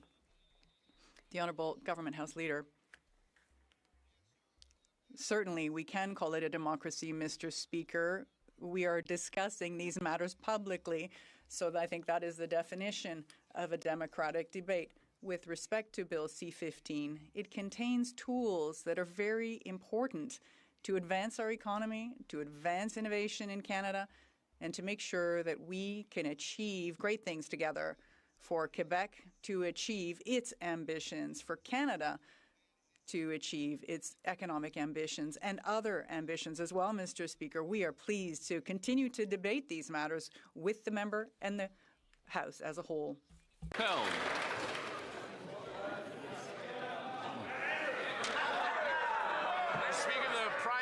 Has a problem. A pipeline to the Pacific is very popular with Canadians. Canadians want to stop the practice of selling Canadian oil at a massive discount to the United States when billions of customers lie just on the other side of the Pacific Ocean. But the Prime Minister has never believed in selling more Canadian energy. He wrote an entire book about leaving Canada's natural resources in the ground, and he cheered on the decision to cancel the Northern Gateway pipeline, and his caucus doesn't support one either. So isn't the real reason why he voted against his own MOU yesterday is he has no intention of actually getting a pipeline built? He just needs to pretend long enough until the next election. The Honourable Parliamentary Secretary to the Minister of Natural Resources. Well, Mr. Speaker, we support a pipeline. We support the whole MOU, which is a careful balancing of the economy, the environment, and it gets us away from the United States as a primary trading partner. And that's great news. It also is a MOU that balances the interests of Indigenous peoples and other jurisdictions. We do not support, and we are happy to vote against games played by the opposition that make a pipeline less Oh, shit, there's 10 of you. The opposition would do this is ridiculous. Hello, everybody. Alberta down, but I shouldn't be surprised. Being elected in Battle River does not an Albertan make. Woo! You got a huge right. Yeah, there it is. I was in the House of Commons for that. See that they're really like anytime it's like an Alberta-based question, it goes to Corey Hogan, and if it's a Saskatchewan, sometimes Manitoba-based question, it goes to Belanger. And they really love leaning on the fact that Polyev lost in the general election. The honourable member for Regina Capel. Voting against the Prime Minister's own MOU does not a pipeline build, Mr. Speaker. Clever, clever. Getting that MOU through his own caucus should have been the easy part of the process. This self-declared master negotiator couldn't even do that. Instead, his MOU piles on new conditions and red tape, ties approvals to other projects, hikes the industrial carbon tax, and hands unconstitutional vetoes to other levels of government. It's clear he couldn't even get it through his own caucus. If the Prime Minister couldn't do that, why should Canadians believe he can get a pipeline through all his new hoops and hurdles? The Honourable Secretary of State for Seniors. Rachel Notley's new Democrat government, when in partnership with the federal Liberals, we got the first pipeline to Tidewater built in generations. A pipeline that helps pay for schools, hospitals, environmental investments, and supports good union jobs. Now, as a Vancouver Island MP, I support our Prime Minister's vision to build Canada strong with Indigenous peoples, the provinces, and the environment. The Conservatives want to ram things through, never mind Indigenous peoples, never mind the environment. Our thoughtful approach ensures that no Canadian is left behind. The honourable member for Thornhill. Yesterday we found out that the Prime Minister spent almost $800,000 on a one-day taxpayer escape to Egypt to take a photo and not sign an agreement. Struggling Canadians are lining up at food banks, skipping meals, while the Prime Minister takes their money and skips town. We know that this is second nature for the Prime Minister to live large on other people's dime, but can he at least stand up today and explain to hungry Canadians why he treats their tax dollars like his personal travel fund? The Honourable Government House Leader. Mr. Speaker, once again, I know the Honourable Deputy Leader of the Conservative Party is not suggesting that the Prime Minister of Canada should not have joined with dozens of his international... Did it have to cost $800,000? ...as auspicious an event as the commemoration of a ceasefire in the Middle East, an issue upon which, I might add, she has had a lot to say over the last little while. The Prime Minister of Canada represents Canadians proudly, and Canadians are proud when our Prime Minister attends these events and does incredible business with his counterparts from all around the world. The honourable member for Thornhill. I will tell that member that that agreement was signed despite the Prime Minister, not because of him. And I'd like to remind the Prime Minister also that in the Toronto food banks got over 4 million visits last year, and they're going to get even more when the price of groceries rises $1,000 per family next year. Will the government kill the industrial carbon tax, the packaging tax, the new fuel tax, so Canadians can afford food, or will he hop on another plane and avoid answering questions in this place altogether? The Honourable Minister of Jobs and Families. The opposition wants to talk about nonsense taxes that don't exist on food. Instead of supporting the very things that Canadians have told us time and again they want. They want a Canada Child benefit that's indexed to inflation. They want seniors benefits that are indexed to inflation. They want to make sure, in fact, I think almost all mothers want to make sure that children... Speeding this up to 1.5. Because it's almost midnight. Of the very things that Canadians know help them at this time. Member for Haldimand, Norfolk. The Prime Minister promised to bring down the price of groceries. A family where I live in Haldeman, Norfolk, reached out to me in desperation. Despite a decent income, they said that they can barely afford groceries for their family and their household. When the Liberals took office in 2015, the average weekly grocery bill was $159. A decade later, it has more than doubled to over $338. Wow. So when will this Prime Minister cut the hidden food taxes so that Canadians can afford to feed their families? The Honourable Secretary of State for Children and Youth. I got it. Thank you, Mr. Speaker. Once again, members opposite are focused on imaginary taxes. On this side of the House, we are continuing to invest in Canadians and the supports that they need, including the Canada Child Benefit, which is pegged to inflation and worth up to $8,000 per child under 6 years old in this country. So on this side of the House, we will continue to invest in Canadians and the supports that they need, and we would encourage the members opposite to show a little more support for those programs as well. Thank you. Honourable Member for Haldeman Norfolk. Mr. Speaker, there's nothing imaginary about the hunger pains that many Canadians are feeling. Many families are also financially squeezed with a mortgage payment and utility bills, which are rising faster than they can keep up with. These pressures have worsened under the Liberals with the rise in the industrial carbon tax, the packaging tax, and the new fuel tax. All of these hidden taxes are driving up the cost of food. When will the Liberals stop their inflationary spending and cut these hidden food taxes so that Canadians can afford to eat? The Honourable Secretary of State for Children and Youth. Merci, Monsieur le Président. Thank you, Mr. Speaker. And again, that we don't want any family to have a hard time feeding themselves, and that's why, in fact, we invest in programs and supports for families precisely so that they can put food on the table and also have school food through the school food program. At the same time, we are creating jobs. This is what Canadians really need, and this is something we're noticing. Over the last 3 months, has been an increase in the number of jobs. Member for Brandon Souris. Food bank usage is at an all-time high this holiday season in Manitoba and across the country. Harvest Manitoba's latest report shows that 60,000 Manitobans are relying on food banks every month, and almost 50% of them are families with young children. This is what a decade of food packaging taxes, fuel standards, and a rising industrial carbon tax have done to Canadians. So, Mr. Speaker, my question to the Prime Minister is simple. When will his Liberals finally stop their inflationary spending and cut hidden food taxes so that Canadians can afford to eat this Christmas? The Honourable Minister for Northern and Arctic Affairs. Mr. Speaker, the member opposite is from Manitoba, and if he's listening to Manitobans, he would hear that Manitobans are happy with what our government is doing. We're seeing $10 a day daycare for Northern and Arctic communities. We're also seeing the National Food Program. We're seeing investments in housing and infrastructure like never before. We're seeing the child tax benefits supported with increases, GST housing credits, and enhanced benefits for families so that they can heat their homes. Member opposite needs to get on board. The Honourable Member for Pierre Boucher, les Patriotes Verchères.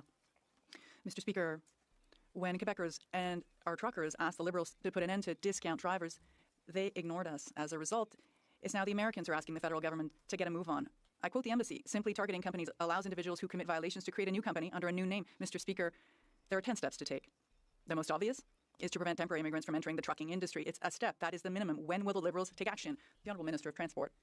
Mr. Speaker, my honourable friend should speak to the Association des Camionneurs du Québec, who welcome the work of the government, the work of my colleague, the Minister for Labour, myself, and the Minister of Finance.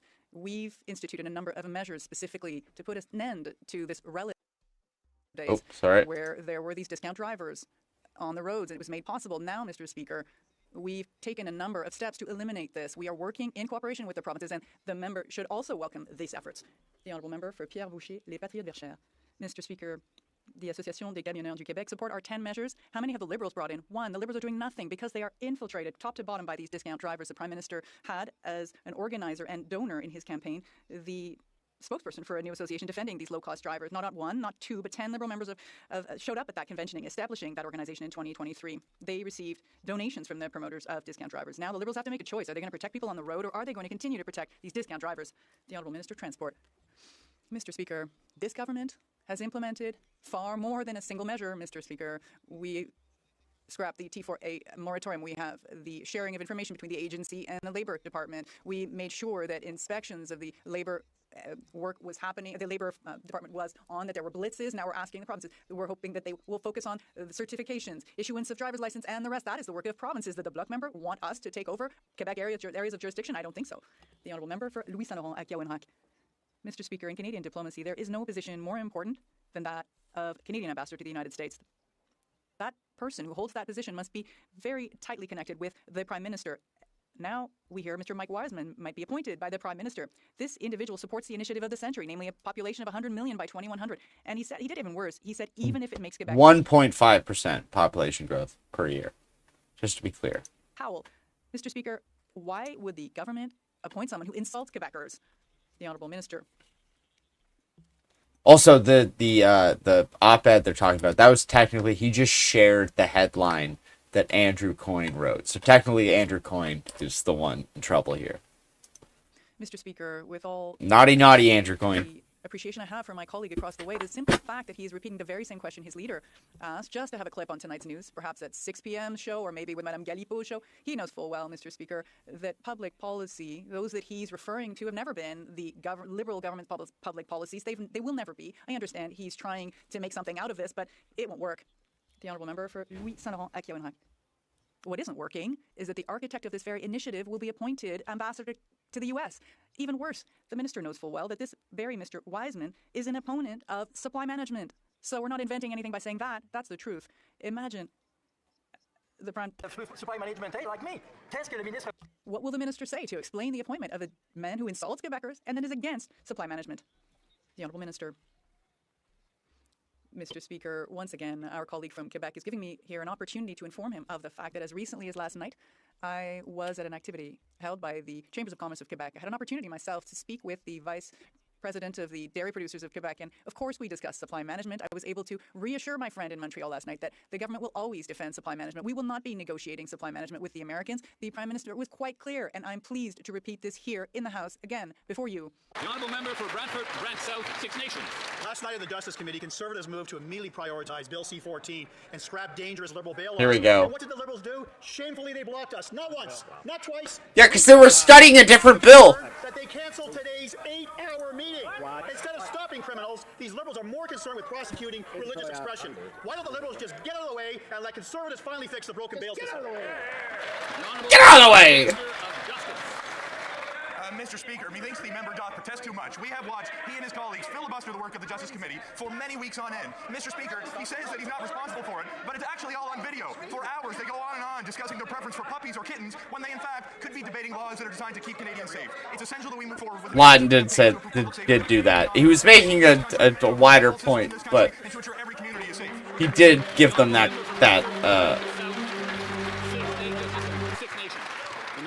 unfortunate clip. Crackdown on violent repeat offenders. Instead, they chose religious censorship over public safety.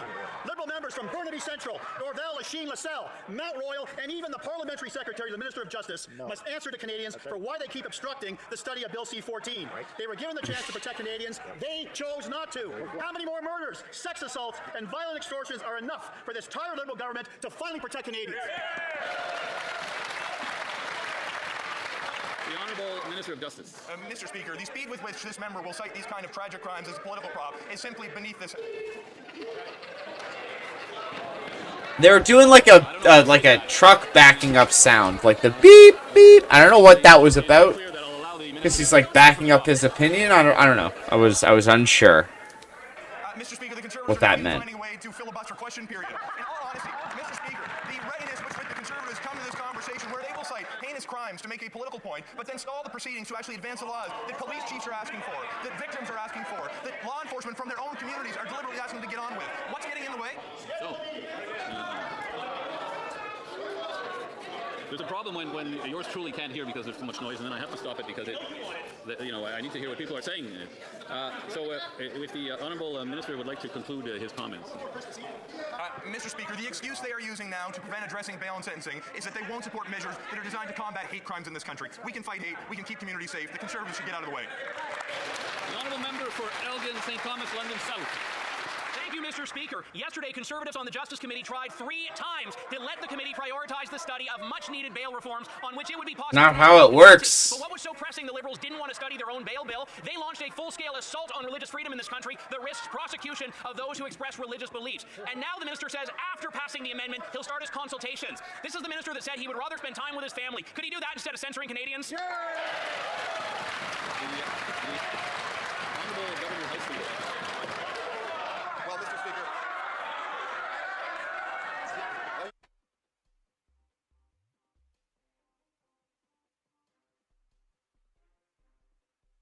It got rowdy today. Because that member wrote the biography of the member for Battle River Crowfoot, he knows very well the tricks of the trade when it comes to obstructing legislation. But here's the problem that Conservatives have. We have systematically tabled legislation in this House to battle child pornography, extortion, intimate partner violence. You tabled that yesterday. Put border measures. We have put immigration crackdowns all in front of this House. What do the Conservatives do? Filibuster, jam, just like the book says. The honourable member for Pickering, Brooklyn. Mr. Speaker, Canadians expect jail time for the most serious crimes, especially those involving children. Just thumbs up to him.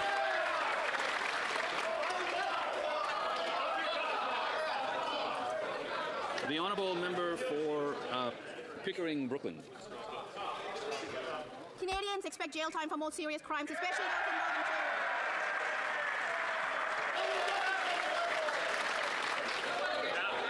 Remember your Nova Scotia thing yesterday? Pretty fun. Yeah, I mean, you know, yeah. We don't want strike three here, okay? So, because then I could always upset the order. I could always upset the order of questioning. The honourable member for Pickering, Brooklyn. And they also expect laws that will withstand court scrutiny and respect the Charter. Can the Minister of Justice inform this House about what the government is doing to preserve strong mandatory minimum penalties for imprisonment while ensuring they remain constitutional and enforceable, please? The Honourable Minister of Justice. Speaker, I want to thank my honourable colleague for her question and her support in advancing the Protecting Victims Act, which treats more seriously femicide in this country, which criminalizes coercive control, and which includes new higher maximum penalties for a range of sexual offences. In addition, Mr. Speaker, this bill restores mandatory minimum penalties for a range of sexual crimes and trafficking-related crimes that were struck down because they were not constitutionally. A little bit of gray coming up the side, the Mr. Fantastic gray. Fraser's got going on. Mr. Speaker, nearly 1 in 4 British Columbians Working pretty well for him. And food bank usage is soaring. The Prime Minister told Canadians to judge him by grocery prices. Well, the verdict is in. Under this Liberal government, food banks are not just for emergencies anymore. They are now an entrenched lifeline of support. When will these Liberals stop their inflationary spending and cut the hidden taxes on food so Canadians can afford to eat? The Honourable Minister of Veterans Affairs. Mr. Speaker, opposition MPs are too comfortable with fiction and fantasies. British Columbians demand facts and respect that they can tell the difference. Here are the facts. Mr. Speaker, we're delivering a middle-class tax cut to put savings in the pockets of 22 million Canadians. We've made the National School Food Program permanent to save families up to $800 a year, and we're investing in 175,000 youth and student employment opportunities. British Columbians deserve the facts, Mr. Speaker, and the fact is we're delivering for Canadians. The honourable member for Mission Matchby Abbotsford. Speaker, that member should be ashamed, outlining fiction and fantasy in respect to the challenges of British Columbians to feed their families. The 2026 food price report says grocery prices will keep climbing, $1,000 more next year, forcing families to compromise on healthy food and to rely more on food banks. Farmers in my riding, the breadbasket of It's so animated. Fertilizer, fuel, and transportation have all skyrocketed. Nationally, producers are taking on more debt than any time since 1981. Instead of raising taxes to grow, ship, and sell our food, when will this government face reality and lower food prices? The Honourable Secretary of State for Seniors. Mr. Speaker, as Christmas approaches, I'm reminded that there are 143 Conservatives over there who might as well be named Scrooge. British Columbians on my riding of Squamish Sandwich Soup know that Scrooge from Battle River Crowfoot doesn't want to feed hungry children in schools. That Scrooge from Thornhill doesn't want money going to seniors through old age security. That Scrooge from Haldimand Norfolk doesn't want parents to get a check for childcare benefits. I sure hope that the Conservatives get a visit from the ghosts of Christmas present, past, and future so that they embrace the Canadian spirit of compassion. The honourable member for Hamilton East, Stony Creek. While Canadians can't afford to put food on the table, this Liberal Prime Minister spent nearly $800,000 taxpayer dollars chartering a flight to Egypt. While he was jet-setting, the reality here at home is that grocery prices have skyrocketed. And the Food Price Report 2020 shows, quote, it's expected to get even worse. The report confirms that in 2026, Canadians will pay an extra $1,000 per year on groceries. When will these Liberals stop their reckless spending so Canadians can afford to feed themselves? The Honourable Secretary of State for Labour. Mr. Speaker, our government is focused on creating opportunities, and tell that member jobs are up in this country, Mr. Speaker. Wages are up, growth is up, but we're not stopping there, Mr. Speaker. We're creating opportunities for Hamilton. We're building big, Mr. Speaker, with the largest infrastructure investment in Canadian history, which that member voted against. We're going to be building major projects of national interest, community centres, hospitals, healthcare, Mr. Speaker. When are the Conservatives going to get on board, Mr. Speaker? We're doing the hard work on this side. They aren't. The honourable member for Hamilton East, Stony Creek. Mr. Speaker, I'd like to remind the member from Hamilton over there that instead of chirping us and heckling us, he should go visit a food bank in Hamilton. The Stony Creek Food Bank is serving 60 people per day. That's up 400%. in the last 2 years. Last week, youth visits were up double compared to this time last year. It's no wonder food is so expensive. Industrial carbon tax, packaging tax, and the new fuel tax all raise food prices. Again, I will ask, will the Liberals cut their hidden taxes on food so they can... The Secretary of State for Labor. Mr. Speaker, record... Might as well watch all of this, because there's only one left of these. Voted against every affordability measure this side of the House has brought forward. They voted against dental care, which is helping Canadians get to the dentist. Mr. Speaker, the Canada Child Benefit, which gives checks to parents to help their kids with food and clothing. Mr. Speaker, Build Canada Homes, which is going to reduce the price of housing in this country. Mr. Speaker, automatic tax filing. That party's voted against every measure to help Canadians that come in here. They say they support affordability, but they don't. Honourable member for Airdrie Cochrane. Mr. Speaker, Heather from Airdrie is a senior who has worked in Canada since she was 13 years old, and she and her husband paid their dues, but now after a lifetime of contributing, they are, and I quote, next to having to use the food bank just to get by. It's unacceptable that after 10 long years of this Next to. who built this country can't even afford. So are they or aren't they? Tax, his inflationary spending, his industrial carbon tax, his fuel tax, and his food packaging tax, so Canadians can afford to eat. That's right. The Honourable Minister for Emergency Management and Community Resilience. Mr. Speaker, the industrial carbon tax has next to zero impact on the cost of food. Next to zero. On the other hand, lower food costs for many families. But the Conservatives voted against it, just like they voted against childcare, dental care, and affordable housing. Day after day, we hear the Conservatives talk about making life more affordable for Canadians. So why do they keep voting against the things that would do exactly that? The Honourable Member for Airdrie Cochrane. Well, there's a lot of people struggling in this country who would beg to differ. I'll talk to you about Justin, middle-class dad from Airdrie, who says the cost of living crisis is eroding middle-class stability, with families being squeezed by soaring housing, grocery, utility, and fuel prices. And that's all because the Liberal industrial carbon tax, the fuel tax, the food packaging tax have increased the cost to grow, to ship, and to sell everything that Canadians need. So why won't this Prime Minister finally axe his inflationary spending and end his punishing taxes so that Canadians can afford a decent life once again? The Honourable Parliamentary Secretary to the Minister of Natural Resources. Well, Mr. Speaker, Albertans are steady people, sensible people, and they know imaginary taxes are imaginary. They know there's no packaging tax, and they know that wages are growing in this country, and while there is much work to do, we are managing a very difficult storm very well, and we welcome the members' office to help us with that storm instead of whatever this has been today, because this has been wild. But Mr. Speaker, there is much work to do in this country, and we want them to help. The Honourable Member for Lady Lotbinière. Mr. Speaker, at a time when Canadians are having trouble affording food, this Prime Minister spent $736,000 of taxpayer money to go to Egypt. A trip booked at the last minute, which tripled the price. Mr. Speaker, this Prime Minister's carelessness is done at the taxpayer's expense. At a time when next year Canadians will pay $1,000 more to put food on their plates. Will the Liberals end their inflationary spending and get rid of the hidden taxes on food so that Canadians can finally afford to eat? The Honourable Secretary of State. What we're doing is restoring Canadians' purchasing power, putting it in their Christmas stockings.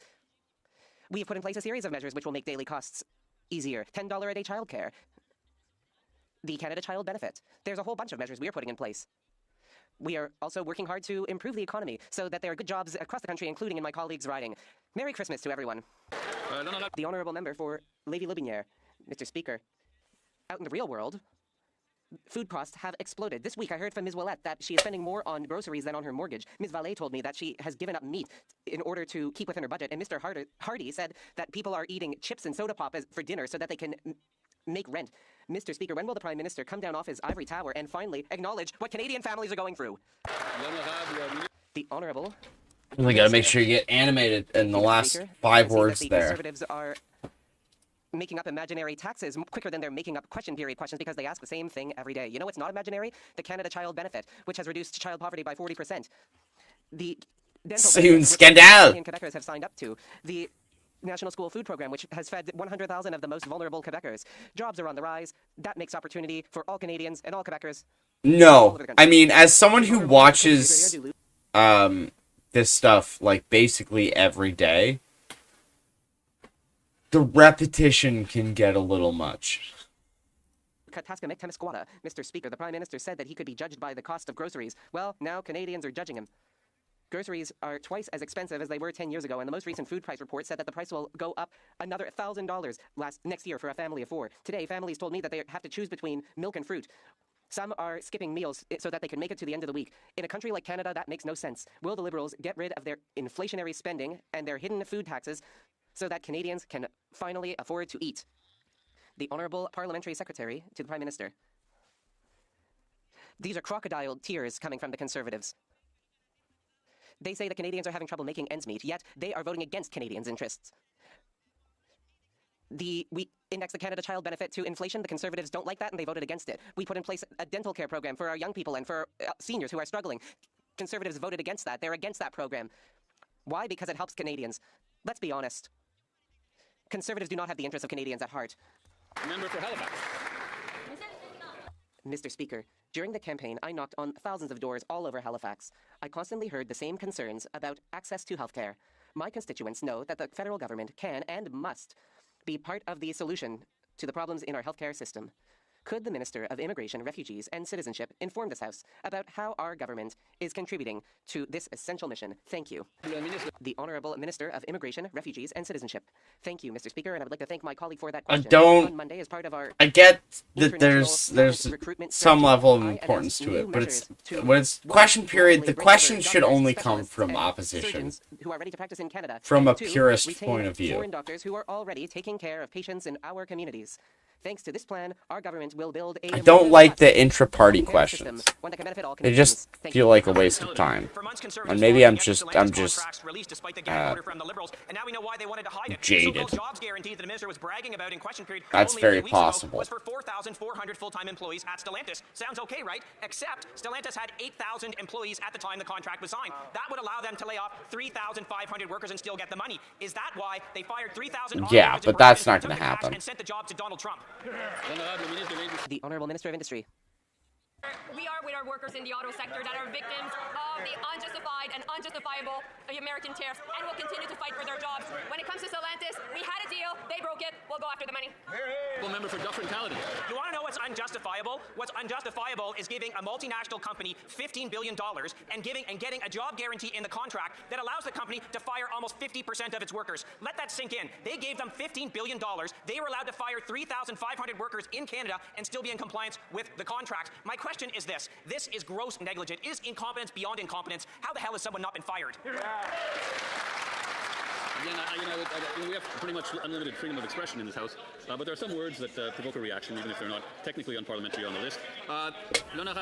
The Honourable Minister of Industry. What's gross negligence? It's when these conservatives under Harper decided to do a deal to bail out GM and Chrysler and shook hands with these two giants. And you know what happened? 2 Ford plants closed, GM plant closed, and an Orient Bus closed. We have no lessons to take from them. We were the first government to bring jobs back to the auto sector. 3,000 right now. Jolie was fired up today. I will say that.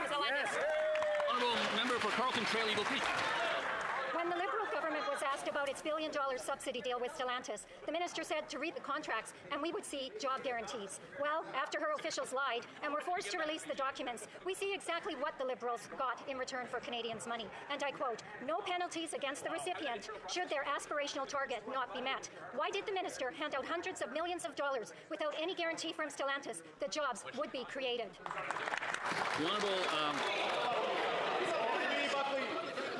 The Honourable Secretary of State for World Development. I like the idea that feels in line with separation of power and proper representation. Like, I didn't know that like ministers are well. That's sort of like, isn't that sort of like in the U.S. where the cabinet secretaries don't have to be elected officials, or usually aren't, at least.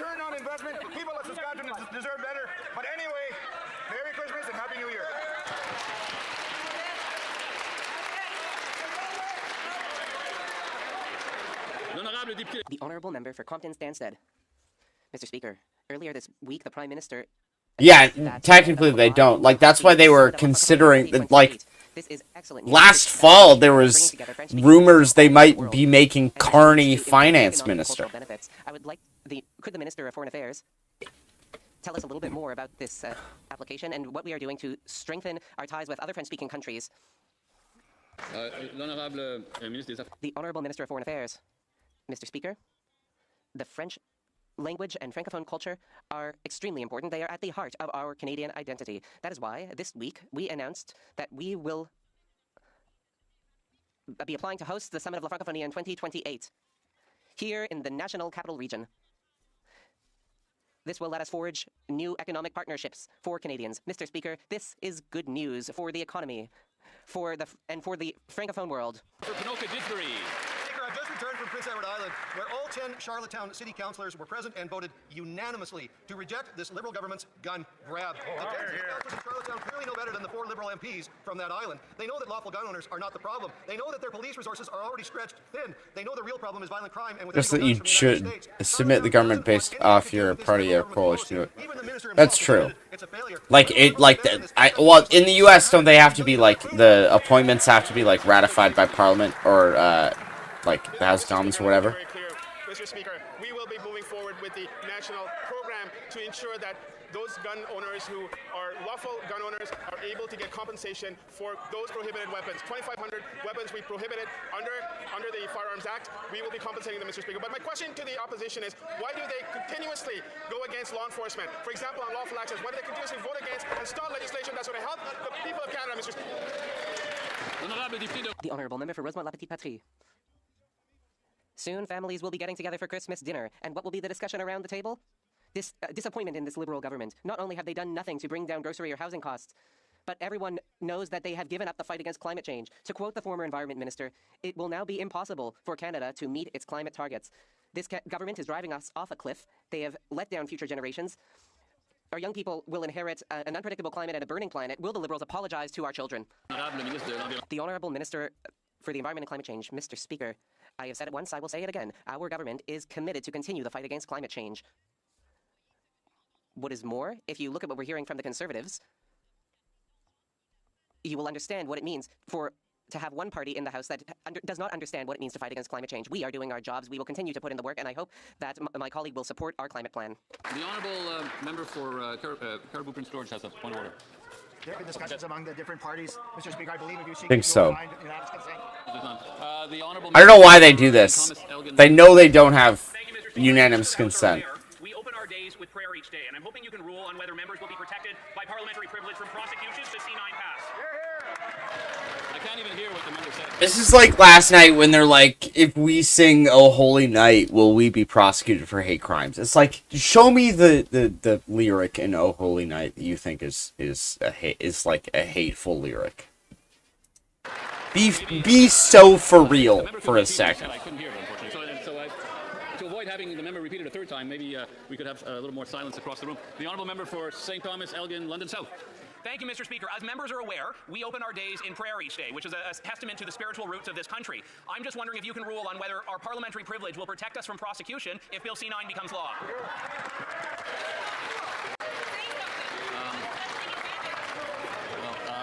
The Honourable Government House Leader.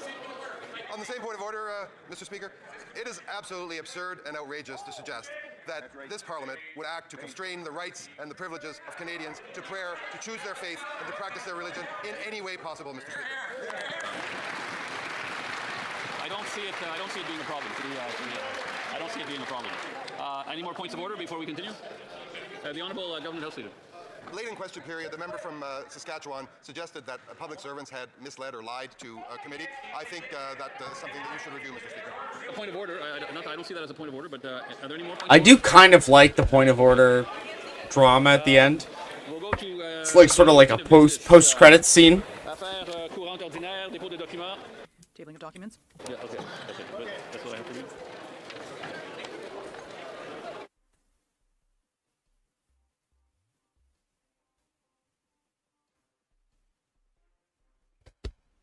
All right, I think that's enough for tonight. I'm gonna drop you kitties off at we're gonna let Igloo babysit you guys. He's usually doing something cool. What's he up to? The question is, if a faucet isn't a ball and joint faucet, what is the other name? All right, let's get this raid up and running. None of you better leave. I'm gonna do a double-digit raid for like one of the first times. Igloo _ There we go. All 10 of you get in there. Get in there. No, it wasn't on the I only see times. 6, 7, 8. There we go. Thanks, everybody. This has been a great stream. We got a hello from America. Oh, hello from Russia. St. Peter. Ooh, from St. Petersburg. That's cool. We were talking about Canadian politics. I have a lot of thoughts about American politics, but we will get into that later. But good guy, Mad CD. Maybe we'll see. I'll probably be back on Saturday to see what happens. But I think the VOD is available. I've turned it off. Subscriber only. And like and subscribe on YouTube.